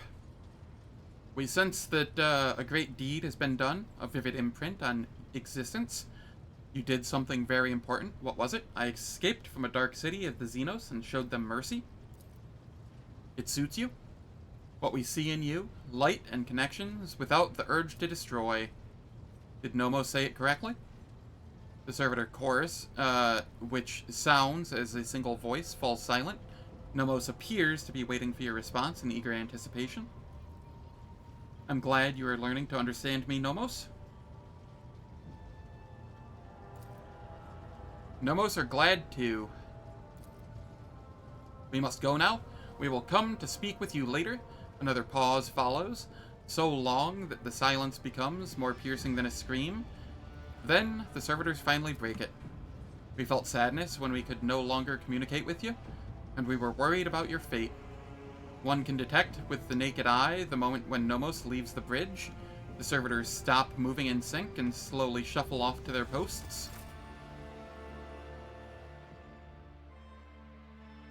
Zen!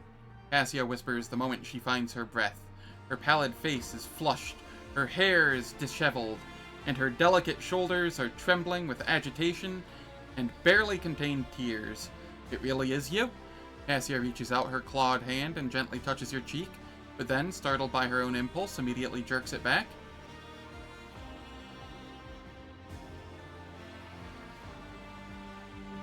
Catch her hand and bring it to my lips.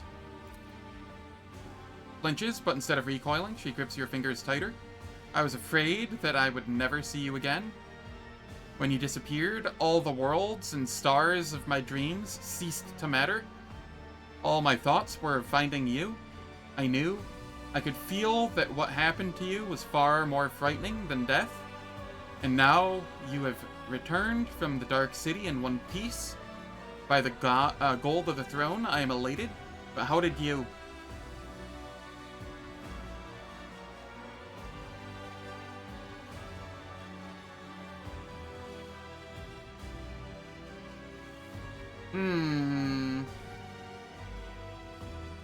I hope this isn't, like, forcing me into romance with her. If it's anything like Wrath of the Righteous, there will be a very obvious choice at some point. So I'm gonna go 2. Hold her close and kiss her tenderly.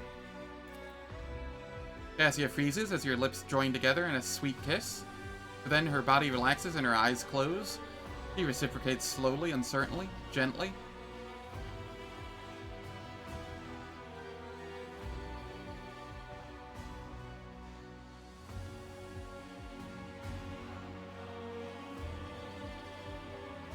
You think it doesn't get any more obvious than this?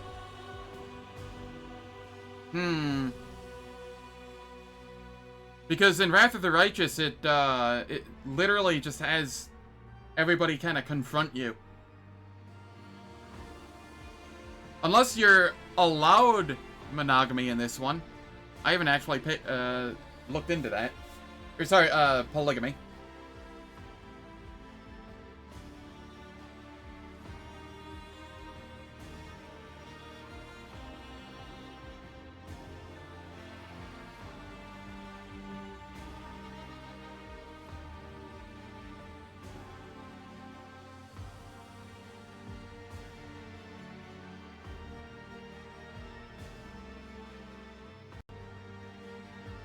I'm gonna look it up real quick.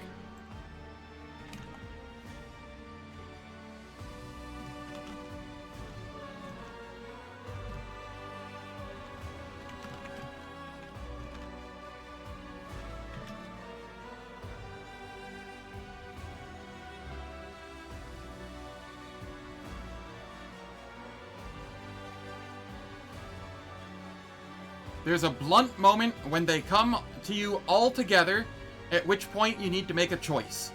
Towards mid/end of Act 4. Okay. That's all I needed to know. So it does work like Wrath of the Righteous. But this is what I'm trying to do. To help you escape for a time.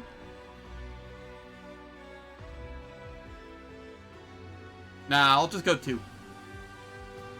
I fear that if I were to let you go, you would run away.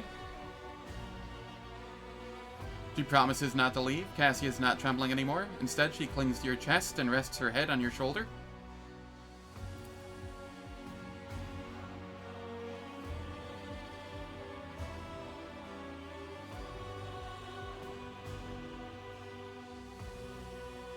I'm gonna go 2. I do not know, but I know I cannot hope to see the light in my days ever again without you. I can see it in your colors, your soft, warm hues, and the bright flashes whenever you look at me, as you are doing right now. I feel the same when I'm with you, and I am afraid that I might grow to depend on this feeling. The colors of bliss are so very fleeting. A moment passes, Cassia blushes even more and hides her face in her hands. Your heart races after the rapid beating of hers. Each new breath you take is deeper than the last. Your body's tingling, your face is burning. Best romance options not available. Aogen? Sorry, Nuncius?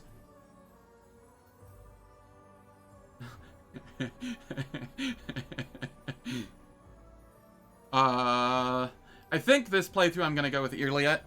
Because in other playthroughs, I am going to probably not have her around as often.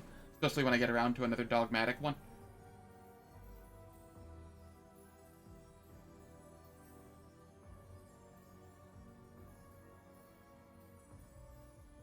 Argenta? Ah, yes. That is fair.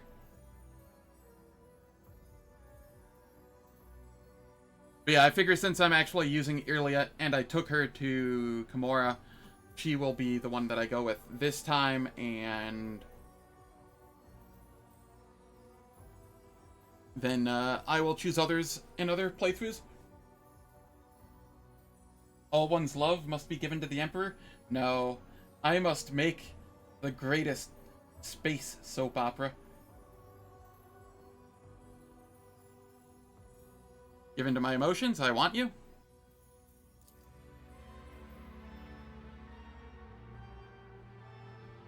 Oh, nope.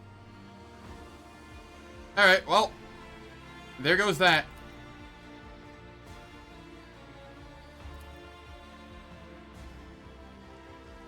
I know for the future.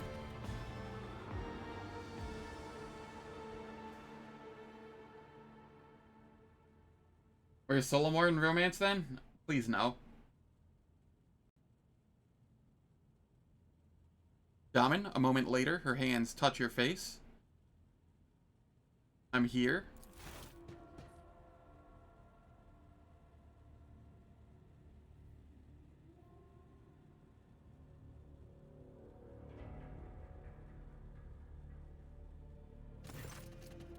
She melts in your embrace, her trembling touches, expressing her feelings better than any words could. She releases you and looks into your eyes with a mixture of longing and relief. I believed. I knew you were alive. I saw your shadow in the labyrinth, looking for a way out, meandering in the dark, yet still guided toward salvation by his light. And now you're here? She slowly pulls away, her tender expression gives way to something else, pain, despair. Right here, where your blade rested in its sheath, pointless and useless. Please don't. No one could have foreseen what would happen. Her fingers curl into fists. The Undying One is giving me his signs. He must have warned me, but I failed to see. Isabella hesitates a moment before finding the will to speak. On the day that you and I bonded in the labyrinth, something upset the order of things. All that the Vizier taught me. All that makes me what I am. And here we are, reaping the fruits of my irresolution. My weakness? Naught but his providence saved you from falling to an unrighteous death? What are you trying to say?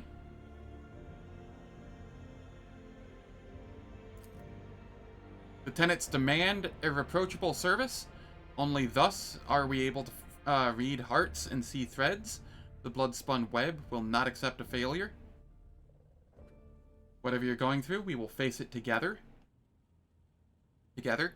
You have no notion of what it's like when errant thoughts and emotions obscure your inner sight. Your world is full of transitory passions. It is woven from them. It lives through them, without having to care about any thread other than your own, including mine. Perhaps our bond is not as heavy a burden on your heart as it is on mine. After all, I'm not the only one you've bonded with. Venai Cassia. I've seen the way she looks at you, the way you look at her. You crave her fluttering soul. Why? Is it because Yes, it is. it's so easy to break? The evasive Viljai is not your equal, neither in soul nor in thought. Her shallow words and farcical deeds are but a colorful shell that cannot conceal just how little remains of her teetering faith. What? Why did the voice acting stop here? What? Hello? It's just coming and going. Alright. Vil-Irliot is a spawn of heresy, and yet you act as if you and the Xenos are close. This perversion, born out of whim, this unnatural tolerance, I fail to understand. Is it the Aldari's doing, or a shortcoming of your own soul? Isabella speaks in the cold voice of a spinner of death. The web demands that we create a distance between us. I cannot be your blade so long as thoughts and worries of another kind shroud my path through the labyrinth. Irliot didn't deserve voice acting? Wow! Despite her tone and her words, you see longing in her eyes and a glimmer of hope.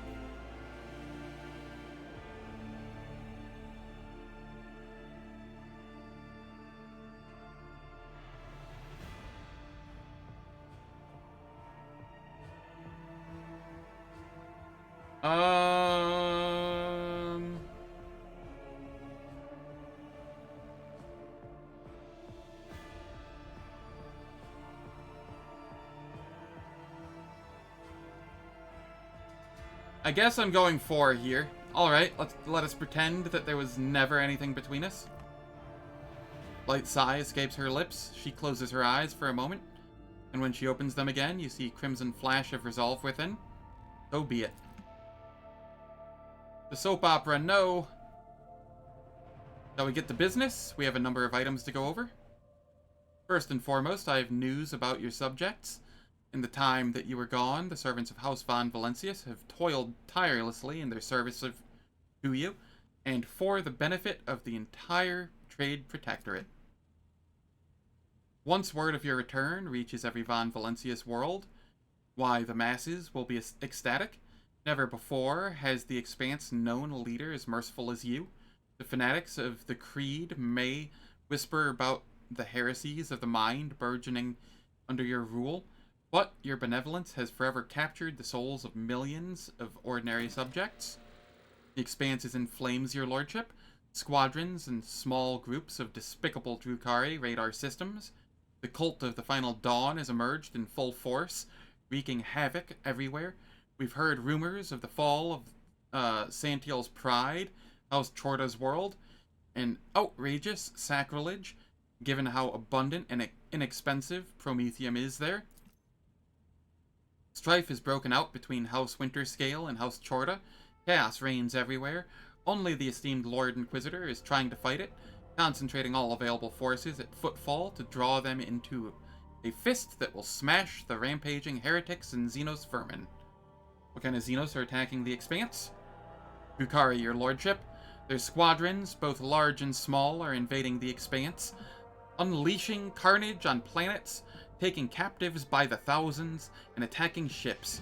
It is as if something has poked their nest, if you will, and now they are lashing out. How fare the worlds of my dynasty? The heretics' malicious acts make it difficult to maintain astropathic contact with the colonies. The cult of the Final Dawn strikes everywhere, and their sleeper agents are active on every planet. On Viabos 6, a mutiny was crushed after a group of newly arrived prisoners succumbed to blasphemous propaganda.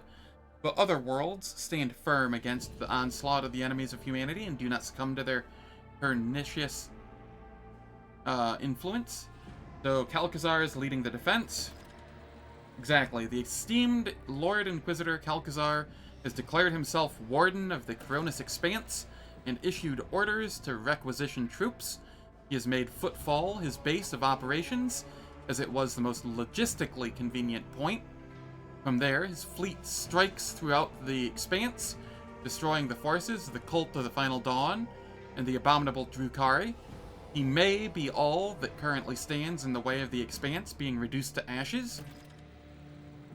When heretics laid siege to Euphrates II, the hallowed forge of the Cognizance fleet, the Lord Inquisitor sent an enormous force. Now they and the Explorer squadrons, recalled from the front lines, stand together against the heretics in the battle for the Sacred Planet. What is the source of strife between Incendia and Caligos? When the esteemed Lord Inquisitor called upon the rogue traders to join his forces, her ladyship, Chorda, heeded the summons while his lordship, Winterscale, ignored it. Rumor has it that his refusal was defiant in manner and served as a pretext for Lady Chorda to declare war on House Winterscale. Winterscale ships are being hunted and his worlds occupied under the pretense of compelling them to submit to the Imperial Creed. Surprisingly, for all his love of fighting, Winterscale is in no hurry to defend his domain. According to intercepted astropathic messages, he and his retinue are currently on Quetzaltemur, hunting down a Xenos fleet. Eldari, by all appearances. Is there anything else I should know? Man, from all of this, it sounds like there's so much to do in this act. But I've been told it's, not terribly large.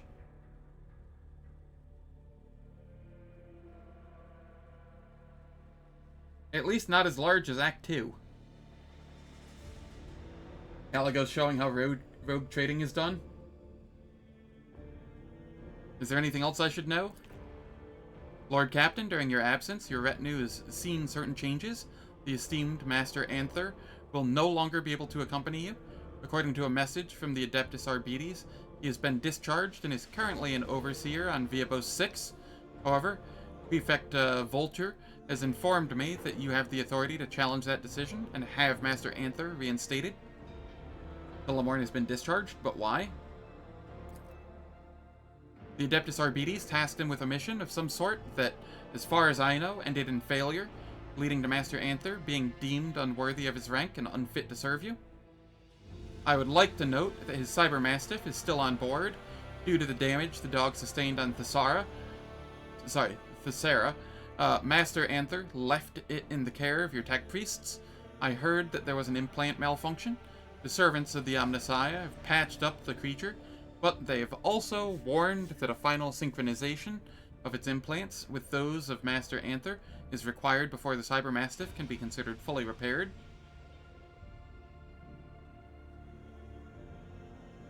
Yeah, but I mean, why would you? Like, all of the exploration in Act 2 is scaled to Act 2.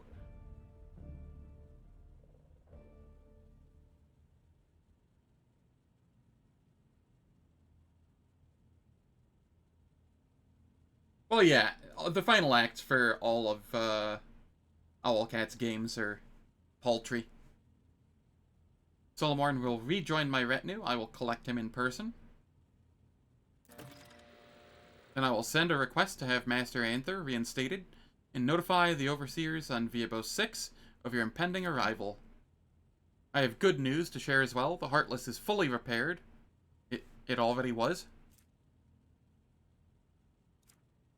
Its hull has been considerably reinforced, and after a complete cycle of tech litanies, the fighter craft in its hangar now eagerly await the chance to show their worth in battle. The factotum lowers his head in thought. There have been other minor developments. If you so wish, I will gladly bring you up to speed on the bridge, but I would not want them to take any time away from this occasion. Thank you for your report. Lord Captain, allow me to make a request, a personal one. While you were away, the Choir Master received an astropathic message from Dargonis. It concerns my family. The Worsarians have been accused of treason against House von Valencius. What? How is that possible? I cannot comprehend it. The Seneschal shakes his head helplessly. The Worsarians have served the Rogue Trader dynasty loyally for generations. This is hard to admit, but the news has come as a crushing blow. The accusations were leveled by, or on behalf of, the Drive Stems, the governing house. Under normal circumstances, the investigation would not have required your involvement, and my entire family would have been. But, being of noble stock, the Worsarians are entitled under an ancient custom to petition for a rogue trader's personal protection once in a generation. Your personal protection, Lord Captain. Do not deny us that honor, I implore you. Tell the Choir Master to send a message to Dargonis saying I will personally take part in the investigation. Breathes a sigh of relief, and it seems to grow an inch or two taller. It will be done, Lord Captain.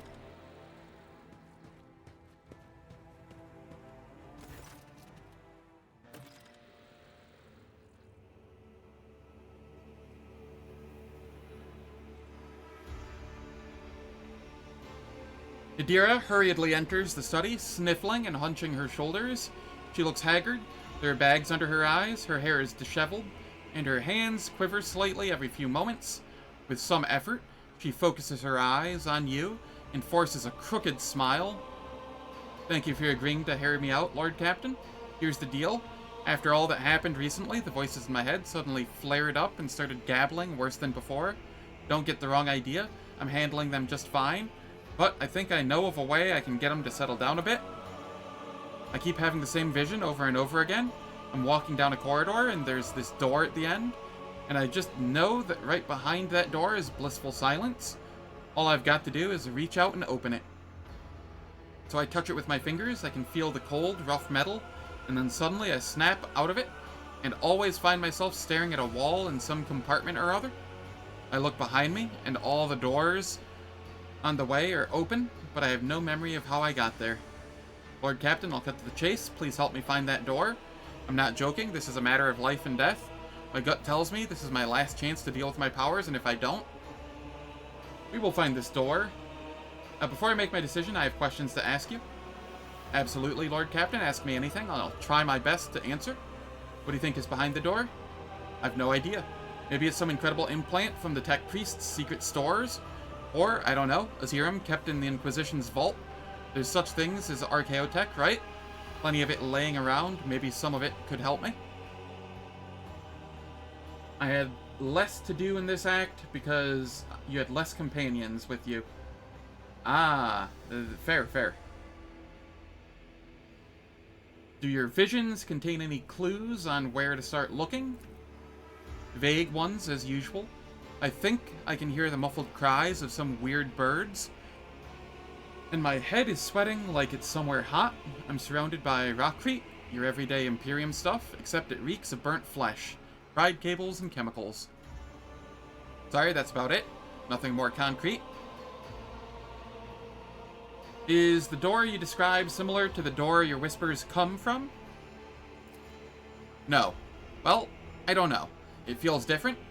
The one from the visions feels very, I don't know, real. I can even touch it.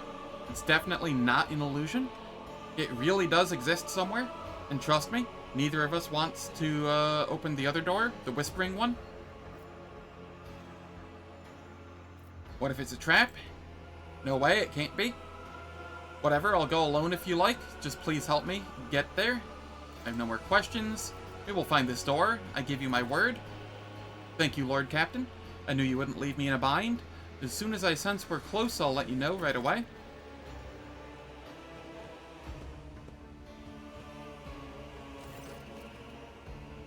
The Exalted One, bless the House of Von Valencius for your largesse of spirit, Shireen, and thank you for deigning to speak with me.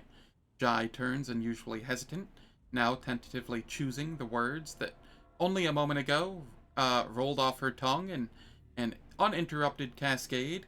Here's the thing, Shireen. My network of trade representatives has been stretched a little too thin recently, like a chiffon dress on a whore. Supplies are all over the place, orders aren't being filled, clients are kicking off, and not without reason, and revenue's plummeting.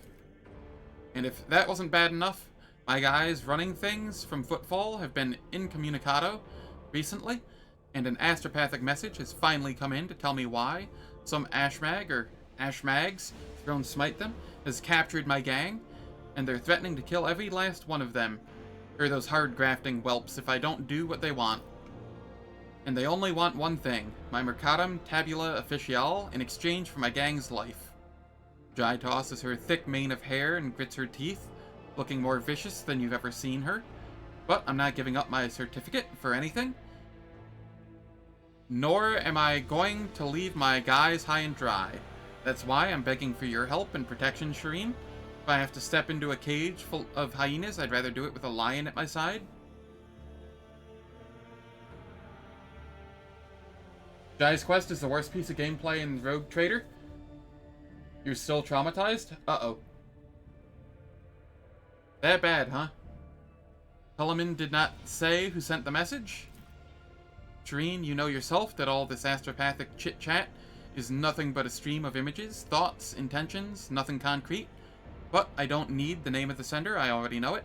I can smell Falco's stench all over this, or else it's Vladium's doing. This is just that damned Ashmag style. Aji take him. It wasn't good? Uh-oh. It could be a bluff? It could, Shireen. But I've been missing the familiar stench of the docks, and darling Octi and her bar, and even the stony gaze of the Exalted One that watches over you wherever you are on Footfall. I'm homesick, you see? The tender smile vanishes from Jai's face, leaving a nakedly bleak expression behind. The Exalted One helps those who help themselves, Shireen, and I don't want to risk the lives of my people. When we reach Footfall, I will help your associates. I look forward to that day, Shireen, and praise be to the Exalted One for bestowing such a miserly portion of haughty indifference upon your heart.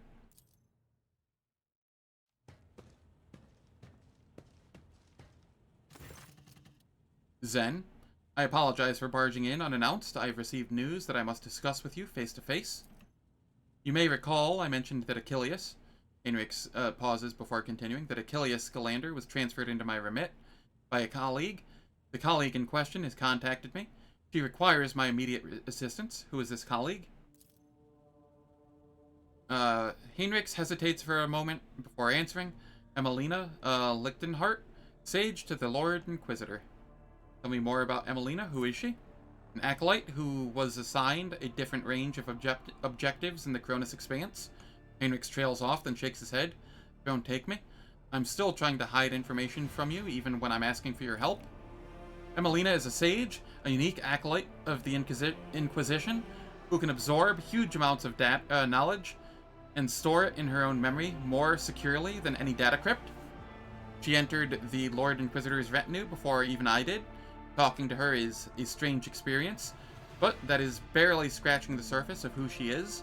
Emelina is an incredible scholar, an expert on the forbidden and the illicit, and of course, she is a loyal servant of the Golden Throne. You say talking to her is a strange experience? What does that mean? Good morning, Zepp. Hope all is well. Heinrichs locks his fingers and says nothing for a few seconds. Since birth, Emelina has been different from other people. Specialists from the Inquisition enhanced her natural gift of hypermnesia.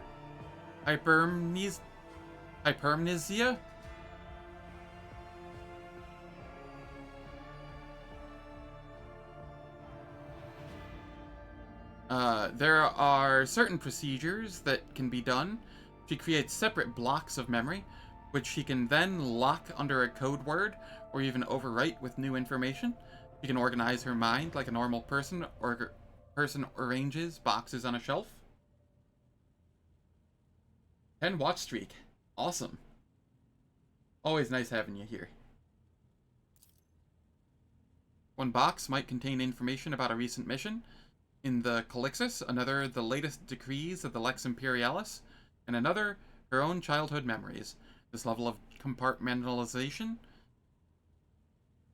might seem somewhat insane to the untrained eye, but it is the price one must pay to turn an ordinary servant into a useful tool of the Inquisition. I got a cough. One sec.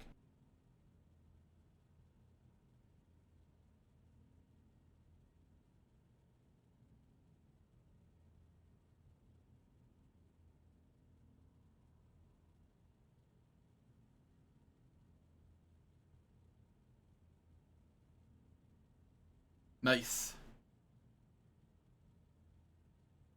Alright, you said the forbidden and the illicit. What does that entail? Emelina carries knowledge that is forbidden to common servants of the Imperium. She carries this knowledge within herself, as it cannot be entrusted to logs or cogitators. Heinrichs frowns. I said before that acolytes of the Inquisition must shoulder a heavy burden to come into contact with things that can penetrate and corrupt the soul. For sages, this is an especially trying ordeal. Emelina's hypermnesia has been enhanced so that she now remembers everything she sees, however briefly.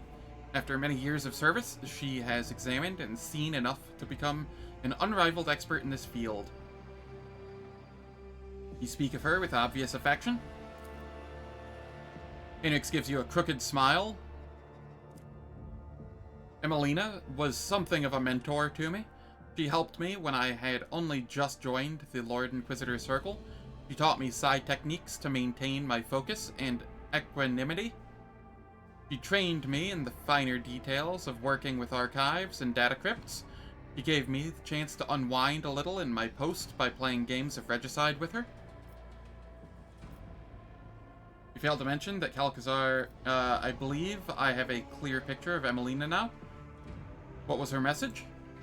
Emelina's message is incomplete and distorted. It is impossible to make sense of every word. The only thing we know for certain is that an acolyte of the Inquisition is asking me to go immediately to Ftan 4, a remote planet In her message, she seems to be requesting either military support or help with an evacuation, but whatever precipitated this request, Emelina would not make it if it weren't absolutely necessary. I know a rogue trader has more than enough other matters to deal with. Nevertheless, I would like to officially request the Lord Captain's assistance in dealing with this issue. I have no authority to demand anything from House von Valencius, therefore I am confining myself to a request for the sake of Coronis Expanse and the Imperium. How did you circumvent me and acquire this information from the astropathic message? Lord Captain, a rogue trader may be in a position to challenge the Inquisition's authority over their soul, mind, and actions, but a rogue trader's astropaths and his Vox officers? Hardly. Is there any hint of what exactly is threatening Ftan 4? Heinrich says nothing for a time, then begins to speak slowly as though he's fighting against resistance. For the avoidance of leaks, the details of the objectives of specific acolytes shall remain a secret. All I can tell you is that the primary threat of Emelina was dealing with in the Coronis Expanse was Xenos. In particular, Drukhari raids on distant systems. The Sage is ideally suited for gathering data about the chronology of this problem and finding appropriate methods for combating it. As for what Emelina is doing on Ftan 4, specifically, I don't know. I don't even know any details about the world itself. Only that there are humans that there, so either it has been colonized or a garrison has been established there. The Cult of the Final Dawn has been my top priority here, and my investigation has given me no cause to turn my attention to that planet.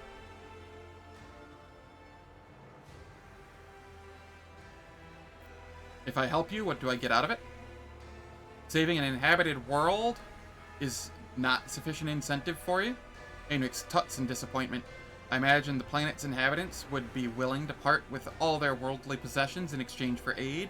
Of course, you will receive whatever requisitioned resources I and Emelina deem not to be dangerous or prohibited by the Holy Inquisition.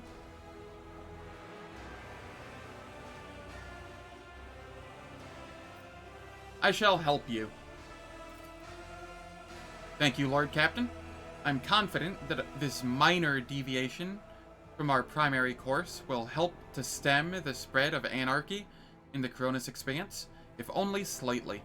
At the very least, we won't be outflanked.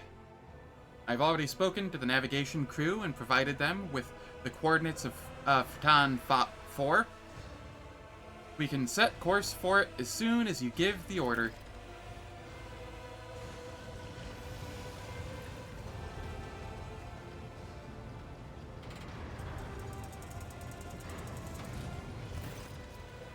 Enough Xenos? Justice will be done one way or another. Heinrich's voice drips with venom. Slither all you like, heretics spawn, but you will never leave this ship unscathed. The bridge is enveloped in an unusual silence. The officers on duty are huddling in the corners, looking on curiously at what is transpiring in the center.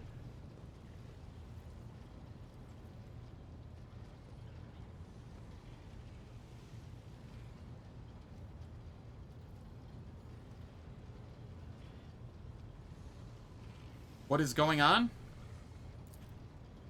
Catching sight of you, the curious crew members dash to their posts, leaving only the senior officers in the middle of the bridge. For how long are you going to tolerate this filth on your ship, Zen? This foul traitor who has already dragged you into the darkness once, and who almost left your protectorate without its sovereign. Rogue traitor, has Eldari heresy clouded your judgment? Treachery always means death. Whether for the traitor or the one betrayed. You almost died in Camorra? Your retinue? You know what became of them? Is it not high time that justice was done? Those present nod wordlessly, but do not dare to interfere. Now this is a fine spectacle. The Inhuman gets what she deserves. Let us all watch and laugh. Marzai, your wonderful path has led you into a rather thorny situation, cousin. You refused to beg for mercy in Camorra, and now you will have to lick the boots of Monkey. Silent Xenos, your turn will come. Juliet does not react to the curses being slung at her. with an imperturbable expression. She watches the crowd before her, then turns her gaze to you.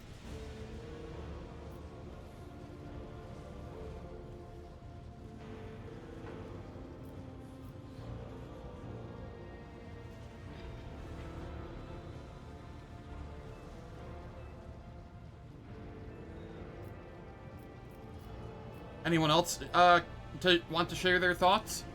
You know, Lord Captain, I will support any order you give, but to keep the Xenos in the retinue, especially after everything. Abelard casts a tense look at the lower bridge. After everything that has transpired because of her, it would not be wise. You know, Shireen, when a pet refuses to obey their master, they are usually put in a cage at best, or turned into a lovely piece of taxidermy at worst. Living with the weight of guilt is a punishment far worse than death. This is an incontrovertible fact, but can a Xenos even comprehend its guilt towards humans? I cannot give a definitive answer to this question. Only through experimental methods can the truth be uncovered. Spare her life, my friend. Juliet blankly surveys the crowd.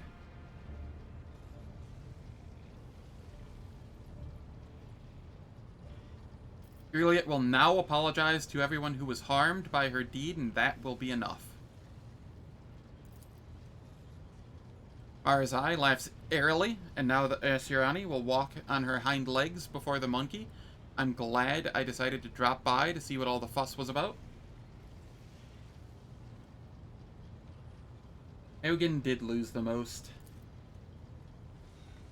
From anger to hatred, to dejection and despair, but soon she musters her courage, and in a stilted, barely audible voice, she says, "My words will not heal the wounds on your bodies, and still I regret you had to endure. Because of me. Words will not fix what has been done." The interrogator grips his weapon, but he hesitates, shifting his intense gaze from you to the Xenos and then back. The Xenos' apologies ring hollow. There's neither repentance nor truth to them. Disappointed by the outcome of the confrontation, the officers present slowly return to their duties. Are you all right? Shrugs uncertainly. Your monkey had it worse. I will live, and the wounds of my soul will eventually heal. They will live too, but their souls will forever bleed painful memories. I would have never left you at their mercy. Juliet smiles slightly. Of course not. You are you. If you shared with them what you shared with me and Kimura, they would surely understand your actions. Shakes her head. Those words were meant only for you, Elentok. You are the only one who I can trust with my feelings. Only to you can I bear my mental wounds. We have a special history and a special bond. I do not care about the others.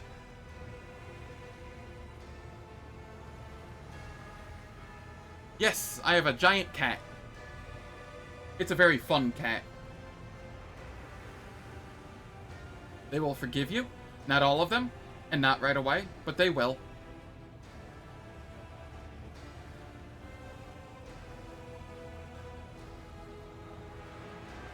Do you really not care what happened, or are you trying to conceal your true feelings again? I am sorry that my mistake led anyone along the paths of the Dark City. I can see their pain and rage. I understand. But words and pity will not help them. Only time and perhaps revenge, which will dull their pain for a little while. But you've taken away their chance for revenge, Elentok, and all we can do is wait. Nah, it's not a Kroot.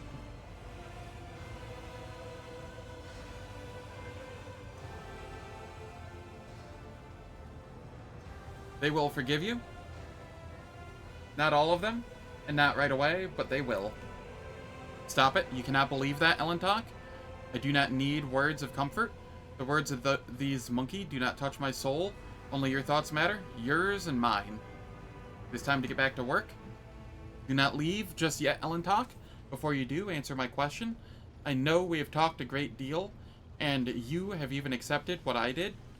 But I also know that the mind and the emotions are not always in accordance.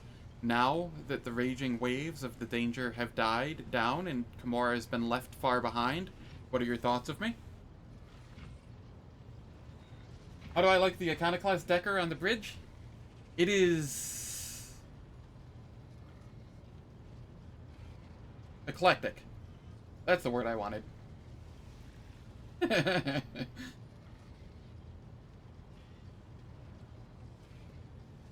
I know that everyone makes mistakes and everyone hides parts of their personalities they're not proud of. That is true of both humans and Eldari.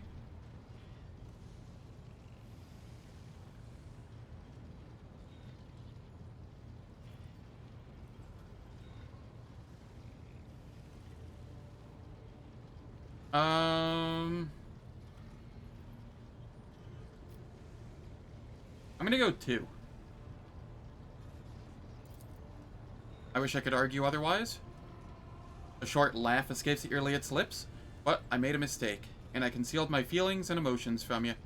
Perhaps you have done the same. But as long as we walk the same road, we have a chance to become better than we were before. Irliot nods and gestures elegantly before leaving. Until we meet again, Elentok, may the darkness scatter into a myriad of new stars before you. Alright, it is time for ads once again. The ads will last for 3 minutes. It's the only one I've seen so far, really, so, you know. It looks interesting.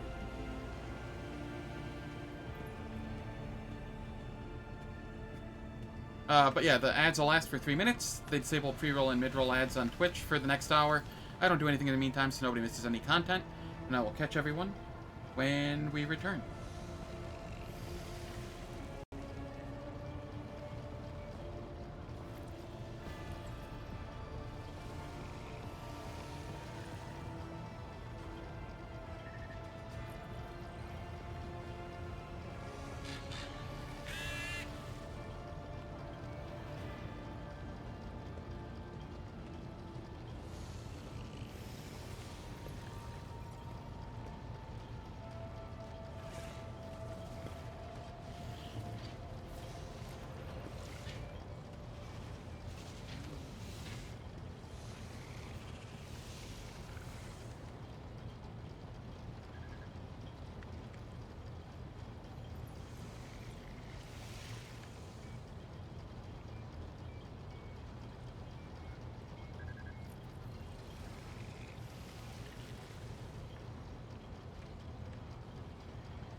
Changes in Dresden per Mythic Path were pretty nice as well, especially after some of the more recent patches.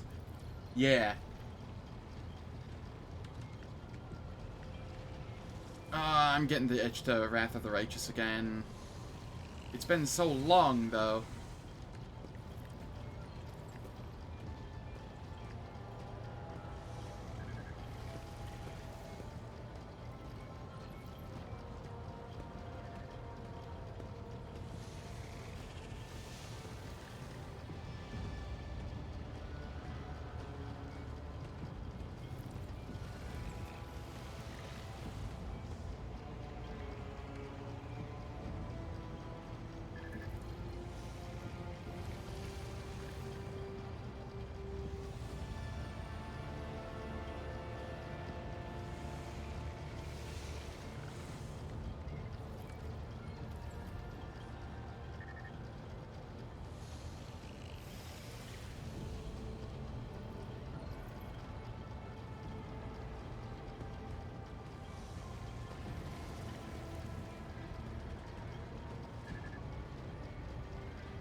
Alright, the ads are finished. We are back.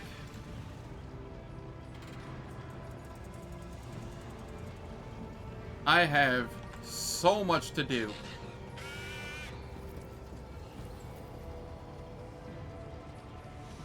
Heinrichs?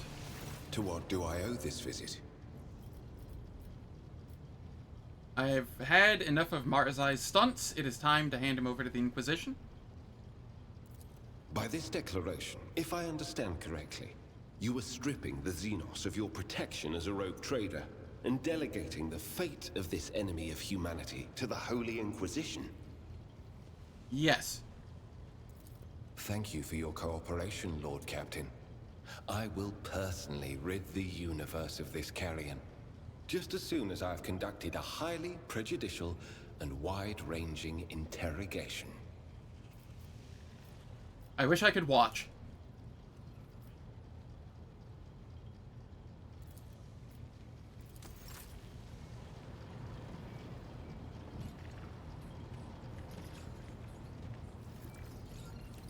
Fedka.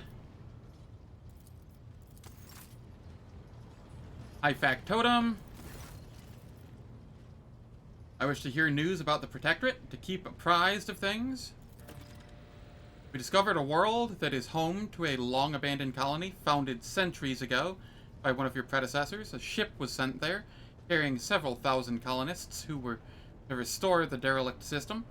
After the ship entered its system of destination, contact was lost with it, and its fate remains unknown. Perhaps you might like to investigate the disappearance of that vessel personally? Oh, I do imagine. In addition to that, your lordship, pirates have presented a serious problem for your domain. For centuries, a group of bandits, headed by a ship called the Elusive Contempt, has been raiding cargo vessels on their way from the Protectorate's most plentiful extractia. Their ability to deftly escape pursuit by patrols has allowed them to operate with complete impunity. The pirate's flagship has been spotted in a nearby system. Your ship, Lord Captain, is sufficiently powerful to finally chase down those brazen scoundrels and bring them to justice. The Astropathic Choir has received a series of alarming messages concerning the Narmer 4 system, where a dangerous space anomaly has supposedly manifested itself. Its nature is unknown, but the fabric of space within the system is reported to be curved and unstable. It is said that any ship entering the region disappears without a trace. I believe we ought to be prudent and steer clear of that system. The factotum hesitates as if unsure that what he has to say is worthy of your attention. There's something else, Lord Captain. The ship's astropaths have caught echoes of alarming messages. Unidentified ships, abandoned by their crews, have been spotted in several systems of the Expanse. It may only be a rumor, but those who encountered them have gone missing. That is all, your lordship. Contact the Curiosity Merchant.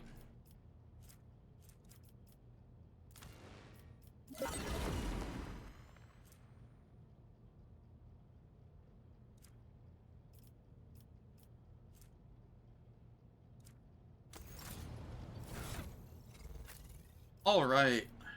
What have we here? Herb. 30 willpower, 75% maximum wounds.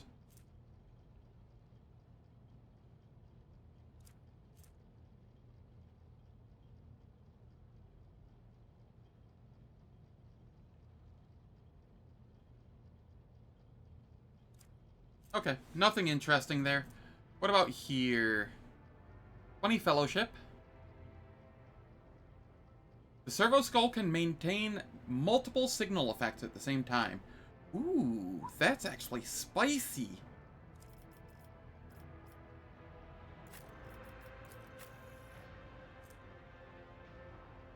Five fellowship. While any signal effect is active, the servo skull swarm gains 4 deflection. Cannot be over-penetrated and counts as partial cover. Meh, that's not needed.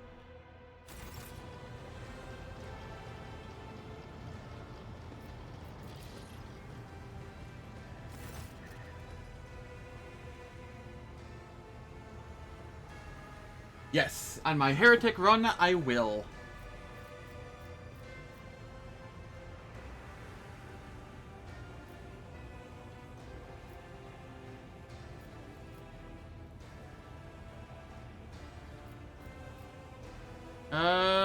Shipping and transportation. What all do we have? I haven't actually looked at any of this gear, like, ever, since I've never been here before. Laurels of Command. Move ability. Costs 0 AP. Okay, that's kind of whatever. Military combat tool. Whenever the wearer uses a non-attacking consumable item, it counts as an attack of a different type for versatility. 50% chance that a consumable item will not be spent when used. Interesting.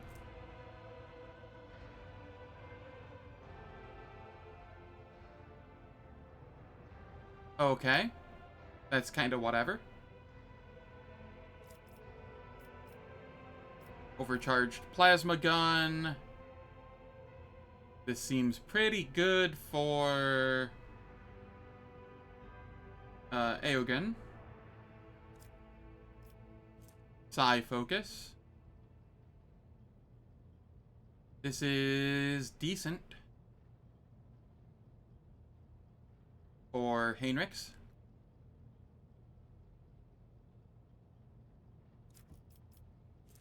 Auto stimulant.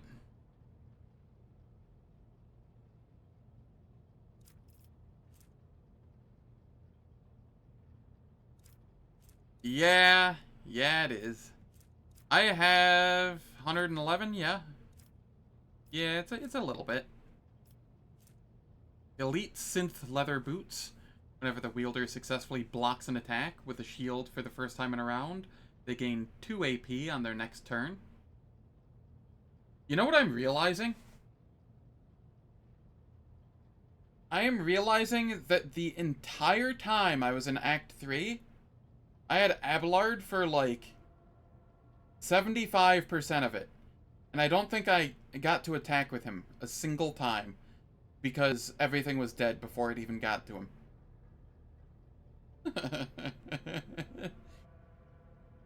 Well. Huh.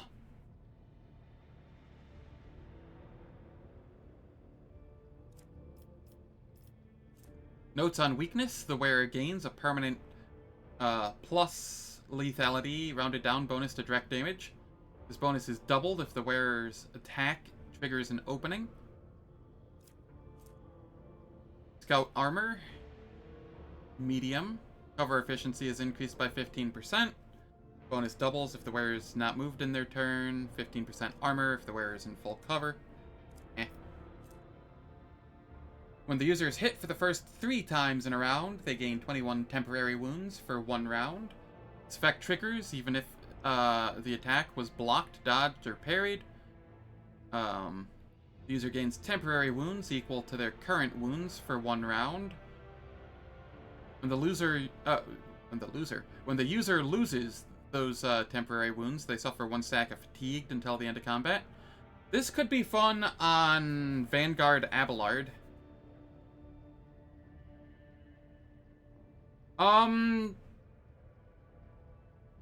You can max out the reputation of everybody. It's easier with DLCs, but it is possible in the base game too. So I wouldn't worry about it too much. You might just need to do a little bit of farming or something.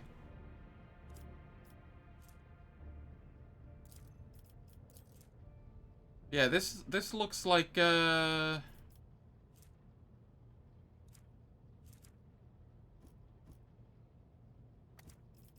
something I could give to Abelard. Could be good. Yeah, exactly. Soul Pattern Power Maul. I prefer Carnage. Boots of Silence. If the wearer did not spend MP during their turn, they double their cover efficiency. Whatever. Adeptus Astartes equipment. Each time the wearer inflicts burning from flamers, that burning level is doubled. That seems utterly pointless. User can move through allies and enemies. Each creature on their path suffers 15 impact damage with 30% armor pen. And then tactical advantage. Okay. This is better for Abelard, I believe.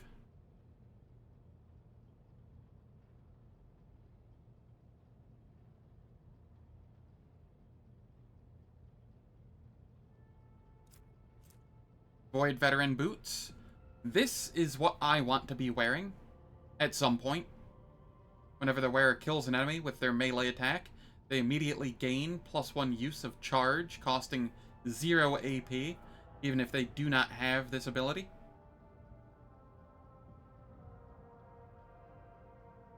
Are you at work or something right now? Where you can't play?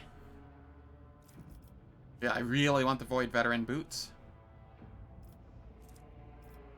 Crusade Plate Helmet. When the wearer attacks with a heavy weapon, they deal 30% additional damage, but their critical hit chance is reduced by 50%. Effect is inactive while the wearer is under the Confident Approach effect. Triumph of Faith. Ignores deflection. It's pretty good. Sacrifice. A nice force sword. Blade Wings. Where it can spend all their MP to move to any cell within movement range. This movement does not trigger attacks of opportunity. At the end of the movement, the wearer automatically performs a melee area attack with her primary weapon against all adjacent enemies. Just one monitor. Gotcha.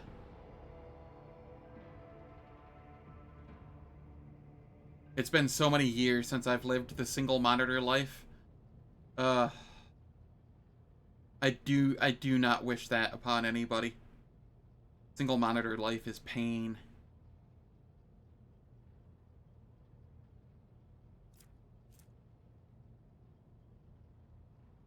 The wearer always has the highest initiative in combat. Oh ho ho ho. Hello there. Okay. Okay. This goes on Heinrichs. He buffs everybody with his Psyker buffs. And then Jai goes, buffs everybody with her, or buffs Eogan with her buffs, and then everybody with her Grand Strategist buffs. And then she gives Eogan a turn where he buffs everybody with his buffs, and then I go.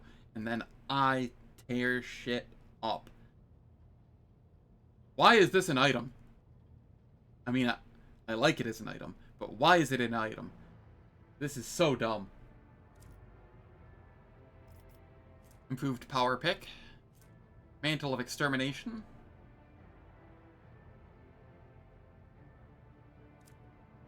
Iron Grip. Boots of Kasserkin.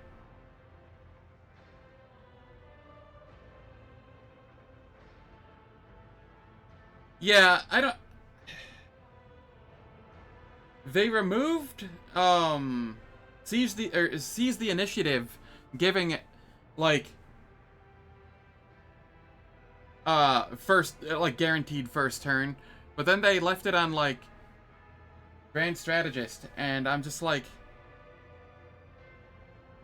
if you're gonna remove it from one, why not remove it from both?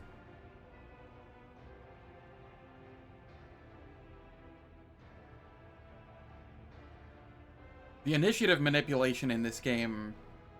First of all, the initiative system in and of itself is kind of garbage. Compared to, like, Wrath of the Righteous or something. The second, the ways they give you to manipulate, quote-unquote, initiative are all essentially, A, you immediately go first, or A, this person gets a turn now. And that is like the worst form of initiative manipulation. Just give me things like improved initiative or something.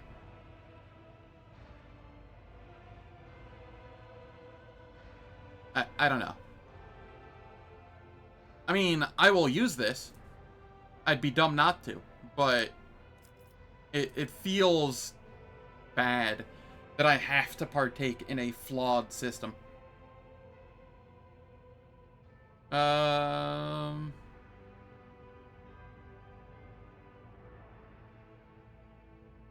Okay, these are good for Grenadier people. Cadian Castellan Carapace requires Dogmatic Zealot. The wearer cannot fail any willpower or toughness tests while in combat. I mean, it has high armor for a medium, but for its requirements, it's kinda High spinner armor. Whenever an enemy moves to a cell adjacent to the wearer, that enemy must pass a willpower resistance test, get perplexed. 10% dodge and parry if the wearer is not in cover.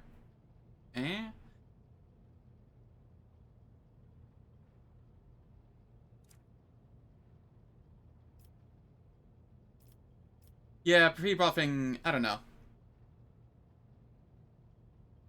I kind of prefer Wrath of the Righteous's buffing system. I understand why they did it the way they did in this one. They wanted buffing to have some sort of opportunity cost, so you have to do it in battle and it eats actions. But they made it in such a way that it's irrelevant that it eats actions. I guess. Whereas at least in Wrath of the Righteous, even if I pre-buff for combat, even with extend and enduring and greater enduring, all of that, even with all that, it's just convenience. I'm not wasting my time buffing every combat, and also the buffs aren't nearly as game-breaking as the buffs in this one. I don't know. I'm comparing apples to oranges, but these oranges have, like, some rot in the middle.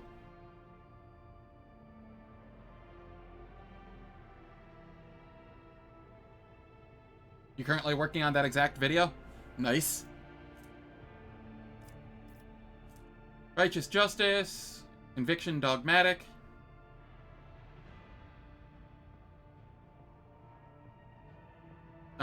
Ignores the dodge of Xenos and demons and psychers.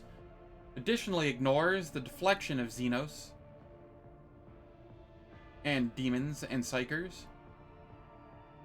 Additionally ignores the armor of Xenos, demons, and psychers.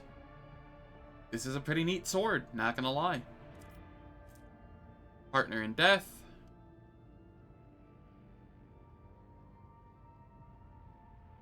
Okay, that's kind of whatever. Staff of the Righteous Pyre. I do like this.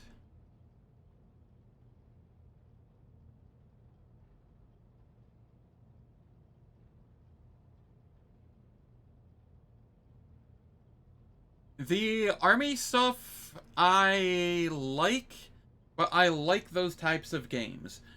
My issue with the army stuff is I feel like it's undercooked. I feel like they could have done more with it. It feels just kind of tacked on and a little tacky. It doesn't take that much time to replay, if you know what you're doing with it. Thankfully. But no, I can understand why people dislike it. Just personally, I kind of enjoy it. For what it is. I just wish it had been more. Oh, all of the generals are absolutely nutty. The mage generals speed things up, though.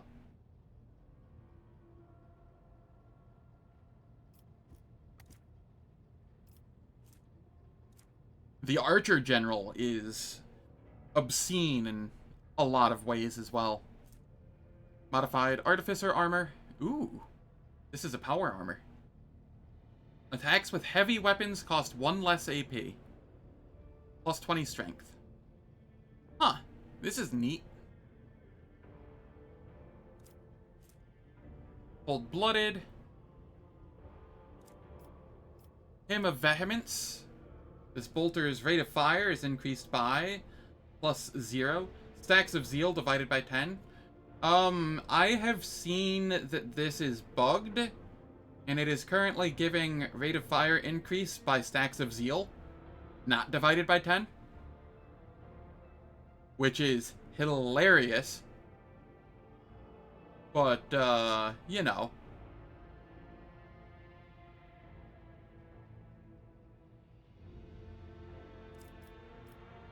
Undertaker.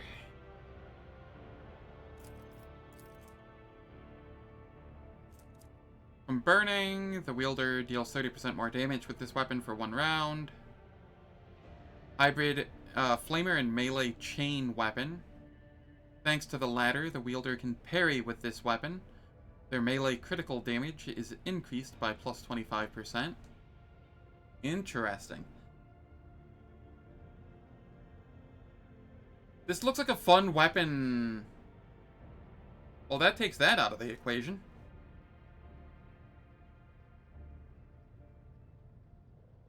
I was gonna say, this looks like a really fun weapon, specifically for Ulfar. But then I see this, and I'm like, why? It looks like it was tailor-made for him. And then he can't use it?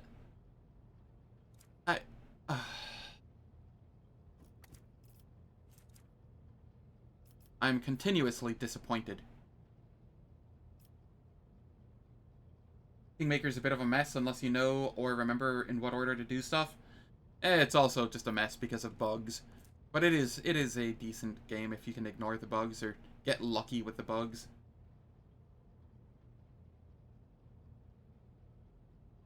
Once per round, the wearer gains 2 AP and 2 MP on their current turn if they kill an enemy. Alright, I like this one. I like this one a lot. The Adherent of Mankind is kinda nice, but, Dragon Scale Power Armor is also kind of nice.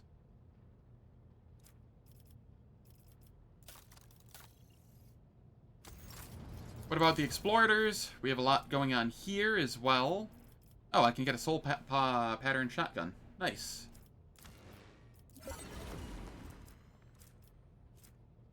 Omnissiah Holy Symbol. That is very nice. Dark Providence. Alright. Modified Magnarail Lance.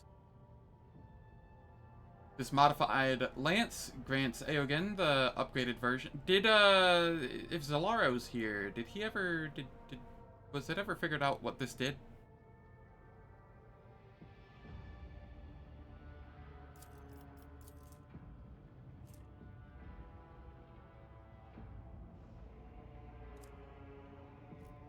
Whatever the case, I'm sure it's better than what we have.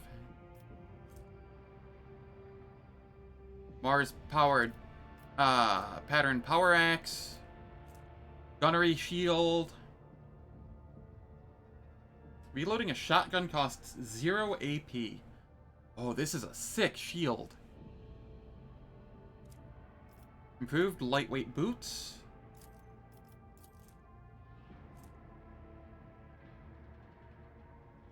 Two strength or 2x strength bonus. Okay.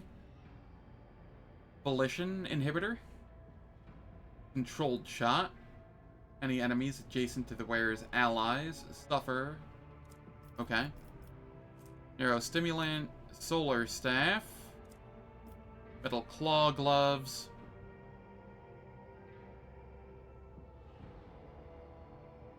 Metal claw gloves seem decent. I will still hold my marksman bracers though for now. Skitari Ranger Armor.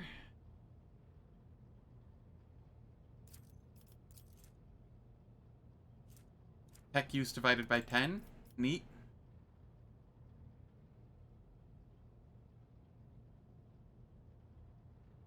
Yeah, or making it so that the player character can make a better Solomorn.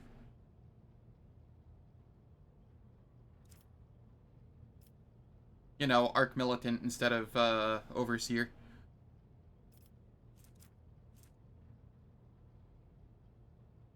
An ally, under the effects of the wearer's Break Their Ranks ability, gains +1 bonus to deflection for each enemy adjacent to this ally. Okay, whatever.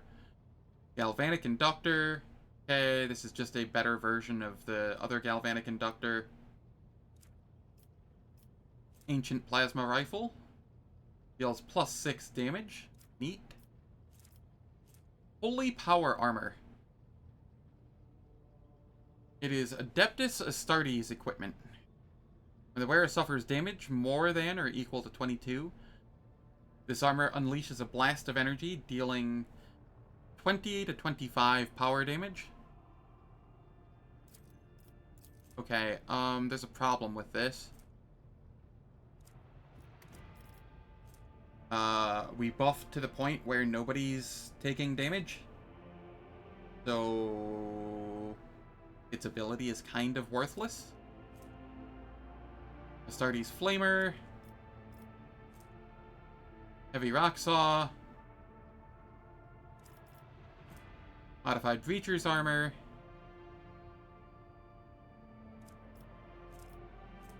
Visor of Inevitable Retribution. Adrenaline Injector.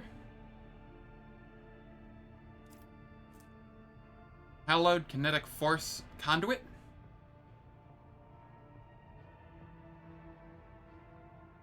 Okay, this is just a better galvanic field generator.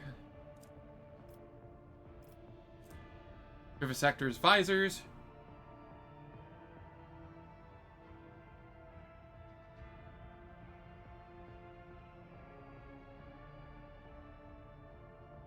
Ooh, this is spicy for like a sniper assassin instead of like a sniper bounty hunter. That's kind of neat.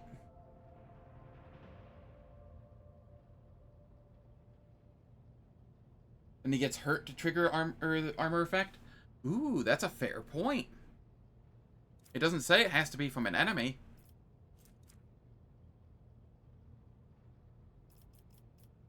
Ominous Aya's Providence.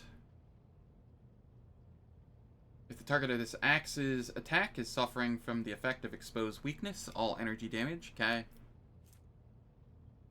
Children of Asurian. The wearer's first attack during the first round of combat costs 0 AP. Whenever the wearer attacks an enemy and triggers an exploit with this attack, the triggered effect is calculated as if the enemy had +1 additional exploit. Smiter. Ignores target's armor and deflection. Cool.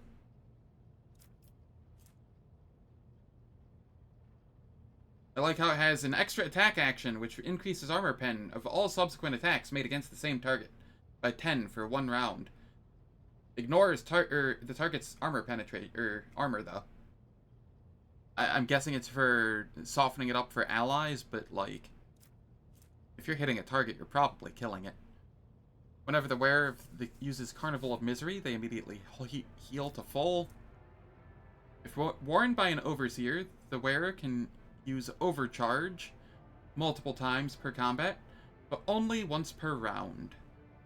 The bonuses do not stack.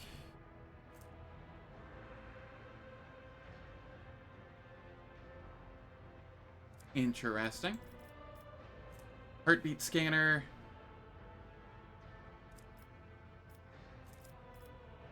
Advanced Heavy Stubber, Portable Deflector, Electromechanical Converter,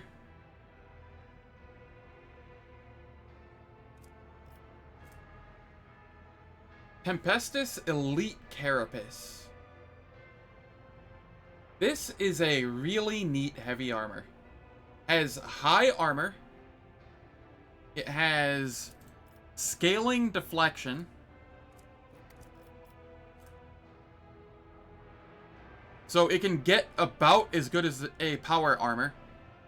You don't get the 20 strength, but you get 30% dodge. This is neat. Probably my favorite heavy armor I've seen so far, besides the Psyker breastplate. Soul Pattern Long Last.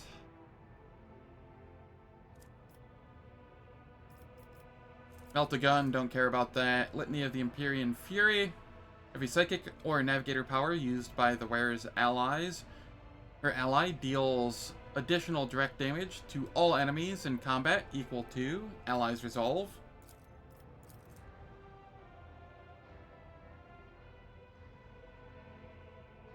Requires Dogmatic Fanatic.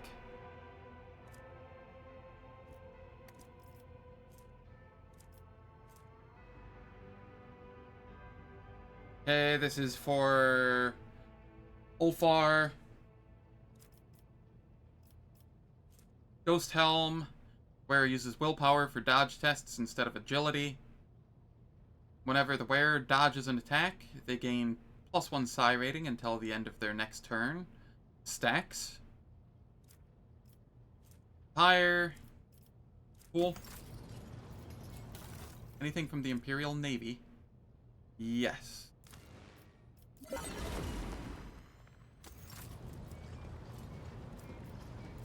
Caspelica mission. I have a lot of things here. Yeah, they just recently changed it, didn't they? Like 1.6 or something like that. Maybe 1.6.1. Yeah. Vortex Pendant.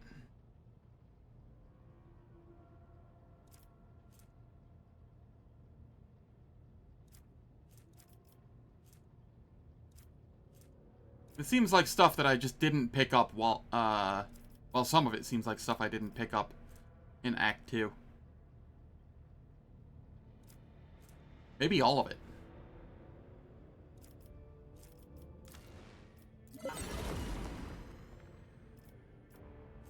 Blade Dancer's Mantle. Okay, this is scaling off of Resolve. Which sounds absolutely nutty.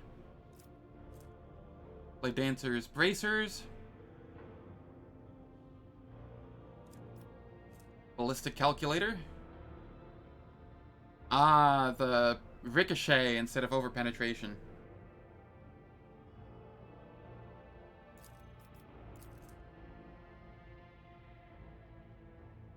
Shame I can't put it on the elf. Because it would be good on the elf. Warp Surge Brooch.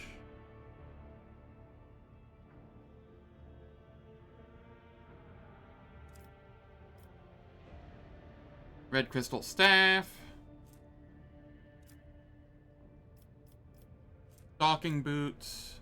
This is for, what's his name, Ulfar. This is, if the wearer has melee weapons equipped in both hands, their slash ability makes an additional melee attack with the secondary weapon. Cloak of Bloodthirst. Abyssal Conduit.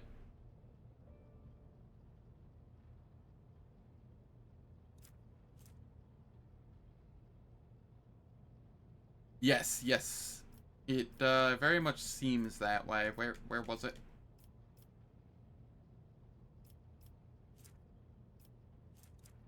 Am I being blind? Here it is. Yeah. That makes sense.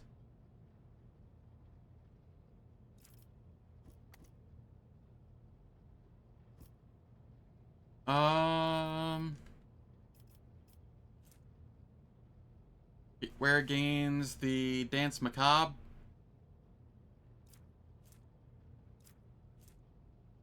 Breath of Purgation. Black Heart Cabal Origin. Cabalite Armor.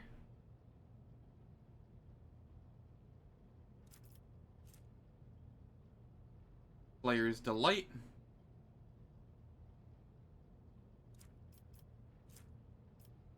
Weapon Optimizer. Mark II.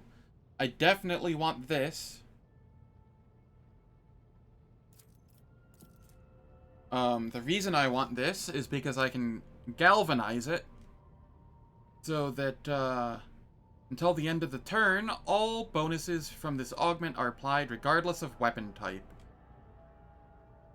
So it would then become 35% armor pen, 35% over pen, 25 or 35% dodge reduction, 35% parry reduction, 7 deflection reduction, and a chance to inflict a random common negative effect.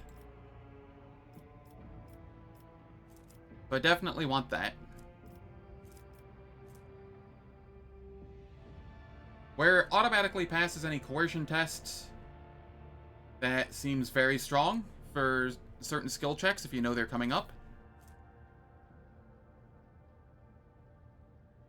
Steel Triad. I already have one of those. Okay. Armor of Dawn Shadow. Where it gains 70% plus 70% dodge after each attack against the wearer that can be dodged. This value is reduced by 10%. Meh. Heliarch's Gloves. Whereas attacks ignore target's cover efficiency. Incinerator. Tyrant.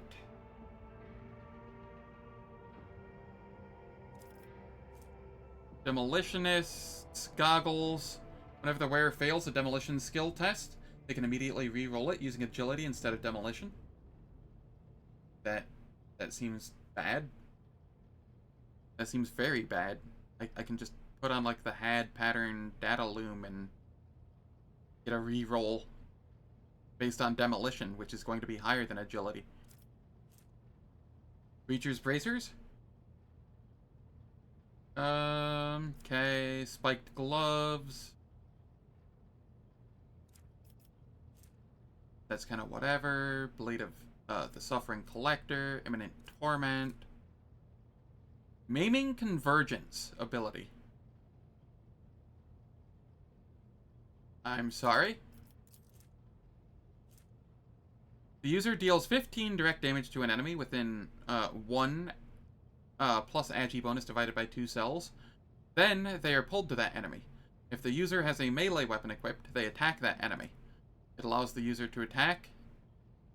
On kill, the cooldown is restored. Huh, that could be neat.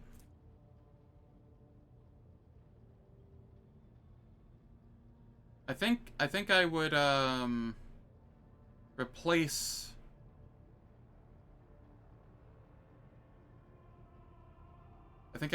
the one I currently have with this one.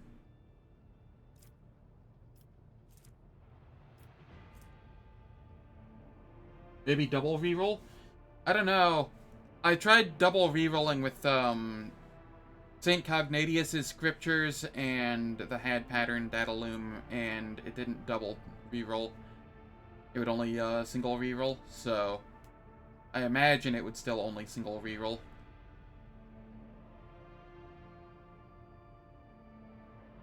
The wearer suffers minus 35% less damage from area attacks. The first use of a grenade in a turn does not count toward the limit of attacks per turn. That's neat.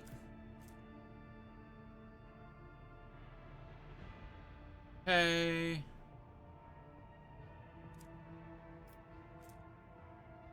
The wearer's damage is increased by 2% for each critical hit and for each enemy they killed until the end of combat. This could be fun. Reduces the hit chance of all ranged attacks made against the wearer and their allies by 21%. That is kinda nutty. This is absolutely nutty, because it's based off Resolve, and you can stack Resolve really easily. You can just make it so reduce the hit chance of all ranged attacks made against the wearer and their allies by 100%. Why is this an item? Requires Iconoclast Fanatic, which I have.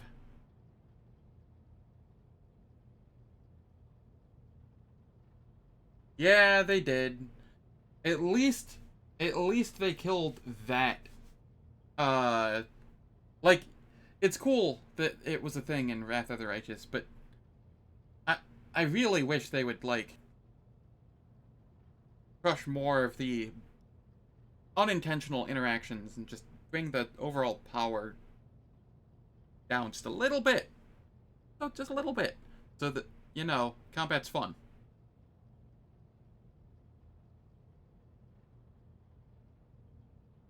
Reward for being nice.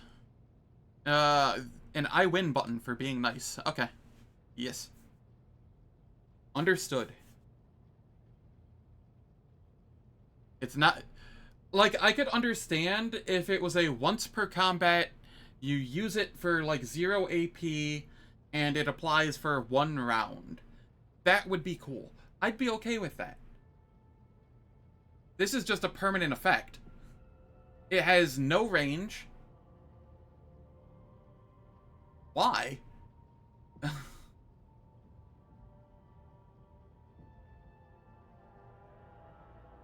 I mean, even the version I mentioned, where it's like once per combat, 0 AP, you know, lasts for 1 round, that's still essentially the entire combat, and essentially the same as this.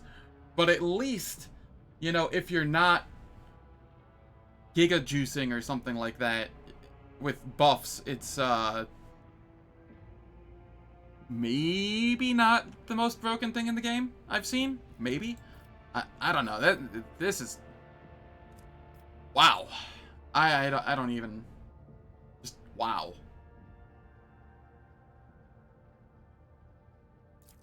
Drilling strike?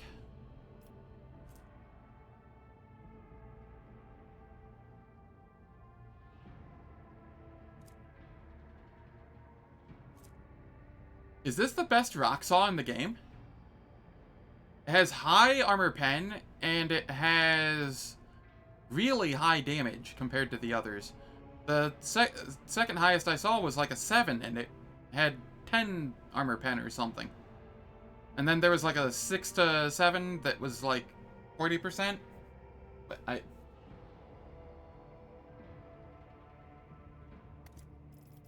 the impenetrable shroud is barely on the top 10 of broken things at best. Jesus Christ. Oh boy.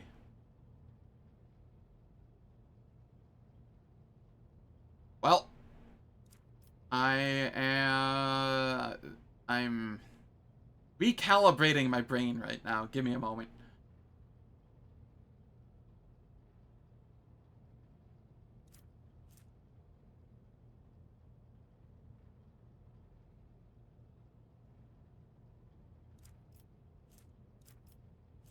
Okay. What is the... Oh, that's fine, whatever. Light armor here.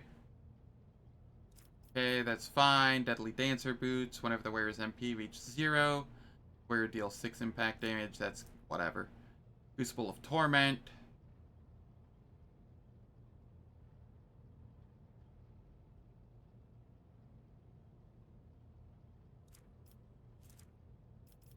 Staff of Shock and Awe. Arbides Underarm Foe Hammer. Ooh, this looks like a nice gun for me. When the wielder kills the target with a melee attack for the first time in a round, they gain +1 free ranged attack from this weapon until the end of their turn. This might be my final weapon. The lack of armor penetration is slightly concerning. I don't know. This seems kinda nice. Shadow Guide Cloak. Least priority target as long as they have no enemies or allies adjacent. That's whatever. Quick Eye Splinter Rifle. Armor Piercing Ammo. Okay, that's kind of whatever. Iconoclast Zealot. Medium armor. Wearer of this armor is immune to critical hits as long as no party member has been prone throughout the entire combat. Why is the Iconoclast Zealot item like infinitely worse than And the Iconoclast Fanatic item. Damn it. I don't understand how Owlcat decides to do things.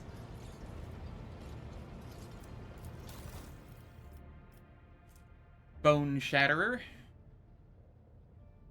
Okay, I can get this relatively easily, I think. Yes. All physical damage dealt to targets hit by this shotgun and pistol are increased by 33% for 2 rounds. Ooh, spicy. This is a pretty nice gun, too.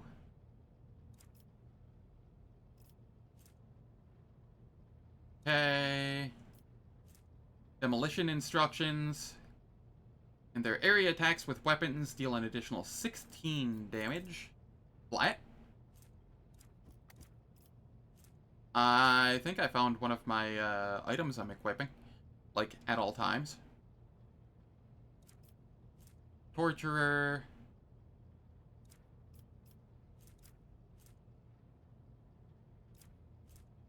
Steel Guidance. Okay, that's Coercion. Perversion's Boots.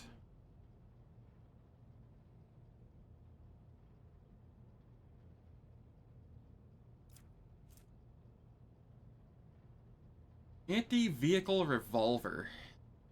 That seems pretty okay.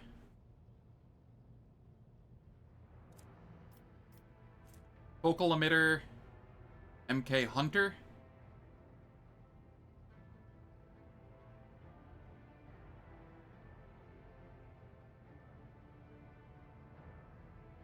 I need the focal emitter MK2 or something. Onslaught Amulet. After the wearer uses Press the Advantage.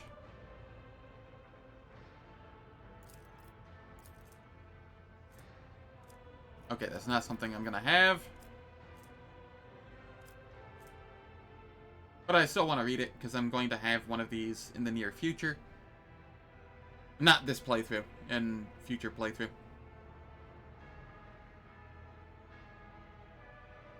Okay, that's kind of neat. Thought Guide. Self-calibrating helmet. Whereas successful single attacks inflict stunned on the target for 1 round. The target fails a willpower resistance test. If the wearer attacks a stunned enemy, the nearest enemy becomes stunned as well. Okay, this is kinda neat. Double-barreled shotgun. Never misses.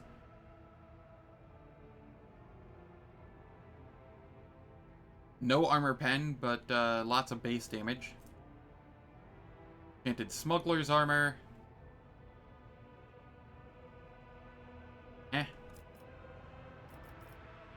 Emergency Voxcasters.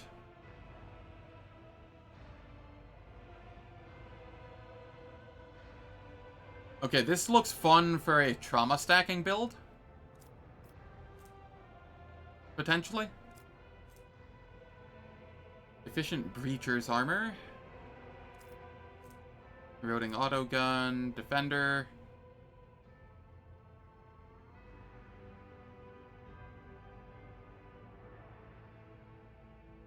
Defender's kind of funny.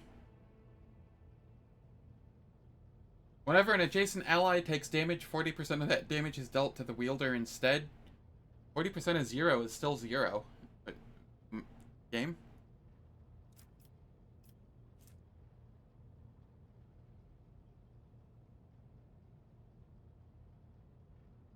After the wielder deals any damage to the target with this sword until the end of combat, they gain +3 agility, perception, intelligence, and willpower. And the target suffers a -3 penalty to those characteristics. That's kinda neat.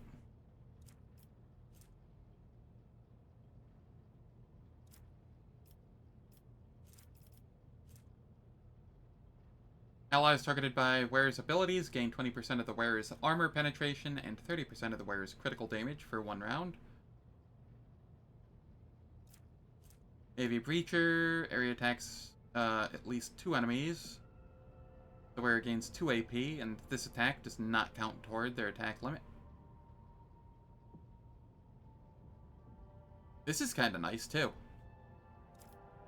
Battle Stimulator, Medkit, Slicing Symbol, Heretical Zealot.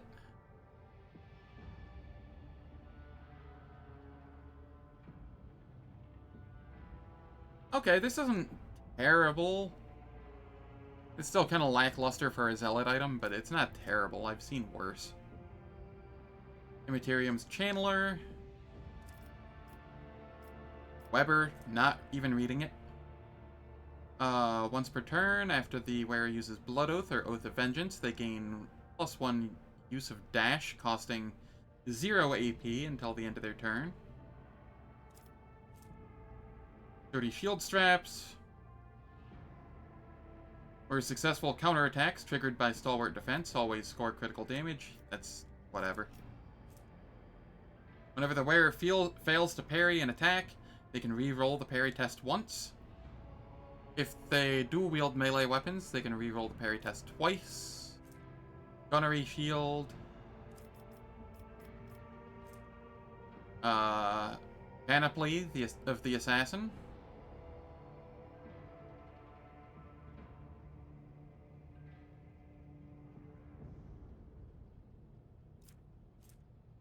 Fire Cord.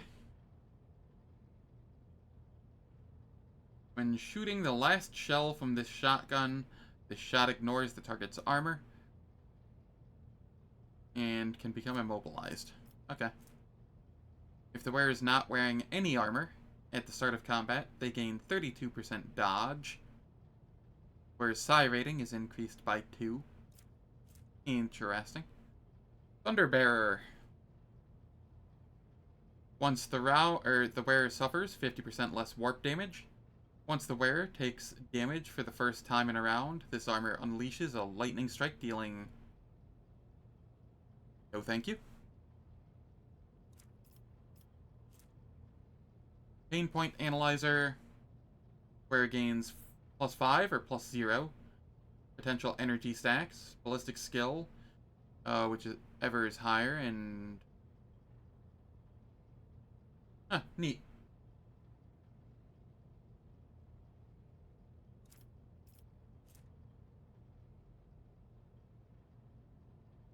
That's not terribly hard to do.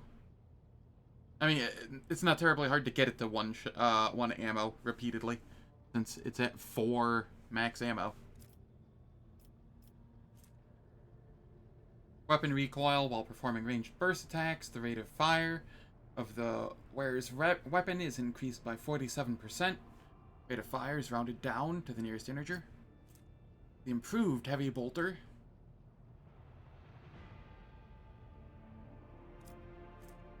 And the Bedlam. Cool. Alright. Things I wanted. There were big things I wanted here, I think. Right? Void Veteran Boots.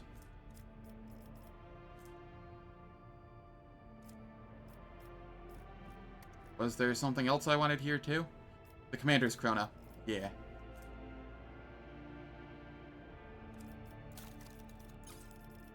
Cost.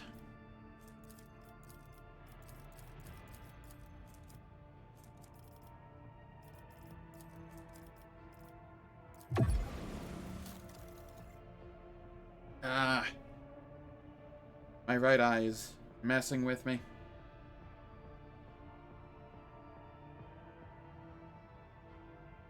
Want it to be blurry.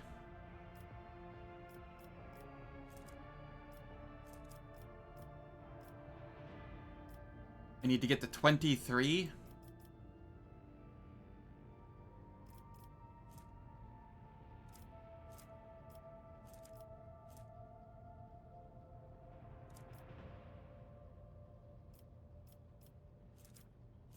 Psi Focus. Auto Stimulant. I don't really need to equip any of this, I don't think.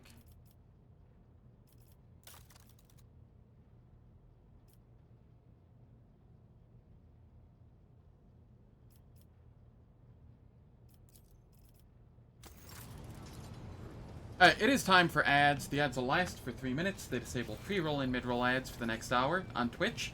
I don't do anything in the meantime, so nobody misses out on any content. And I will catch everyone when I return.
Alright, the ads are finished.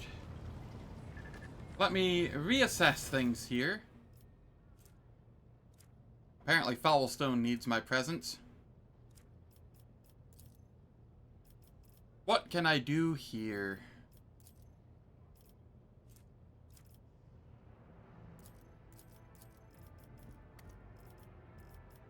Do I not get access to T4 of these? Not yet, apparently.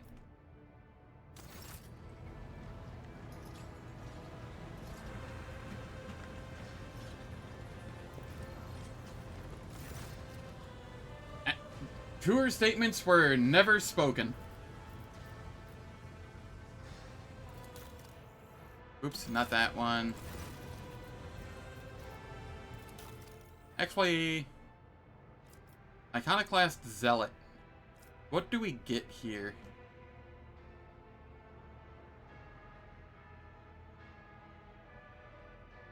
Just looking at these for future reference.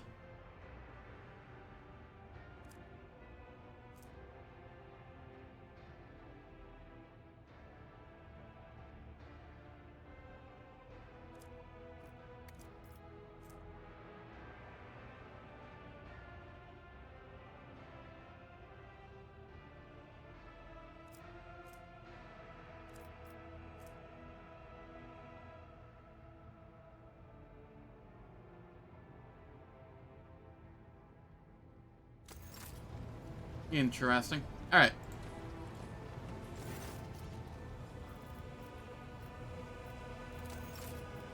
I need more stuff from here. Cost, hide untradeable.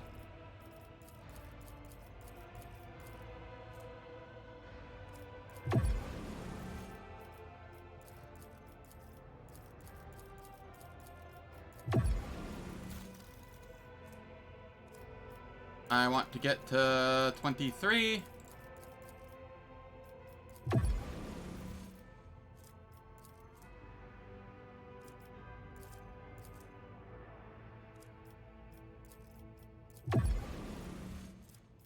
Kidding me?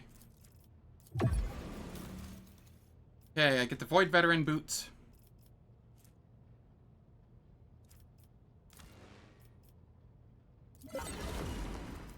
Among some other things. I really kind of want to get to 25 as well. Yeah, screw it. Why not?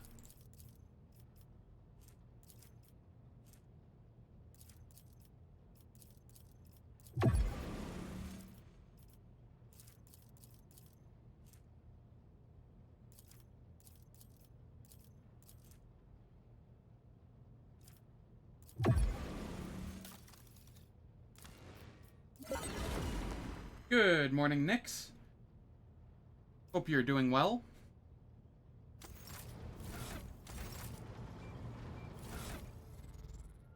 Alright. Void Veteran. Oldest. Newest. Okay. Void Veteran boots.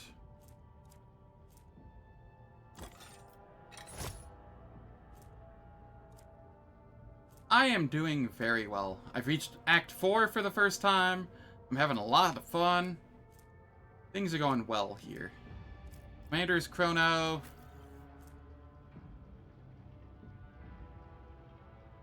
Get rid of the Hand of Offense. Actually, hold up here. Add to favorites.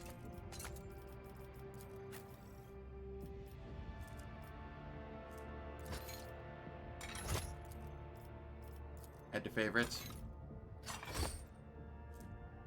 Pneumo boots.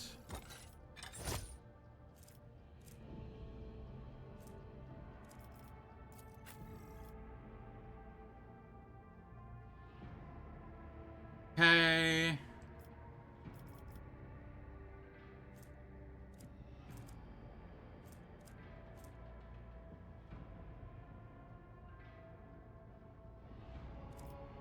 Phoenix looks more like a death cultist than Cabela. It's just because he stole somebody's face.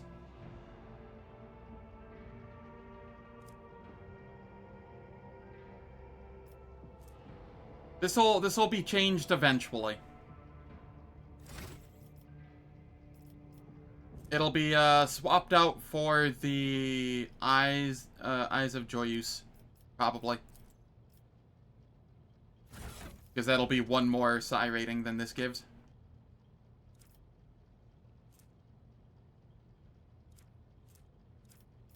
Ulfar. 10% armor, immunity to all critical hits. That's kind of whatever. Attacks with a heavy weapon, they deal 30% additional damage, but their critical hit chance is reduced. Both of these suck. Okay, that's whatever. Medium armor, scout armor.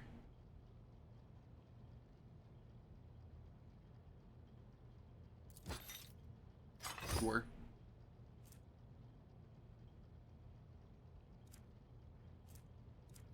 And then the rock saw here. This one's just a better version of what I have. Kind of. Is it?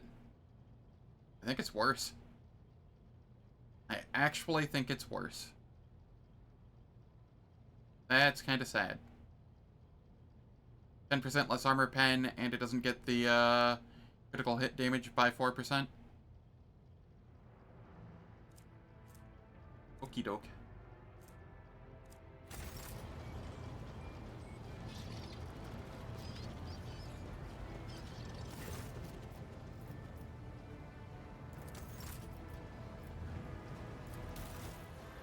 Was it the Explorators that I wanted something early from?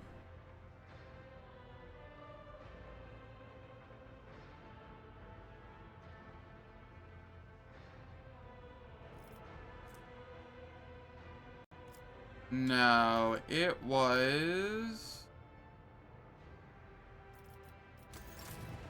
Asbelica mission?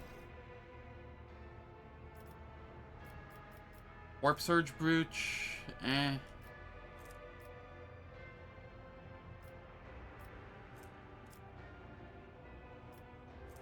Okay, this is definitely something I want, but it's a ways in. I feel like there was another one that had something early on that I wanted. Definitely want the Impenetrable Shroud at some point. Ah, it was the demolition instructions. That's what it was.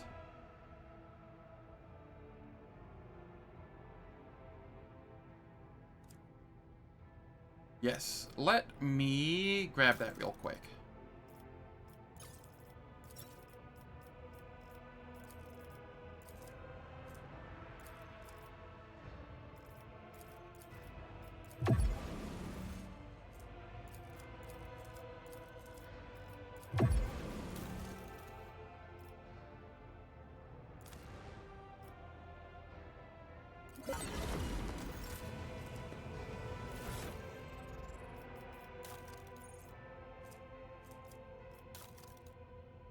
I want the demolition instructions. Plenty more demolition and extra damage with area attacks, which counts for this.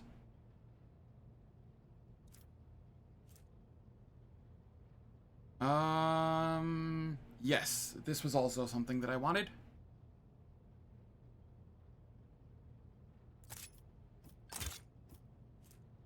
This is a faux hammer. And I think that's everything I wanted for now. For now.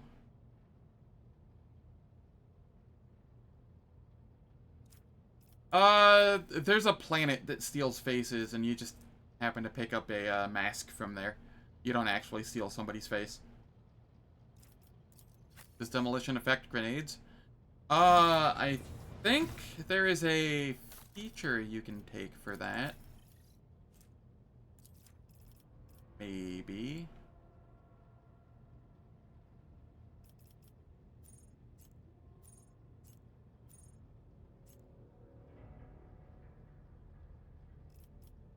Is it...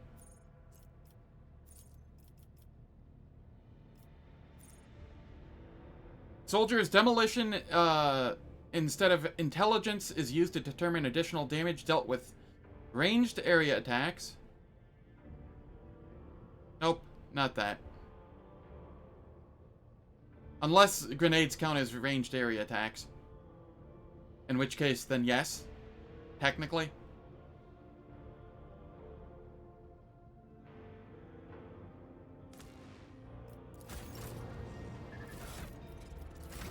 Abelard.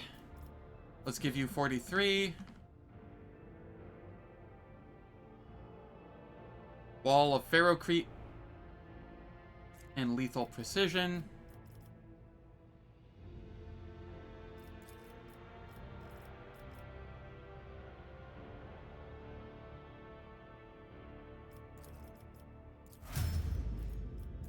Kadira, you have a bunch of levels to get.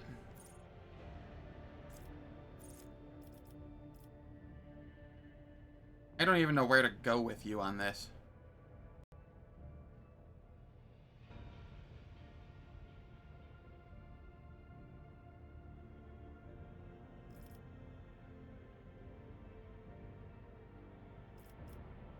Where did I go here? Malign Influence?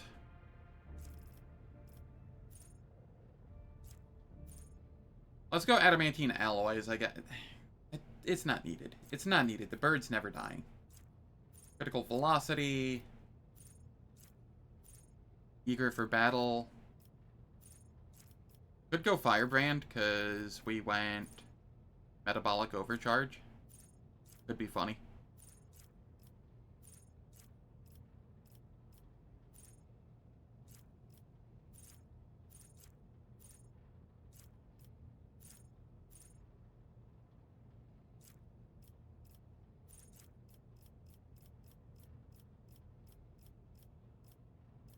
Yeah, let's go Firebrand.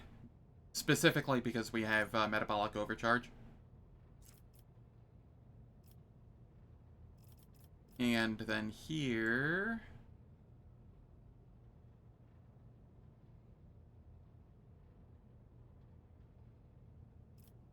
Ruinous Flows.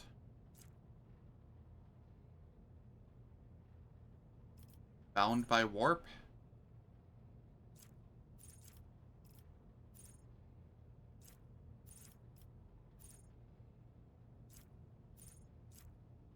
Suppression Factor. They all kind of suck. What do we have over here?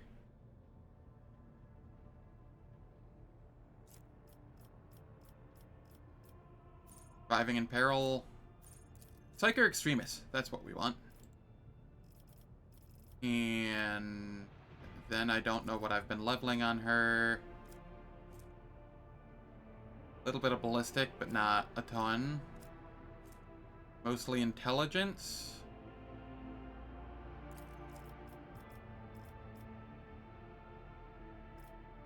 And then here...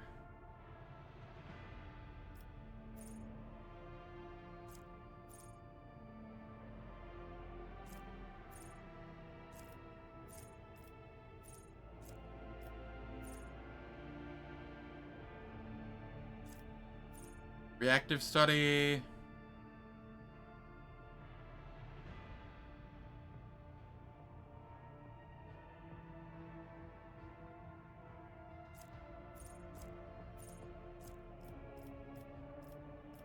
We'll go Comprehensive Analysis. No. Combat Insight. What was it?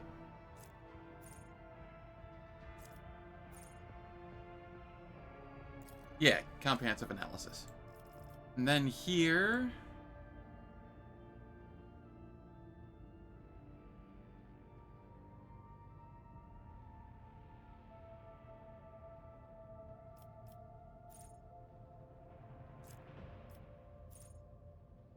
we can get Precognition.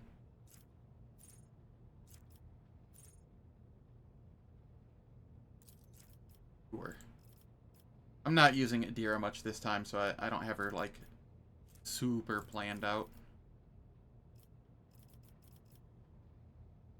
I just need her to work well enough.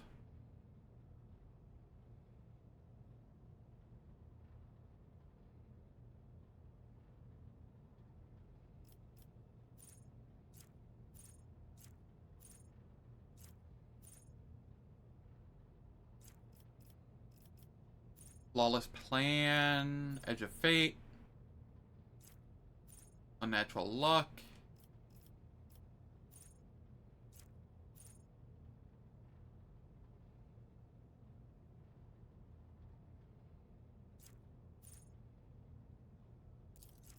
we'll go with that, sure.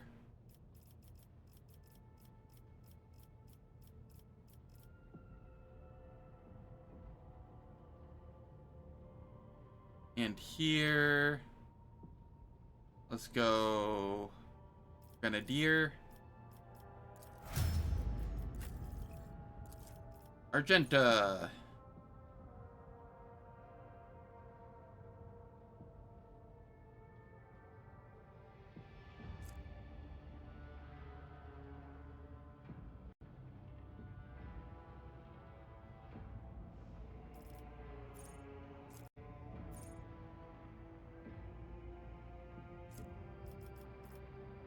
Okay, what do we have?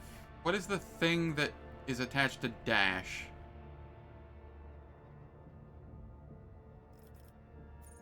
Oh, this is an Exemplar talent. Never mind. This is Deadly Aim.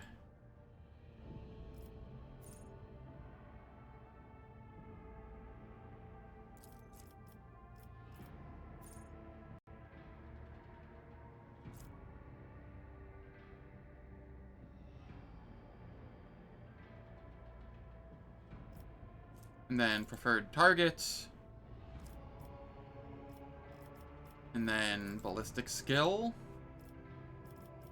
Into...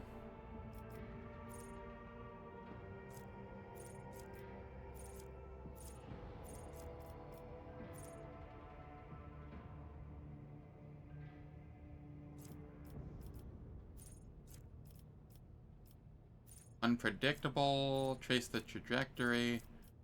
Where is... tactical disengage. Dash does not end the soldier's movement for the turn.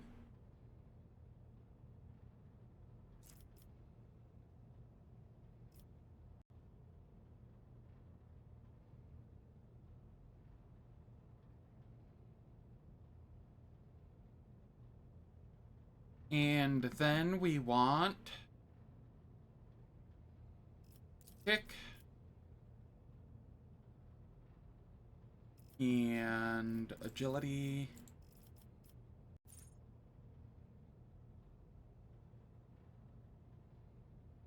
And then...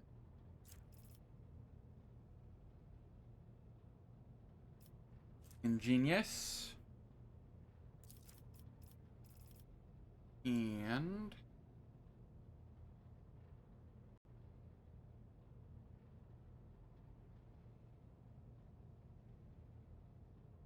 Grenadier.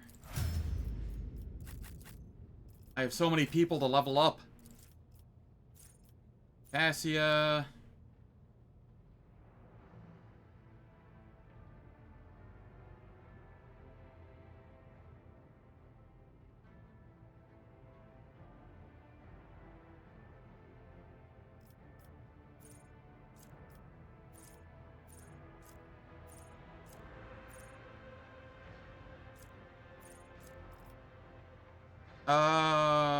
There is a specific talent I'm looking for here. Your subordinates. That's the one I wanted.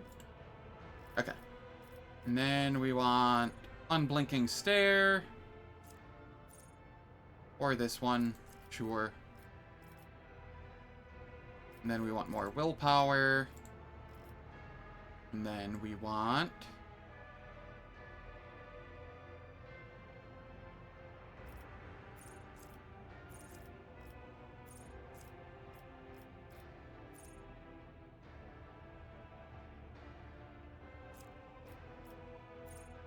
Steel Resolve, I guess.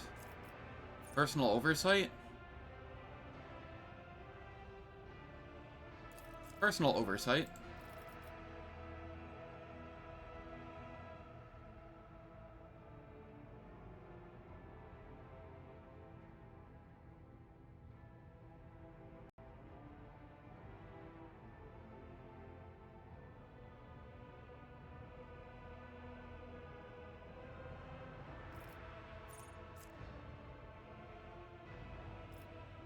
Held in my gaze.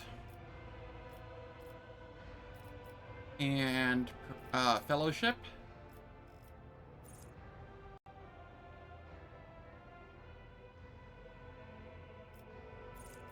Beds and faults.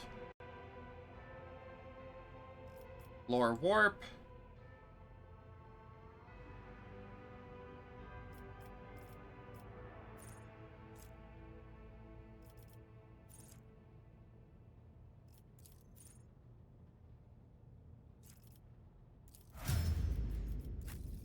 Bella, what am I doing with you? We are on the Assassin Cabela path.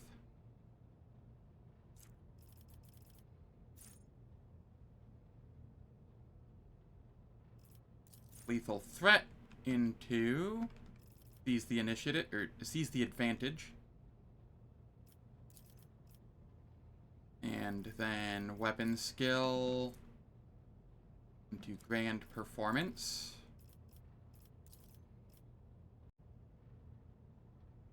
Elusive shadow for agility.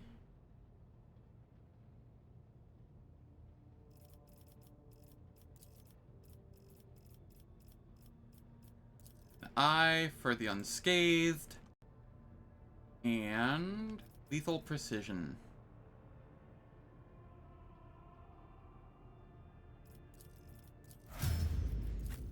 Pascal.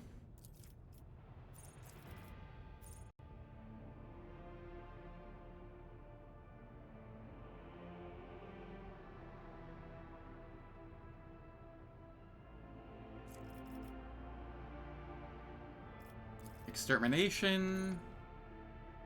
Play the bold.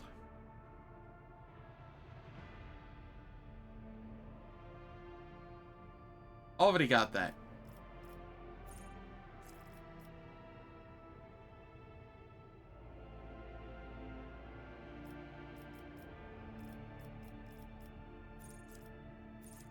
Hunting Surge.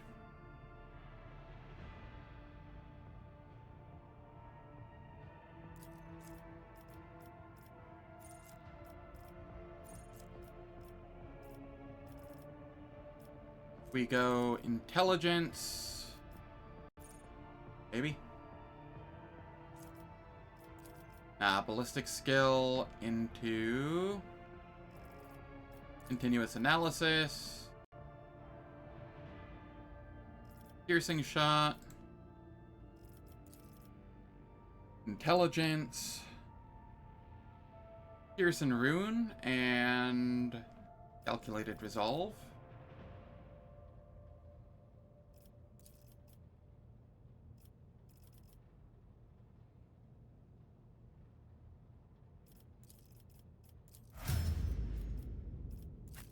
Ulfar.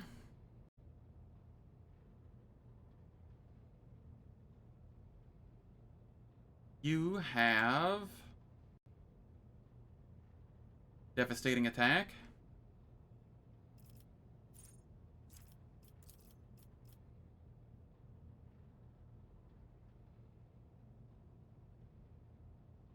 I wish it was a little more clear about what stuff did what and easier to search for things that were relevant to your build.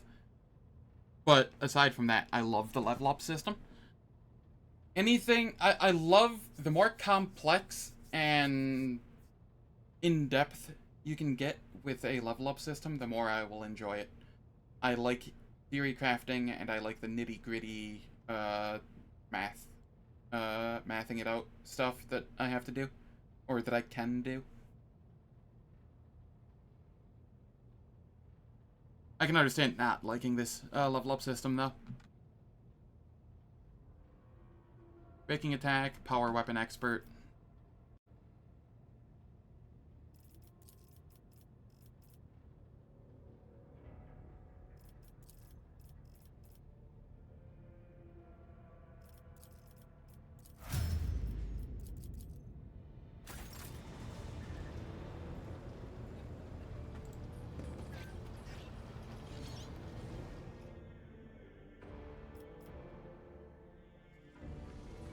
I feel like I have people I should talk to. Lord Captain. I like how Abelard never mentions to you that you got his youth back.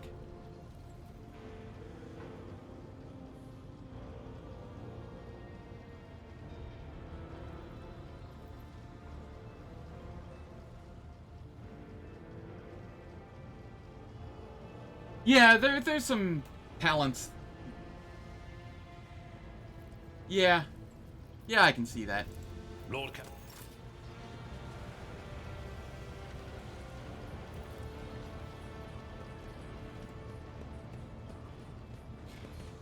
Rogue trader, what disputation will you honor Nuncius and me with today? You endured a great deal in Kimura. How are you now? I have chosen to systematize the experience I gained and make use of it. Tavantius, for all his worthlessness, demonstrated several interesting techniques of vivisection, organ separation, and tissue splicing in his experiments on me. I believe I can replicate and even improve upon them. Little by little, this rational processing of my experiences of torture will allow me to recover from the shock inflicted upon my mind. It is time for us to talk about Nuncius. Yes, it is long past time. I only ask for the privilege of privacy. This admission is difficult for me to make, and I can confide only in you.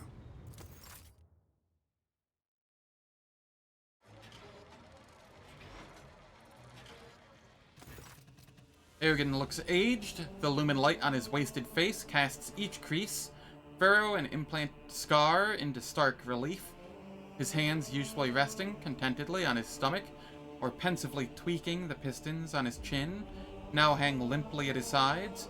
He hovers barely above the floor, as if some unbearable weight were on the verge of crushing him into the deck. He does not look at Nuncius.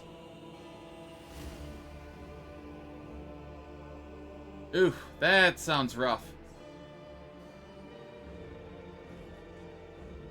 How have you been aside from that, that crappy sleep, Hans?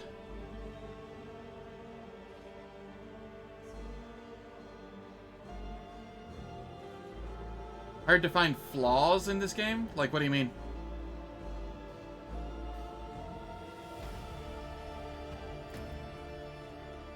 Thesis 1, my mind is sick. This is an incontrovertible fact. I deduced it long ago, 49 years, and 138 days ago, to be precise. After weighing all the arguments, I chose inaction, a decision egotistical in its rationality. I believe that had I attempted to cure my insanity, I would have declined all the sooner. It's turn 13 and you're fighting Reapers and Blood Exarchs. Are you in a golden, wonder or something? What the heck? Ah, yes. Now, this game does a lot of things really well. It just... I wish the balance was a little tighter. Less... Suddenly I feel unstoppable. Just magic... What the hell? That's terrifying.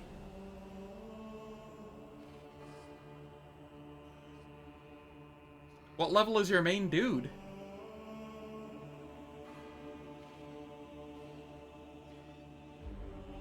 Ah, I see. That'll do her.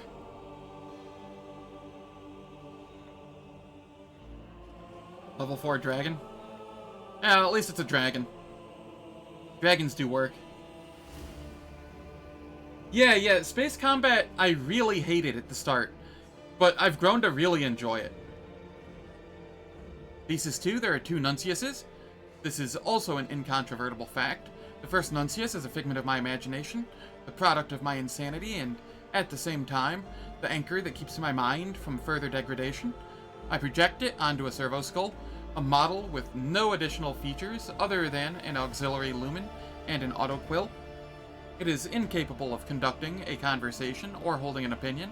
I do not even know from whose skull it was made. The second Nuncius is a genitor extremis of the Adeptus Mechanicus, my dearest colleague, the person who could cope with my temperament, walking shoulder to shoulder with me on the path of knowledge. The only person whose presence ever made me feel alive.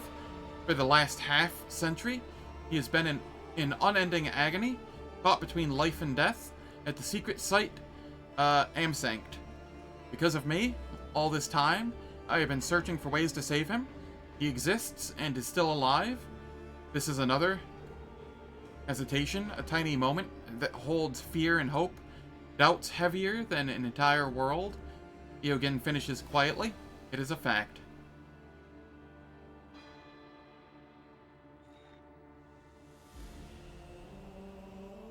You're speaking too rationally about your insanity?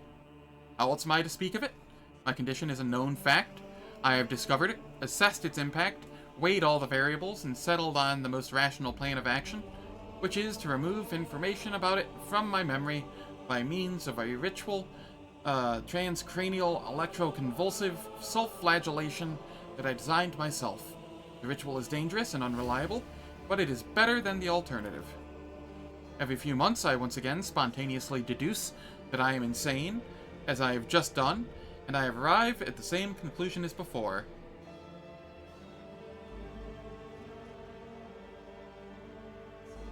Highlander rules, the Nunciuses need to fight.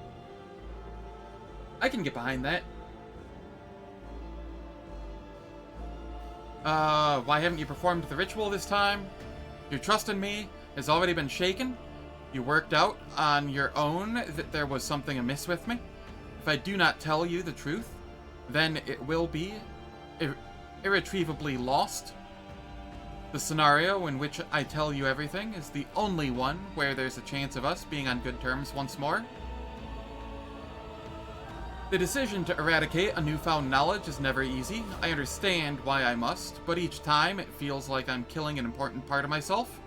I'm afraid of knowing the truth about Nuncius, but I'm also afraid that if I forget it, I'll never remember it again, and that that fear is not groundless. The intervals between my realizing the truth are becoming longer all the time. I used to uncover my secret about once every 2 months. That quickly turned into 4. Now it takes as long as 8. This shows that the deterioration of my mind is accelerating. He raises his colorless gaze to you. So far, I have failed to find an effective countermeasure. I do not know if I will ever find one. If you keep forgetting the real Nuncius, why do you still seek a way to save him? The memory of an organic brain is not as malleable as mathematically sound data stored in cogitators.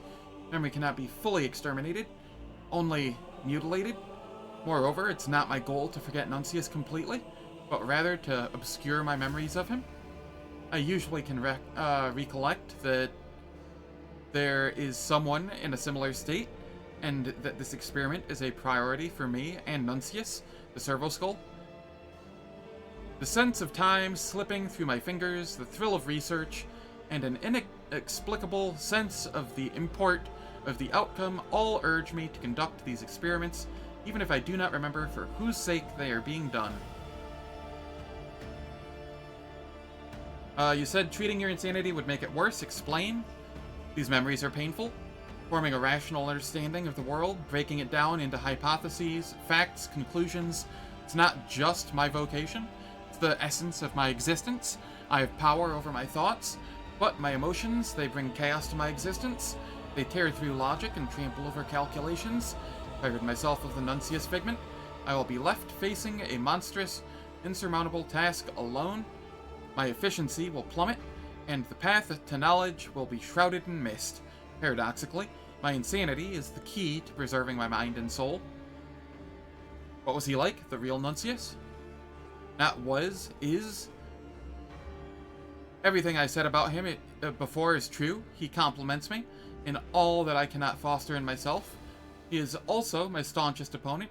His skepticism and caution have always balanced my scientific optimism and audacity. We rarely completely agree on anything, but I believe that without our conflicts, we both would have discovered and achieved far less. Ours is a symbiotic relationship. Together we form a whole that is more powerful than its individual parts. Now again, I need the truth. What really happened on Amsanct? Amsanct is a planet in an uncharted sector of space, home to the ruins of a civilization of technology, or technologically advanced Xenos. The Ordained call them Necrons. There we set up a research camp under the supervision of the Inquisition, and we set about searching for surviving samples of xenotechnology, and we found them. One of them led us to the tragedy that resulted in Nuncius being caught between life and death, and me talking to a servo skull. Ask your questions, Zen. I will answer them all. How does one get to Amsanct? That part of space can only be accessed through a special dimensional gateway. I do not know its exact coordinates or how to activate it. I assume that only the highest ranks of the Inquisition can answer this question. How did you come to be on the planet? Nuncius and I belong to a secret sect of Xenorites. Our path of knowledge is the study of xenotechnology for the benefit of the Imperium. Many of the priesthood of Mars, who interpret the precepts of the Omnissiah very narrowly, deem our path heretical schism. After our ordination on Styges 8, Nuncius and I went searching for samples of Necron xenotech, a nearly impossible task, and thus a fascinating one. On one such expedition, we came into conflict with other tech priests. We were close to death, but the Inquisition, who had been observing our research in secret, decided that we would be more useful alive. Of course, it was only once we arrived on Amsanct that we learned that the Inquisition had been behind the confrontation. From the bits of information I was able to piece together, I came to the conclusion that the Inquisition was interested in that sector of space as a whole, and that Amsankt was only a small part of the operation. We were transported there on a certain Chartist vessel for the purposes of secrecy. I suspect the Chartists were just a cover. Our expertise was invaluable for the study of Xeno ruins, so Nuncius and I were placed in charge of the research team and provided with all the necessary equipment. What were you researching? We discovered a rare specimen in the ruins, a critically injured but still functioning Xenos, and some kind of artifact with it. The Xenos called it a refractive transmuter. Understanding how this artifact functioned was our primary objective. We imprisoned the Xenos and tried to uncover its secrets, but our equipment was incapable of hurting or granting us any insight into the device. We experimented with the refractive transmuter almost blindly. You said that Nuncius was between life and death. What happened? The artifact? Nuncius and I had a disagreement. I was frustrated by the lack of progress. I wanted to take a more radical approach to studying it. I wanted to experiment on myself. Nuncius was vehemently opposed. He argued that it was reckless, with insufficient data and unpredictable outcomes. Of course, he was right. In my stubbornness and arrogance, I did not heed him. I removed the artifact from the stasis saculum and reached for it with a mechadendrite. Nuncius tried to intercept it and inadvertently touched the artifact, the moment he has haunted me for the past 50 years. The refractive transmuter began to rearrange Nuncius's body on a molecular level. Metal turned to flesh, and flesh to metal, in a monstrous cycle of wicked infinity. At times, he would produce a scream, but after a second, his vocal cords would turn to lead and his tongue to tin, and the screams would abruptly cut off. I had no time to reflect. To save his life, I had to hastily modify the stasis saculum and immerse Nuncius in it along with the artifact. It did not stop the agony, but it did stop him from dying. It gave me a chance to find a solution. Locked away in the laboratory, I tried to find ways to reverse the artifact's effects. None of them worked. I turned to the Xenos, demanding information, with threats, requests, pleas, but its only response was contemptuous silence. I was utterly powerless, and then I decided to flee. You just left Nuncius there? Silence, an empty gaze, finally a reply. New knowledge, tools, experience, I needed more. My staying on Amsankt would not fix the situation. I decided to flee to the Expanse to seek answers there. I couldn't take Nuncius with me, so I secretly diverted the motive force from my main generator to support the stasis saculum, placing the main camp on reserve power, then closed up our laboratory. Then by means of deception and cunning, I managed to stow away on a Chartist vessel that had been delivering supplies and equipment to Amsankt. I disembarked on Footfall. I have not returned to Amsankt since. All the experiments you have witnessed, I have conducted them for one purpose: to find a way to save my dearest colleague.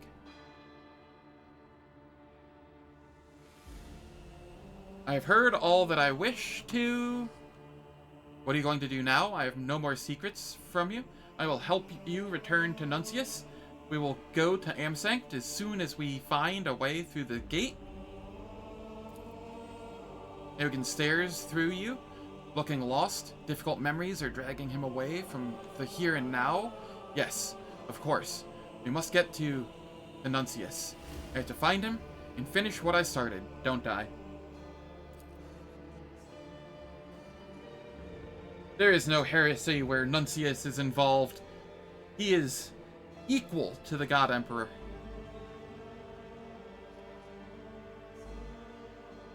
And I will hear no argument otherwise.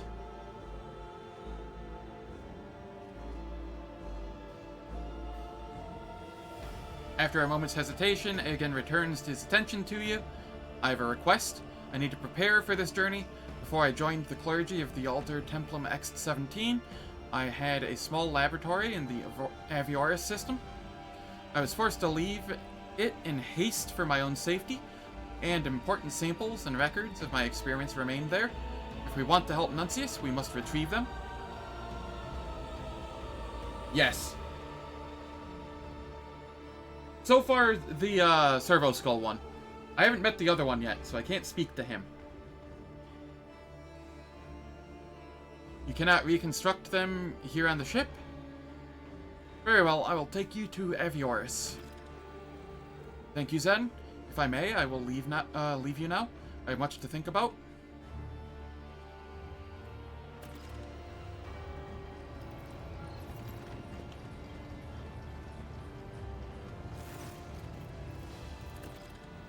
Perhaps you would be interested in a Vox transmission I intercepted not long ago. The thoroughly encrypted message contained the coordinates of a landing site on a certain planet marked as rare cargo. I have not been able to uncover anything else, but I believe the encryption was intended for those who are involved in unsanctioned trade activities. A multitude of scout ships tirelessly explore the expanse in search of new resource deposits, but unfortunately not all of them represent the interests of the Von Valencius dynasty. I occasionally intercept Vox transmissions from ships prowling in your domain in search of easy loot. An asteroid the size of a small planet has been discovered in the Sato's Tomb system, and the prospectors believe there to be a wealth of resources hidden under the crust. And the last item for today, a few pilgrims from Footfall, who were graciously welcomed aboard, have been filling the crew's minds with tales of a world of the Ascended. They say that prayers on a world near the cold star Cineris Maleficum have not ceased for several hundred years. They claim that the God Emperor himself chose this planet and raised all its people to his halls. Bigness coughs over the Vox system's grinding. We have suppressed these rumors to ensure that the crew are not distracted from their vital tasks, but perhaps you might decide to visit the planet, given its unusual reputation.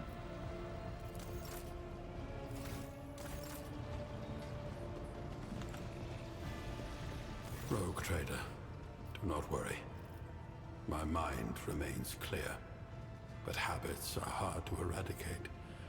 Even habits such as communicating with a figment of one's own imagination.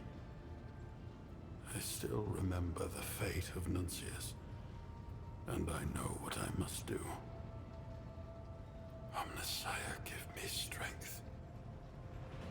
I find our conversation stimulating. Eogan sounds so dead inside. Words cannot describe how boring the bridge is without our stimulating conversations. What is your special site reveal? I regret that I failed to see Iliad's designs through the prism of my own powers, Lord Captain. But now, I think I'm beginning to understand the Xenos' intentions a little better. Their lies, their fear, their fury. Now Iliad's colors are woven together in my eyes into a single garish tapestry of alien emotions. And though its shining makes my eyes bleed, I see the way Iliad dissolves into the whiteness of grief every time she speaks of home. And the way crimson flashes electrify the air every time her betrayal is mentioned. Jai continues to envelop herself in the variegation of her habitual masks, changing her colors at will like so many garments. But deep within her heart trembles a timid seedling the color of smoky lilies. It is grimy, burnt, and covered in ash. But it is genuine. Who knows? Perhaps one day Jai will allow it to grow and blossom. The fire of a rising sun illuminates Ulfar's face. A blaze so incandescent. All followers joining you in Act 3 come back with scars, which is one of the better pieces of writing in this game. Yeah. At once, an undercoat of dismal grayness and repulsive green haze envelops his shoulders. No one around him notices it, but I see.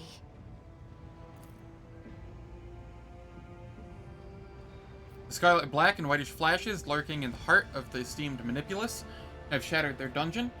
The geometry of the patterns they weave within the learned man's reflections troubles my sight, yet they possess neither order nor peace.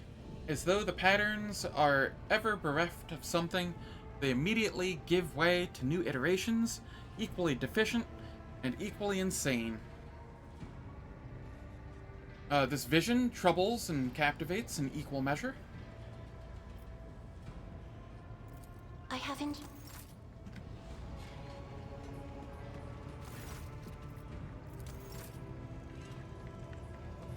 Broke free the bold from captors grasping.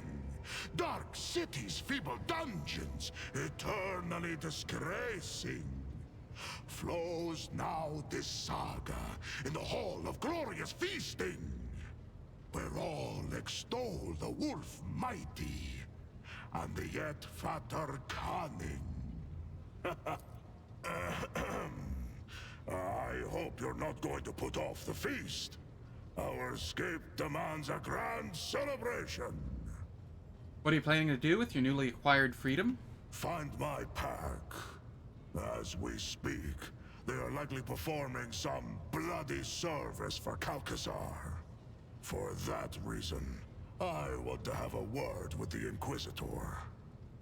Alright, I must take my leave. Fenris Hilda, et Fater. Argenta. Greetings.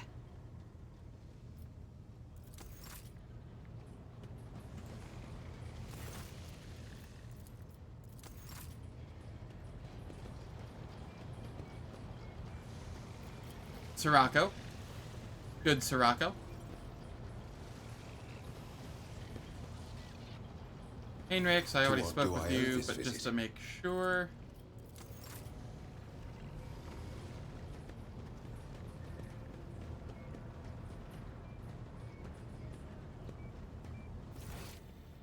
Where is Irliet? Way the heck down there. Okay. Jai. You are spoiling me with the splendor of your presence again, Shireen. Have you decided to treat your soul to the fruits of my eloquence? Or do you wish to discuss business with the newly appointed owner of a Mercatum Tabula Officiale? Oh. Pascal? The only sign of me.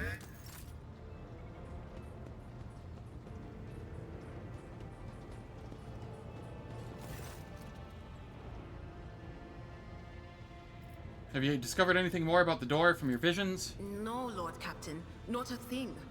And I'm wandering from bay to bay, scaring the crew. But don't worry. I'm sure that as soon as we get close, well, there'll be no mistaking it. Must take my leave. Of course. Always at your service. Whenever you need me.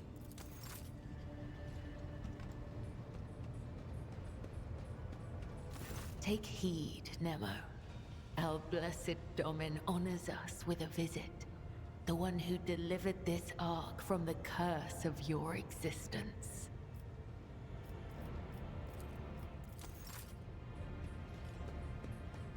The Dark City released us from its thorny embrace. The wounds of the body will heal. But what about the wounds of the soul? Cruderach fell, and its demise shattered the fragile lives of countless children of Osirian. Scattered across this part of the galaxy, hounded by the monkey, pursued by the Dark Cousins, imprisoned by the servants of She Who Thirsts. Hatred is strangling me like a snake, and fear is coursing through my body like a burning poison. For the path I chose is leading me down the roads of failure. I can neither hold back my grief, nor rein in my anger. Ape together strong. And yet, I am powerless to stray from my path.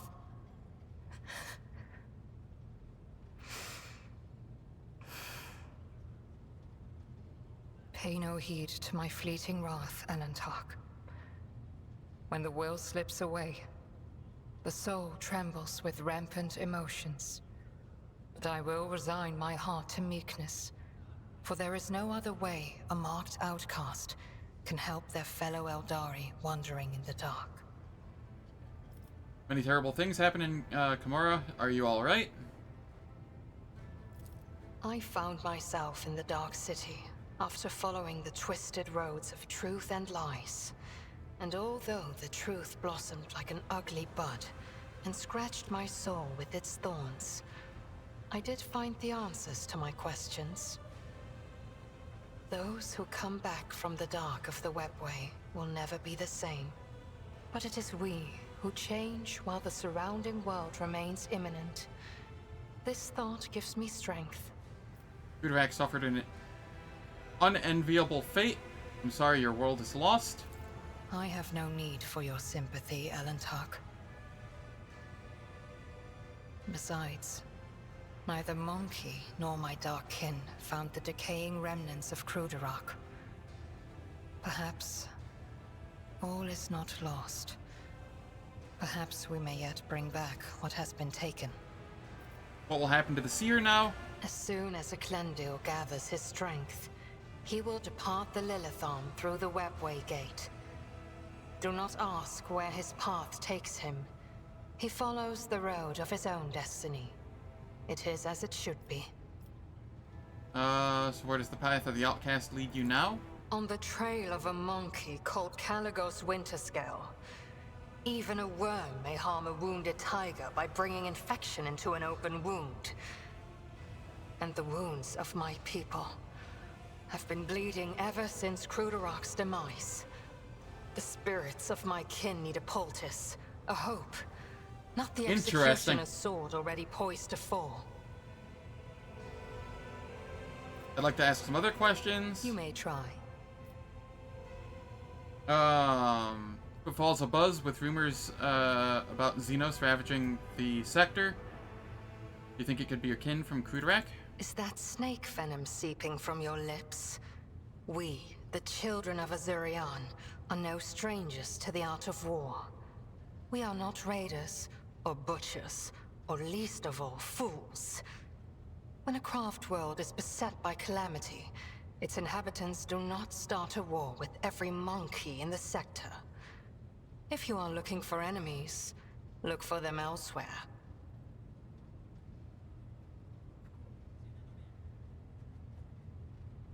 Yeah, I take care of a lot of the base building stuff, like, kind of early on, and then just, then I get to do the, run around and kill things for a long while without being bothered by it.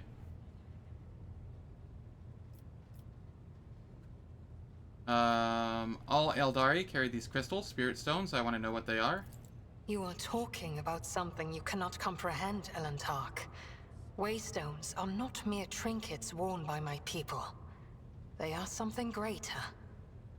From birth into the last breath, the Spirit Stone belongs only to its owner, serving as an ever-present reminder that we are mortal.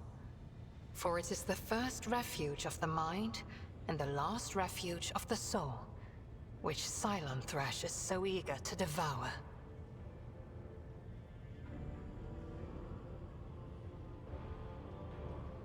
The Blood Exarch just gained a Rose Knight? Get wrecked. The souls of the children of Azurian move into the stones after death, and then they become a part of the Infinity Circuit on a craft world, so they can serve their people even when the body is gone. There is no crime more despicable than harming a Waystone and dooming the immortal soul of a child of Azurian to an eternity of torment in the maw of she who thirsts. We need Waystones as desperately as darkness needs starlight, and Monkey need air. And so we are bound to wander the galaxy in search of the old worlds that might give another craft world hope for existence. Each monkey's heart is one of your lives. Each Waystone is the preserved soul of a child of Azurian. What was your world like before it fell? Kudarak cannot be described in your language. It can only be sung. Encased in a filigree of sounds, a melody as complex and delicate as the Infinity Circuit, its energy network. It can be seen in the golden hues of sunlight, felt in the breath of celestial winds. Though it was an artificial world, it was just as alive as any real planet. But I must see clearly. Not only light, but also shadows. I yearned to remember only Crudorak's beauty, but it had a dark side too. My world was isolated for too long. Like a lake of stagnant water. There was no movement or renewal, and even the sweetest outbursts of life soon turned fetid. Who knows? Who knows? Had there been no stagnation, had our elders not been so blind in their dogmatism and our youths not lacking in courage, then perhaps Crudorak would still be alive even now? Alright, it is time for ads. The ads will last for 3 minutes. They disable pre-roll and mid-roll ads on Twitch for the next hour. I don't do anything in the meantime, so nobody misses out on any content, and I will catch everyone after the ads.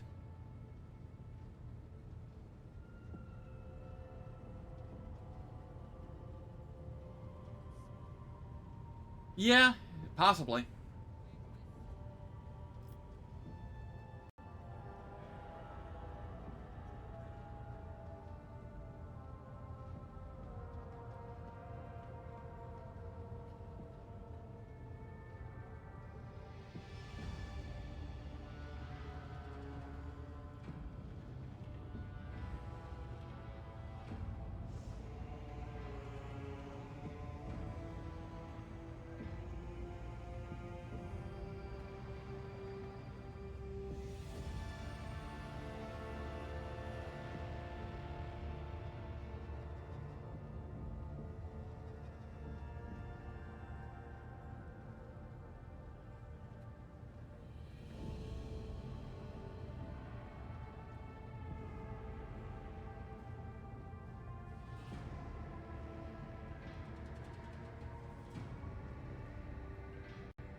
Yeah, it's finished.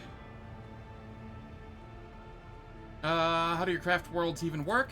Explaining it to you feels like singing a paean to the beauty of deep waters and coral forests to a bird, Alantark. Your mind's limited understanding of the world can hardly contain the contours of endless wraithbone spires, the intoxicating scent of a garden blooming under a dome of crystal, or the silver babbling of a brook that runs through the whole world. And all this encapsulated in a single vessel that shines like a star on the velvet drape of the void. A craft world is a fortress, an ark, and a home to millions of Eldari. It houses webway gates that connect it to the numerous worlds of our kinsmen and armadas of false machines that crush outside enemies. We can all be warriors, and our wrath is terrible to behold should the foe approach. But during the time of peace, each kinsman is free to follow their own path, shielded under the protection of those who follow the paths of the warrior and the seer. What can you tell me about the history of the Eldari? I am afraid your life is too fleeting, and your memory too feeble to encompass the entirety of my knowledge. My people ruled the stars when yours did not even have a name. But many of our songs and stories were lost, stolen by she who thirsts. I can tell you the children of Asurion lived, created, caressed the stars as if they were pearls on a string, until Cylon Thresh smothered our empire in her terrifying embrace. Different branches of the Eldari chose different paths to salvation. My ancestors chose an eternal journey through the starry void, living on craft worlds instead of real planets. We rescued countless wonders from the days before, but far from all. You saw this on the Lilithon. Not even we can always master the gates our ancient ones built. This is the story of the Azuriani.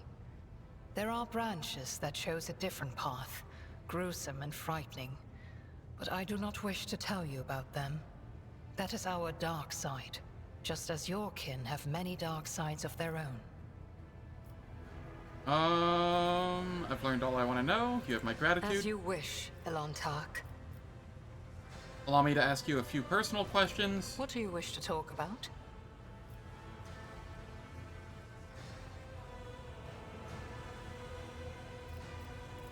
The Thank you for my words of truth answers. sound like music. This is what our people say.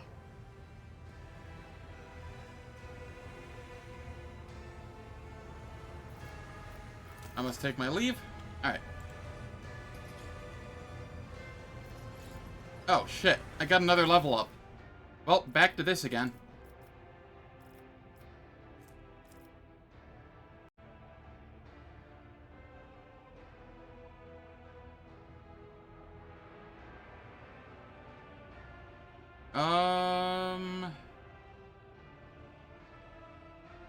What level is this? 44.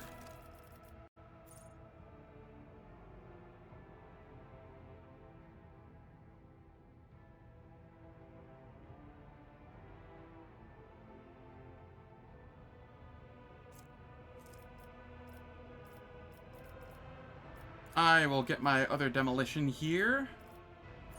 And then...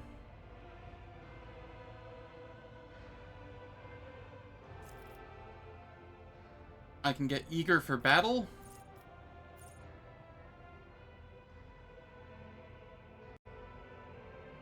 Or...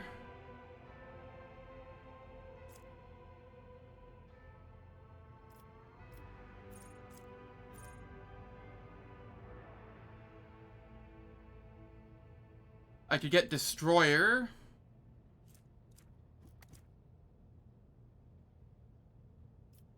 I don't think I need Eager for Battle.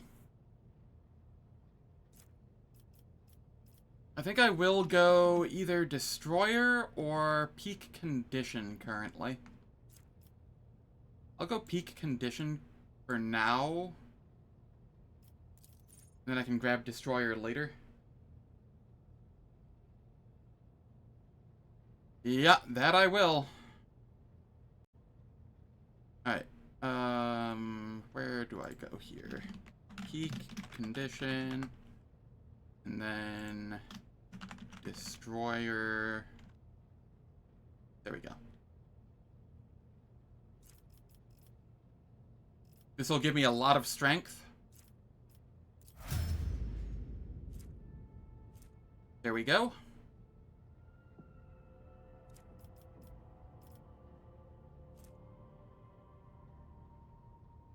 Only 18. That's still... It'll scale as I get buffs and such in combat as well. Irliot. No, let's go Heinrich's. Let's go Heinrich's here, and then Abelard, because I'm already open to their page. Medicae, eager for battle.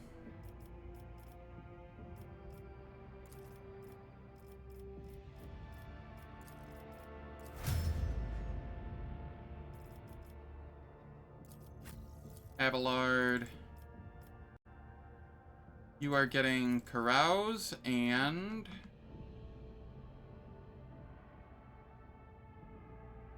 Destroyer.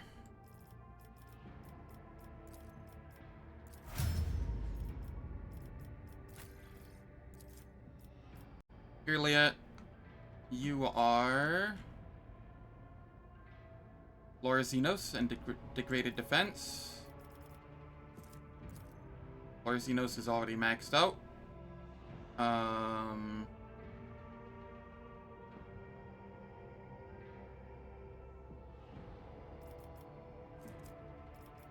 Awareness. Degraded Defense. Die.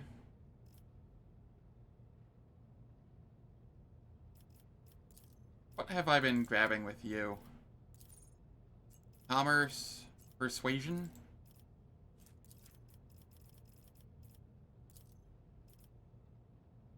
Persuasion is a good call here, considering she has the black ring.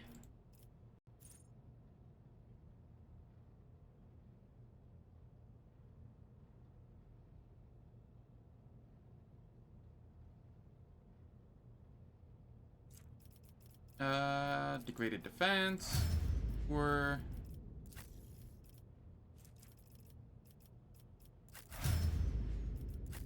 Ulfar.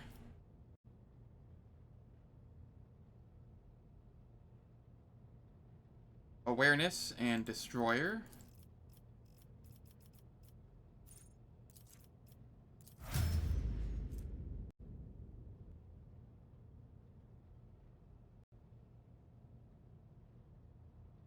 Cabela. Awareness and Degraded Defense. Wait.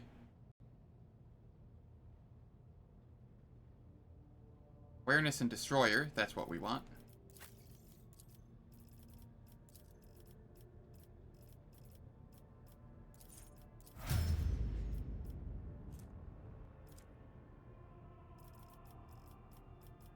Eogan. You are getting... Logic?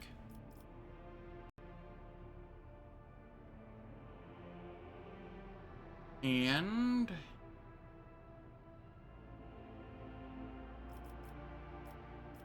we already have, eager subordinates, I think.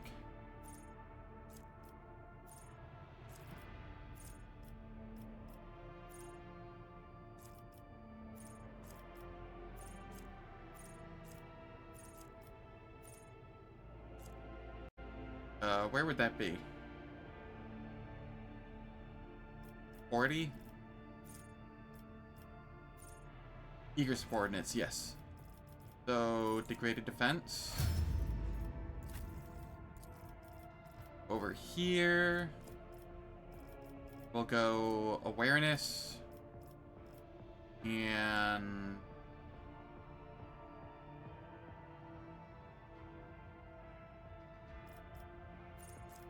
Degraded Defense, sure. Argenta. Or Imperium, and then... Demolition.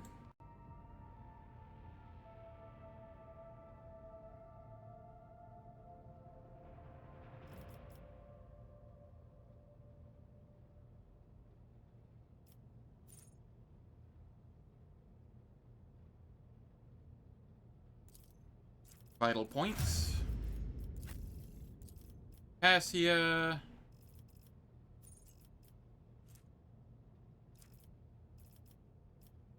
Was it commerce?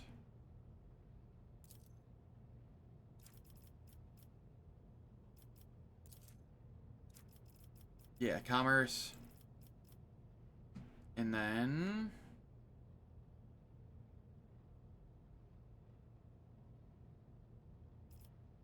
degraded defense.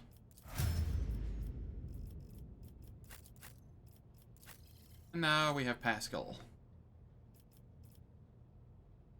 Alright, catching a little. You would never use it, but does this game have an auto leveler? I will answer that when you get back, because I didn't see that before you said you were going, or you'd be right back.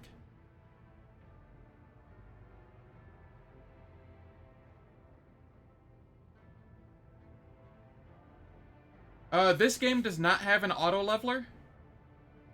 It does, however, have a mod that you can install where you can take a code for a build and then the mod will auto level, essentially, which I will explain again when he gets back.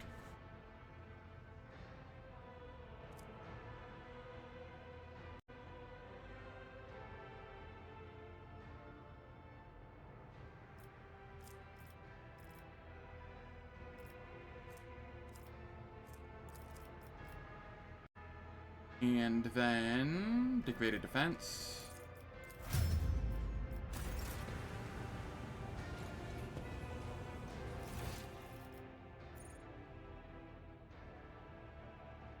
Black Slark down.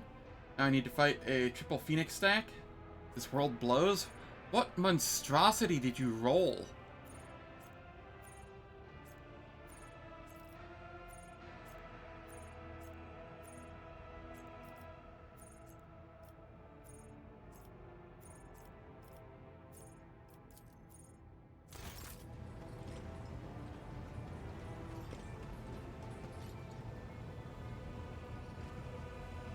Yeah, but I don't recognize recommendations as the same thing as an auto leveler, because you still have to choose.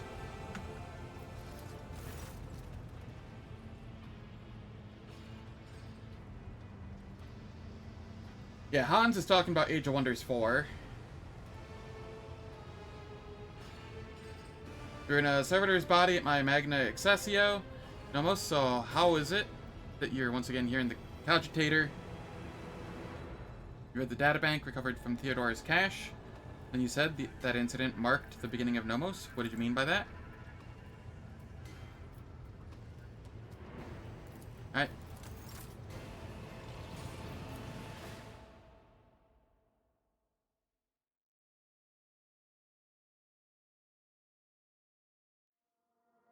I thought about streaming Age of Wonders 4 again, but I don't know.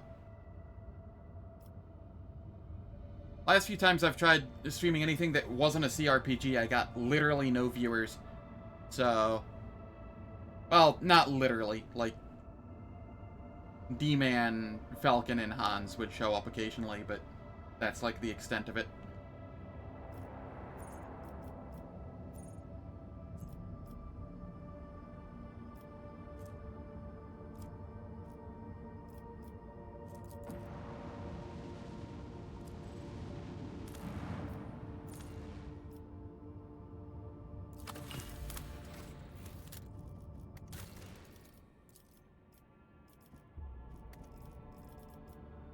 Oh, sick. Now I have the 4s and 5s.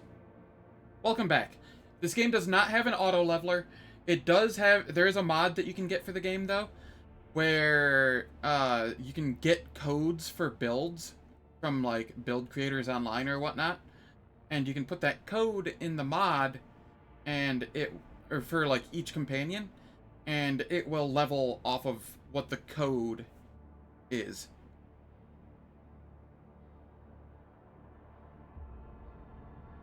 You did see a few of my card game streams? Card game streams? When did I stream card games?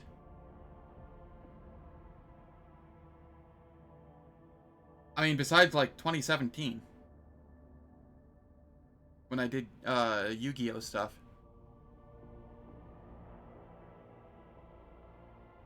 Did I stream any other card games?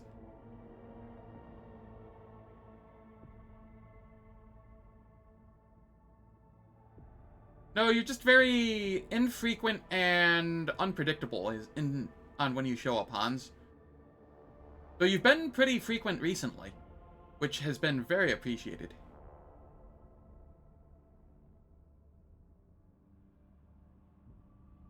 Roguelike deck builder. Oh! Slay the Spire. Right. Right. Forgot that I streamed that at all.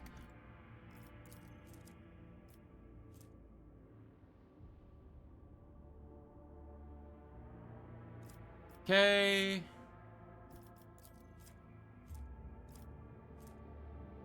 Two deflection against Xenos and demons. And profit factor, sure. 4 macro cannon damage against Chaos and Xenos enemies.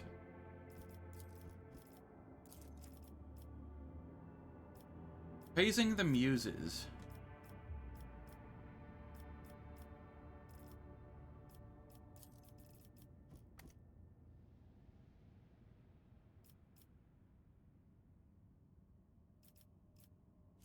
I guess that's from another colony.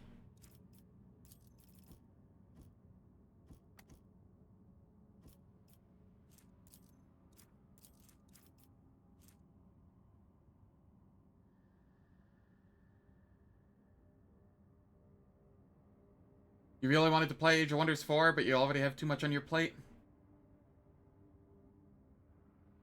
Too many games, too little time. Yes, accurate.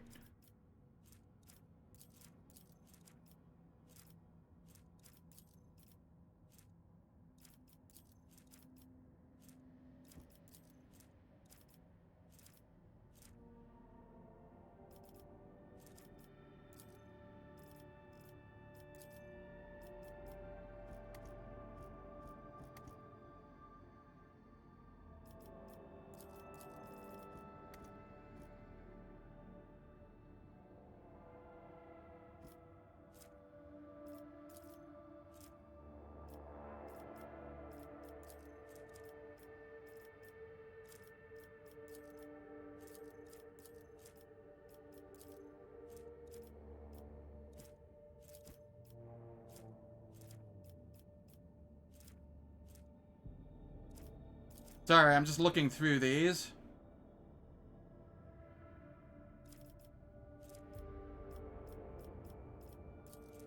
Alright, I'll start at the top and head down. Dargonis. Praising the Muses. This is required for some stuff. 5 willpower, 1 resolve, sure. Requires a lot of adamantine. I'm okay with that.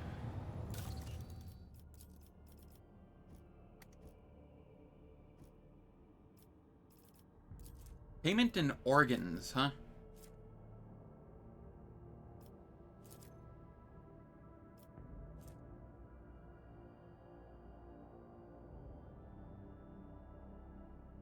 This seems pretty good. Let's go with it.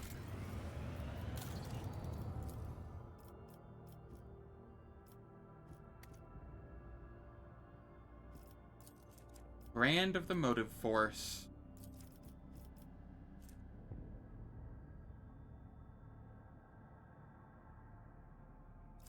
Yeah, let's grab this.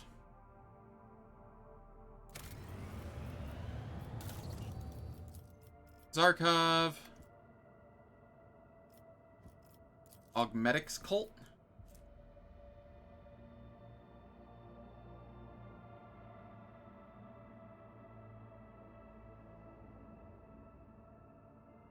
This seems questionably useful, but it gives us Explorator's favor.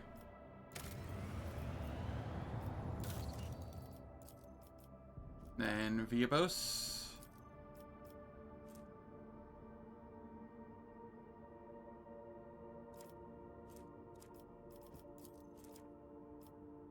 Let's go with this one.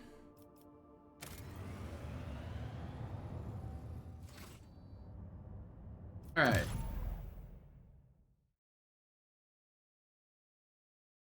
Yes, that is what we mean by Age of Wonders 4.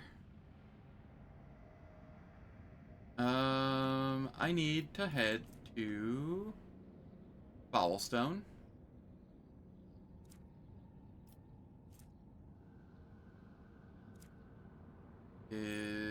That is not Foulstone. This is Foulstone.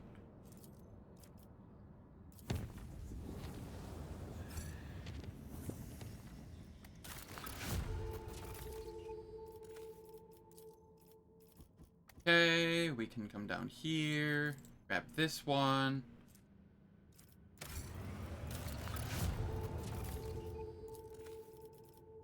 And then come down here. Grab this one for the Eyes of Joyous.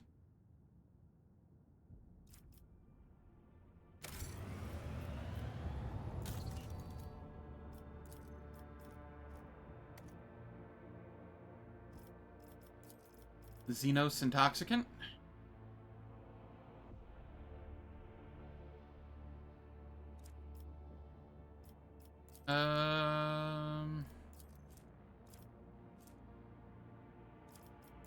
I'll just go here and start working my way down.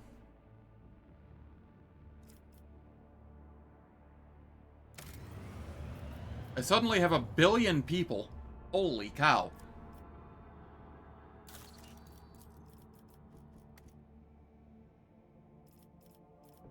Ran to the motive force.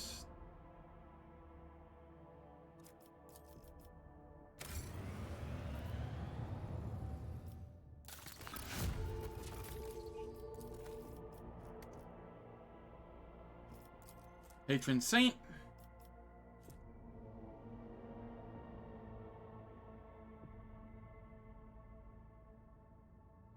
Yes, I do. One of, Viabos, sorry, not Viabos. Zarkov is DLC 3. The others are all base game.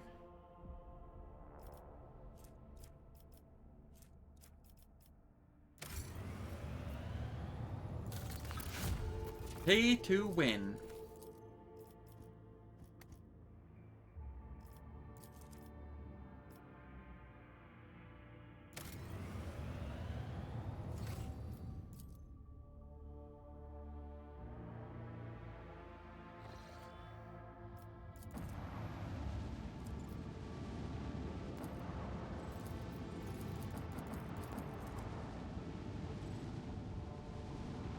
Foulstone does not really exist, though. Only in your game.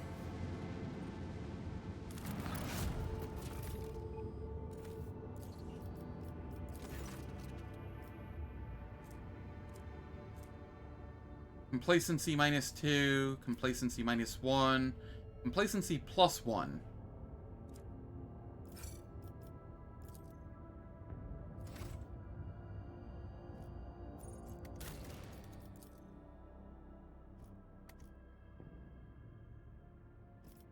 Holy ammunition.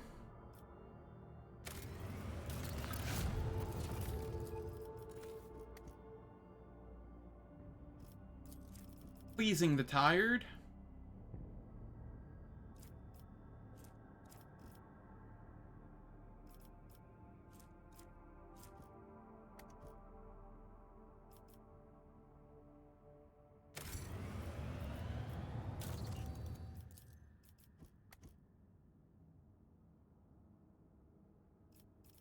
Okay, that one's still going. Here, we'll get 2 tools of killing.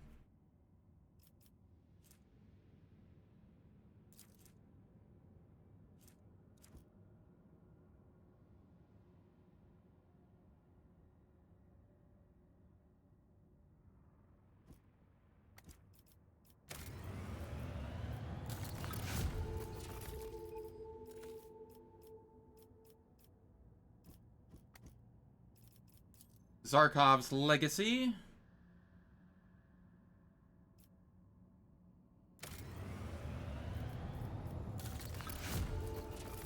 And then here, Extractium ignifera.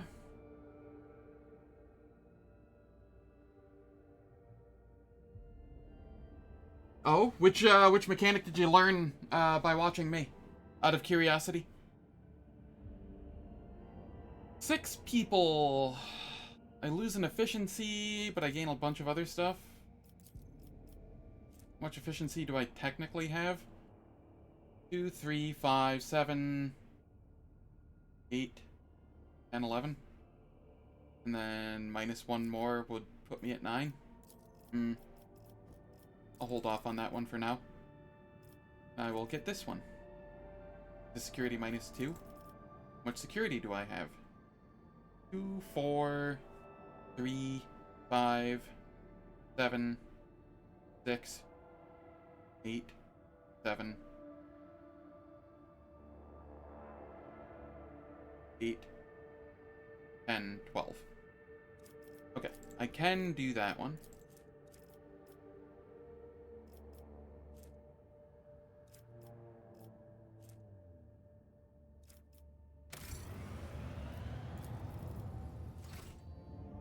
This thing? The colony management? Ah, gotcha. Yeah, it's just this little thing here. Why?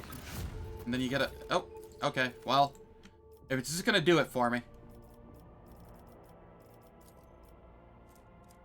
This is happening because I have 10 efficiency. Sorry. Complacency? It's either efficiency or complacency, and I don't remember which. Yeah, complacency. Lightbringers.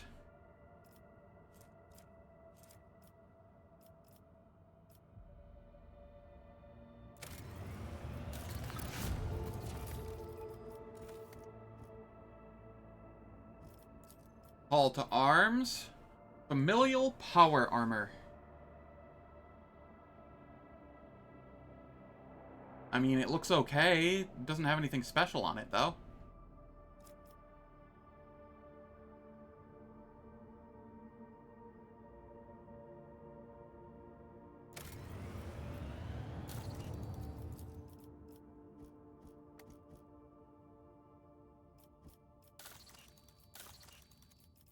Janus is only at 8 complacency, that's why.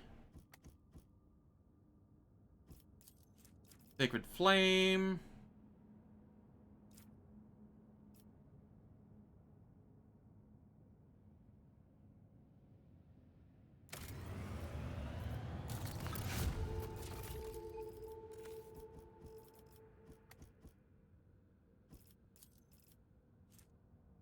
Liquefier grenades.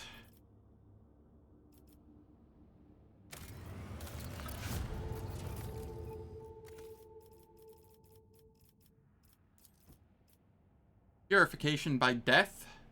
This will give us more adamantine. And some efficiency. Which we can then use to get this one.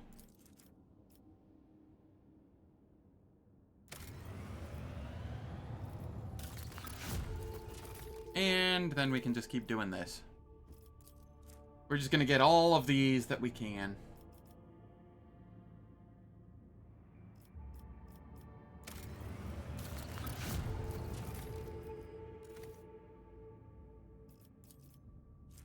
Charter of Minimal Rights.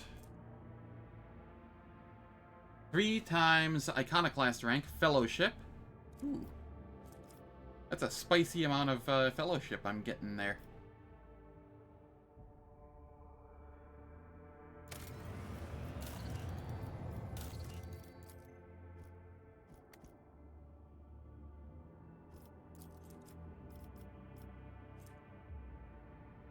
%, critical hit chance against Xenos enemies.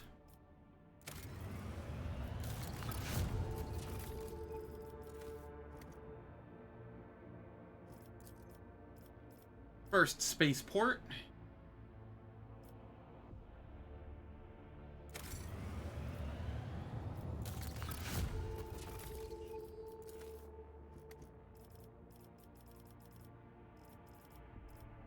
And then I can get this. And then this. And then this.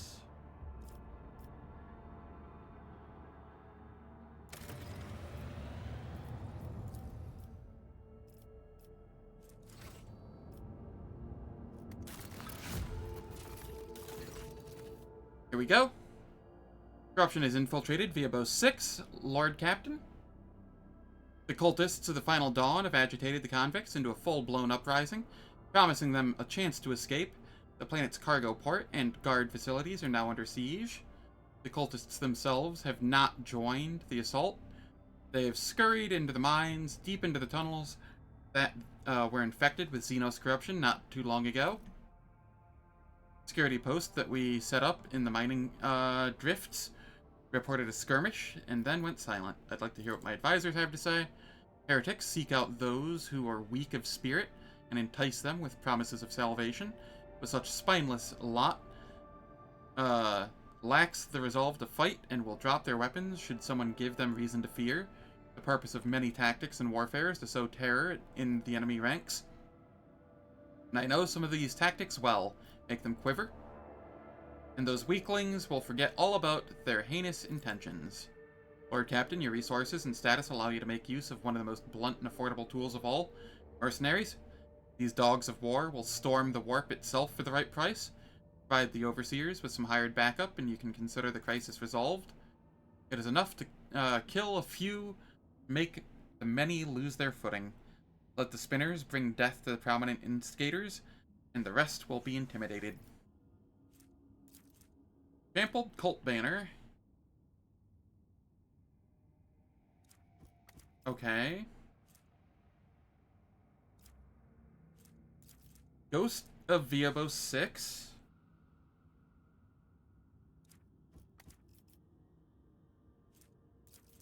Fiend of Viabo 6. Coercion 10. Whenever an enemy enters a 5-cell radius around the rogue trader or their allies, enemy must pass a willpower resistance test with a +5 bonus or become staggered for 1 turn. This is tempting.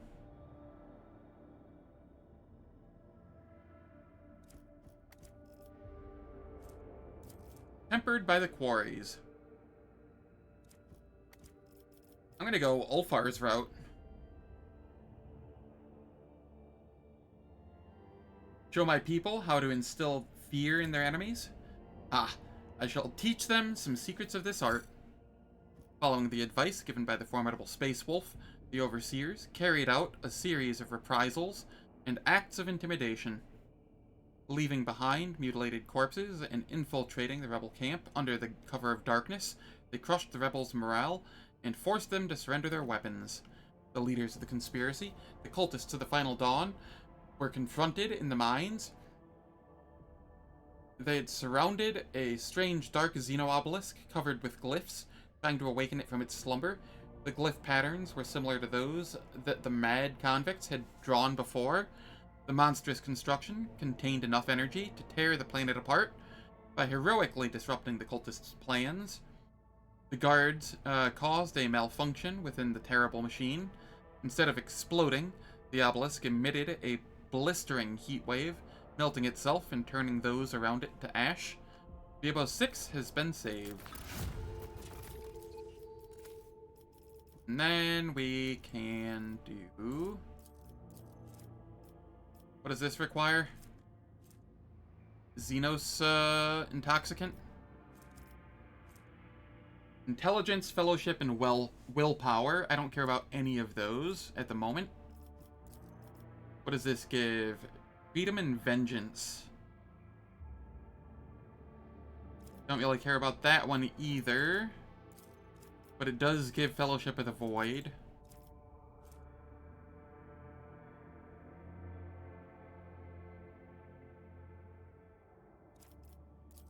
I'll go the Raider base so that we get the Fellowship of the Void. Nothing else here matters to me.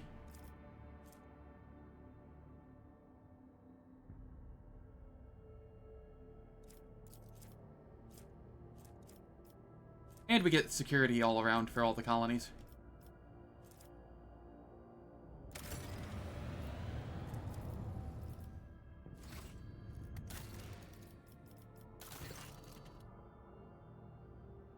Hi, Lord Captain, Viabo 6 begs for help. Something terrible prowls the planet. Searching for a way to wipe out the planet's inhabitants. Victims died in small groups at first, so they dismissed it as simple accidents, a poisoning, a crash transport, a fire, but the death toll has started to rise, and explaining everything as mere coincidence is no longer an option. The enemy appears to be testing out different methods of killing your subjects, like it's looking for the most efficient way to murder as many of them as once as possible, or picked traps, sometimes capture sight of a blurry dark shadow walking among the people, but no one has actually seen it with their eyes. Any ideas? Art of hunting relies on the art of hiding. You cannot see your target, then make it so that the target cannot see you. Deceive its senses, and seize your advantage. Predator walks among your people. Well, in his time we became predators ourselves. Your servants can't see it, and don't know where its lair lies, but I will tell you how to find it. You need to spark the beast's curiosity. Leave something it craves out in the open, and mark it so it can track the beast as it's carrying the bait away in its jaws. Speaking as an expert, all evidence indicates that the unknown creature is an ancient Xenos, cunning and dangerous. Conventional methods will be inadequate at overcoming it. Only the motive force, the blessed energy granted to us by the Omnissiah, can bypass this creature's defenses. Equip a squad of the most effective fighters with arc rifles and shock grenades, and deploy them at locations where the Xenos is most active.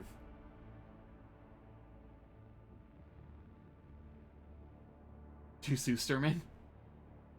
That's great.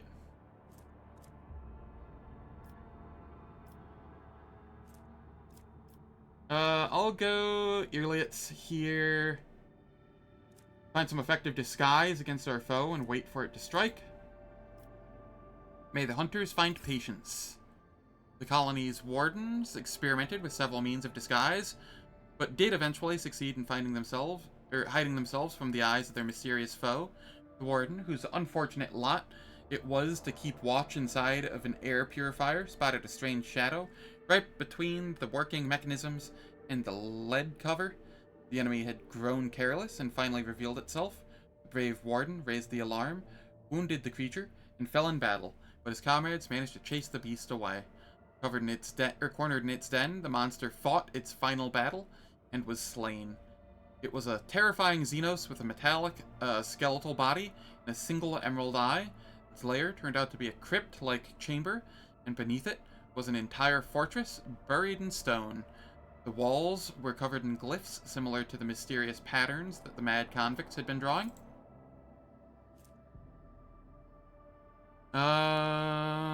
Okay, this is kind of whatever. Chamber also contained the desiccated remains of one of the missing miners. The Omnissiah's servant studied the bodies, the crypts, and the Xenos corpse, hypothesizing that the Inhuman belonged to a caste of sages among its kind. It had remained in stasis for ages, untold, but had recently been awakened either by mining efforts or the explosions caused by the Drukhari invaders. After killing everyone who had approached its lair, the creature tried to wake its brethren, but the millennia of tectonic shifts had crushed the underground fortress. The creature was alone. The item I got was kind of worthless. The fearsome insects, the ones that assailed the colony, were the only tool the Xenos had left, so it chose to lie in wait.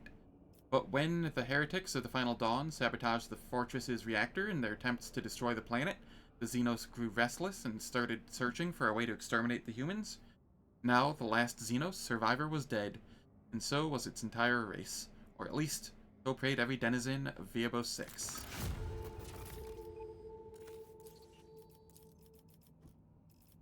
And that is everything for there. Zarkov, let's go.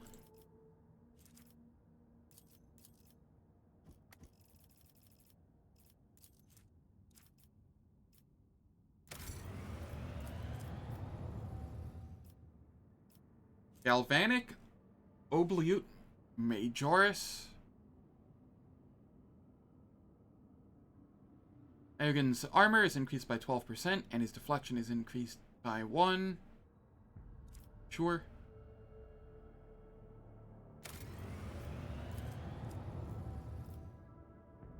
Psycho signal suppressors.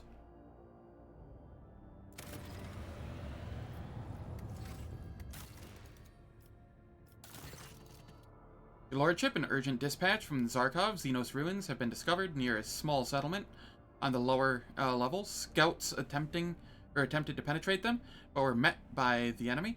Terrifying iron Xenos with long claws emerged from the dark halls. Your soldiers valiantly repelled their assault until something unexpected occurred. Other iron Xenos appeared, and instead of aiding their own kind, they began to slaughter them. The God Emperor protects, Lord Captain, and he calls for vengeance for the fallen. Let the Marav Regiment purge your world of Xenos infestation. What do the rest of you think?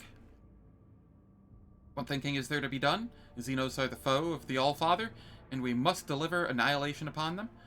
Whatever tree bore the fruit of this battle, we do not know if the victor will only grow stronger afterwards. Let us fall upon them with all our fury. Striking at the right moment is fine art, Daman. The Undying One teaches us to wait, not to give into impulse.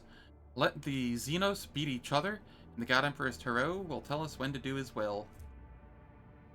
Okay, don't really care about that one. Don't really care about that one. Don't really care about that one. Okay.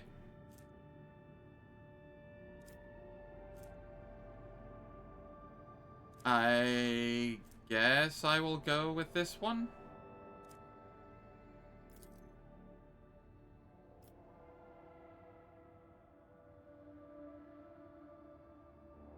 The Undying One will give us a sign. Your orders are clear. I hope they're strong enough to swallow their rage and thirst for vengeance long enough at the sight of those God-cursed Xenos. The Merovians reveled in their enemy's war, placing bets on either side. The Xenos victors, however, met the same fate after each skirmish. Surprise attack as soon as the last enemy had disappeared in a green flash of teleportation, and the Merovian, who had just been celebrating his windfall, would rain fire down on the creature he had bet on not 10 minutes before.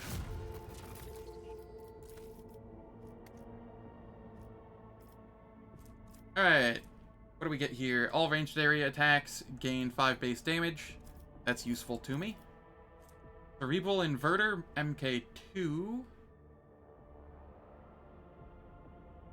I do like that. I'd like that one a lot.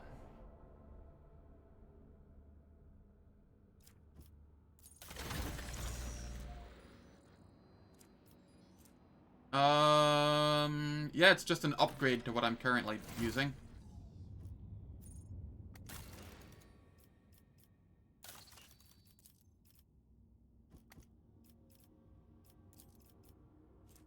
I would gain 12% more damage to Xenos, 8% more damage to humans, and 8% more damage to demons. And I think those are multiplicative for my melee attacks.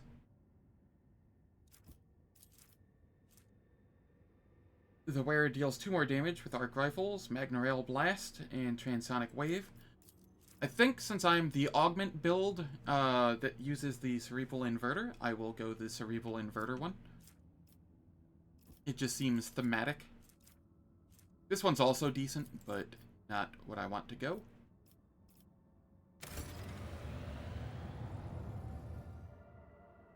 Yeah, even if additive, it's still good.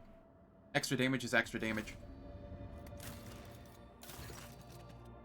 Your Lordship, disaster. Zarkov has again been overwhelmed by a metal Xenos draped in flesh, and this time there are more of them. Reports say their old lair, those ruins, are glowing with a strange green light. The full-scale invasion, Lord Captain? Uh-oh. Have the 32nd Regiment move into a full-scale attack on the enemy. How is this so low?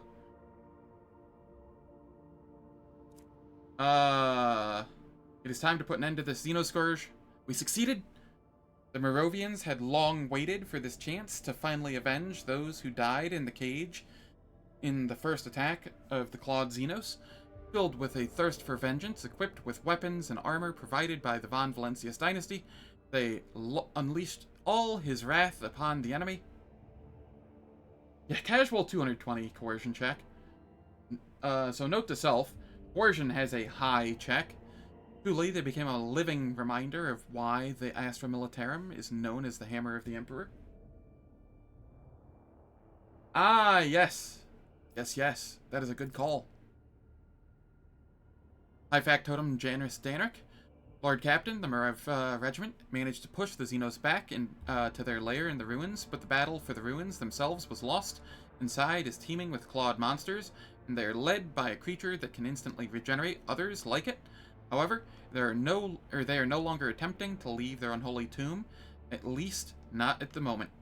3 strategies have now been proposed: creating an exclusion zone around the tomb, blowing up the ruins from within, or setting the drovers onto the Xenos lair.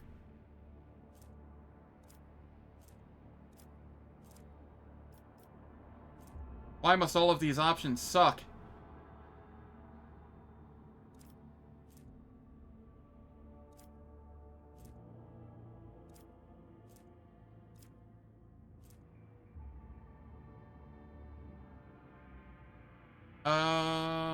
Provisions, chemicals. I'll go the chemicals.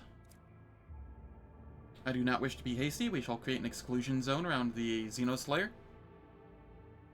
Those who had set off to serve on the watch were looked upon as the Walking Dead.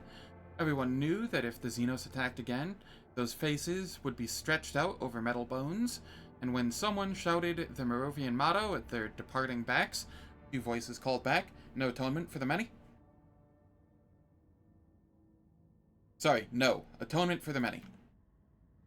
Hours became days, but the Xenos showed no activity.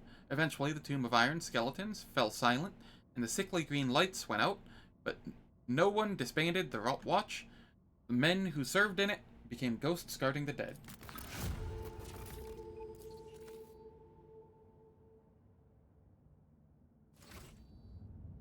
Alright. I have more to do, but I don't really have the time for it. I've been streaming for about 8 hours. I don't want to have to run ads for people when I'm not going to be streaming for like more than 10 minutes after that. So we will just continue this tomorrow.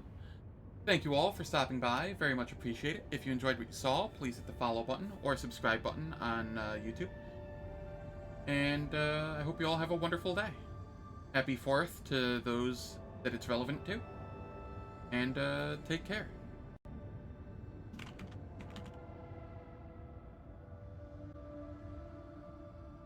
And thank you, Nix.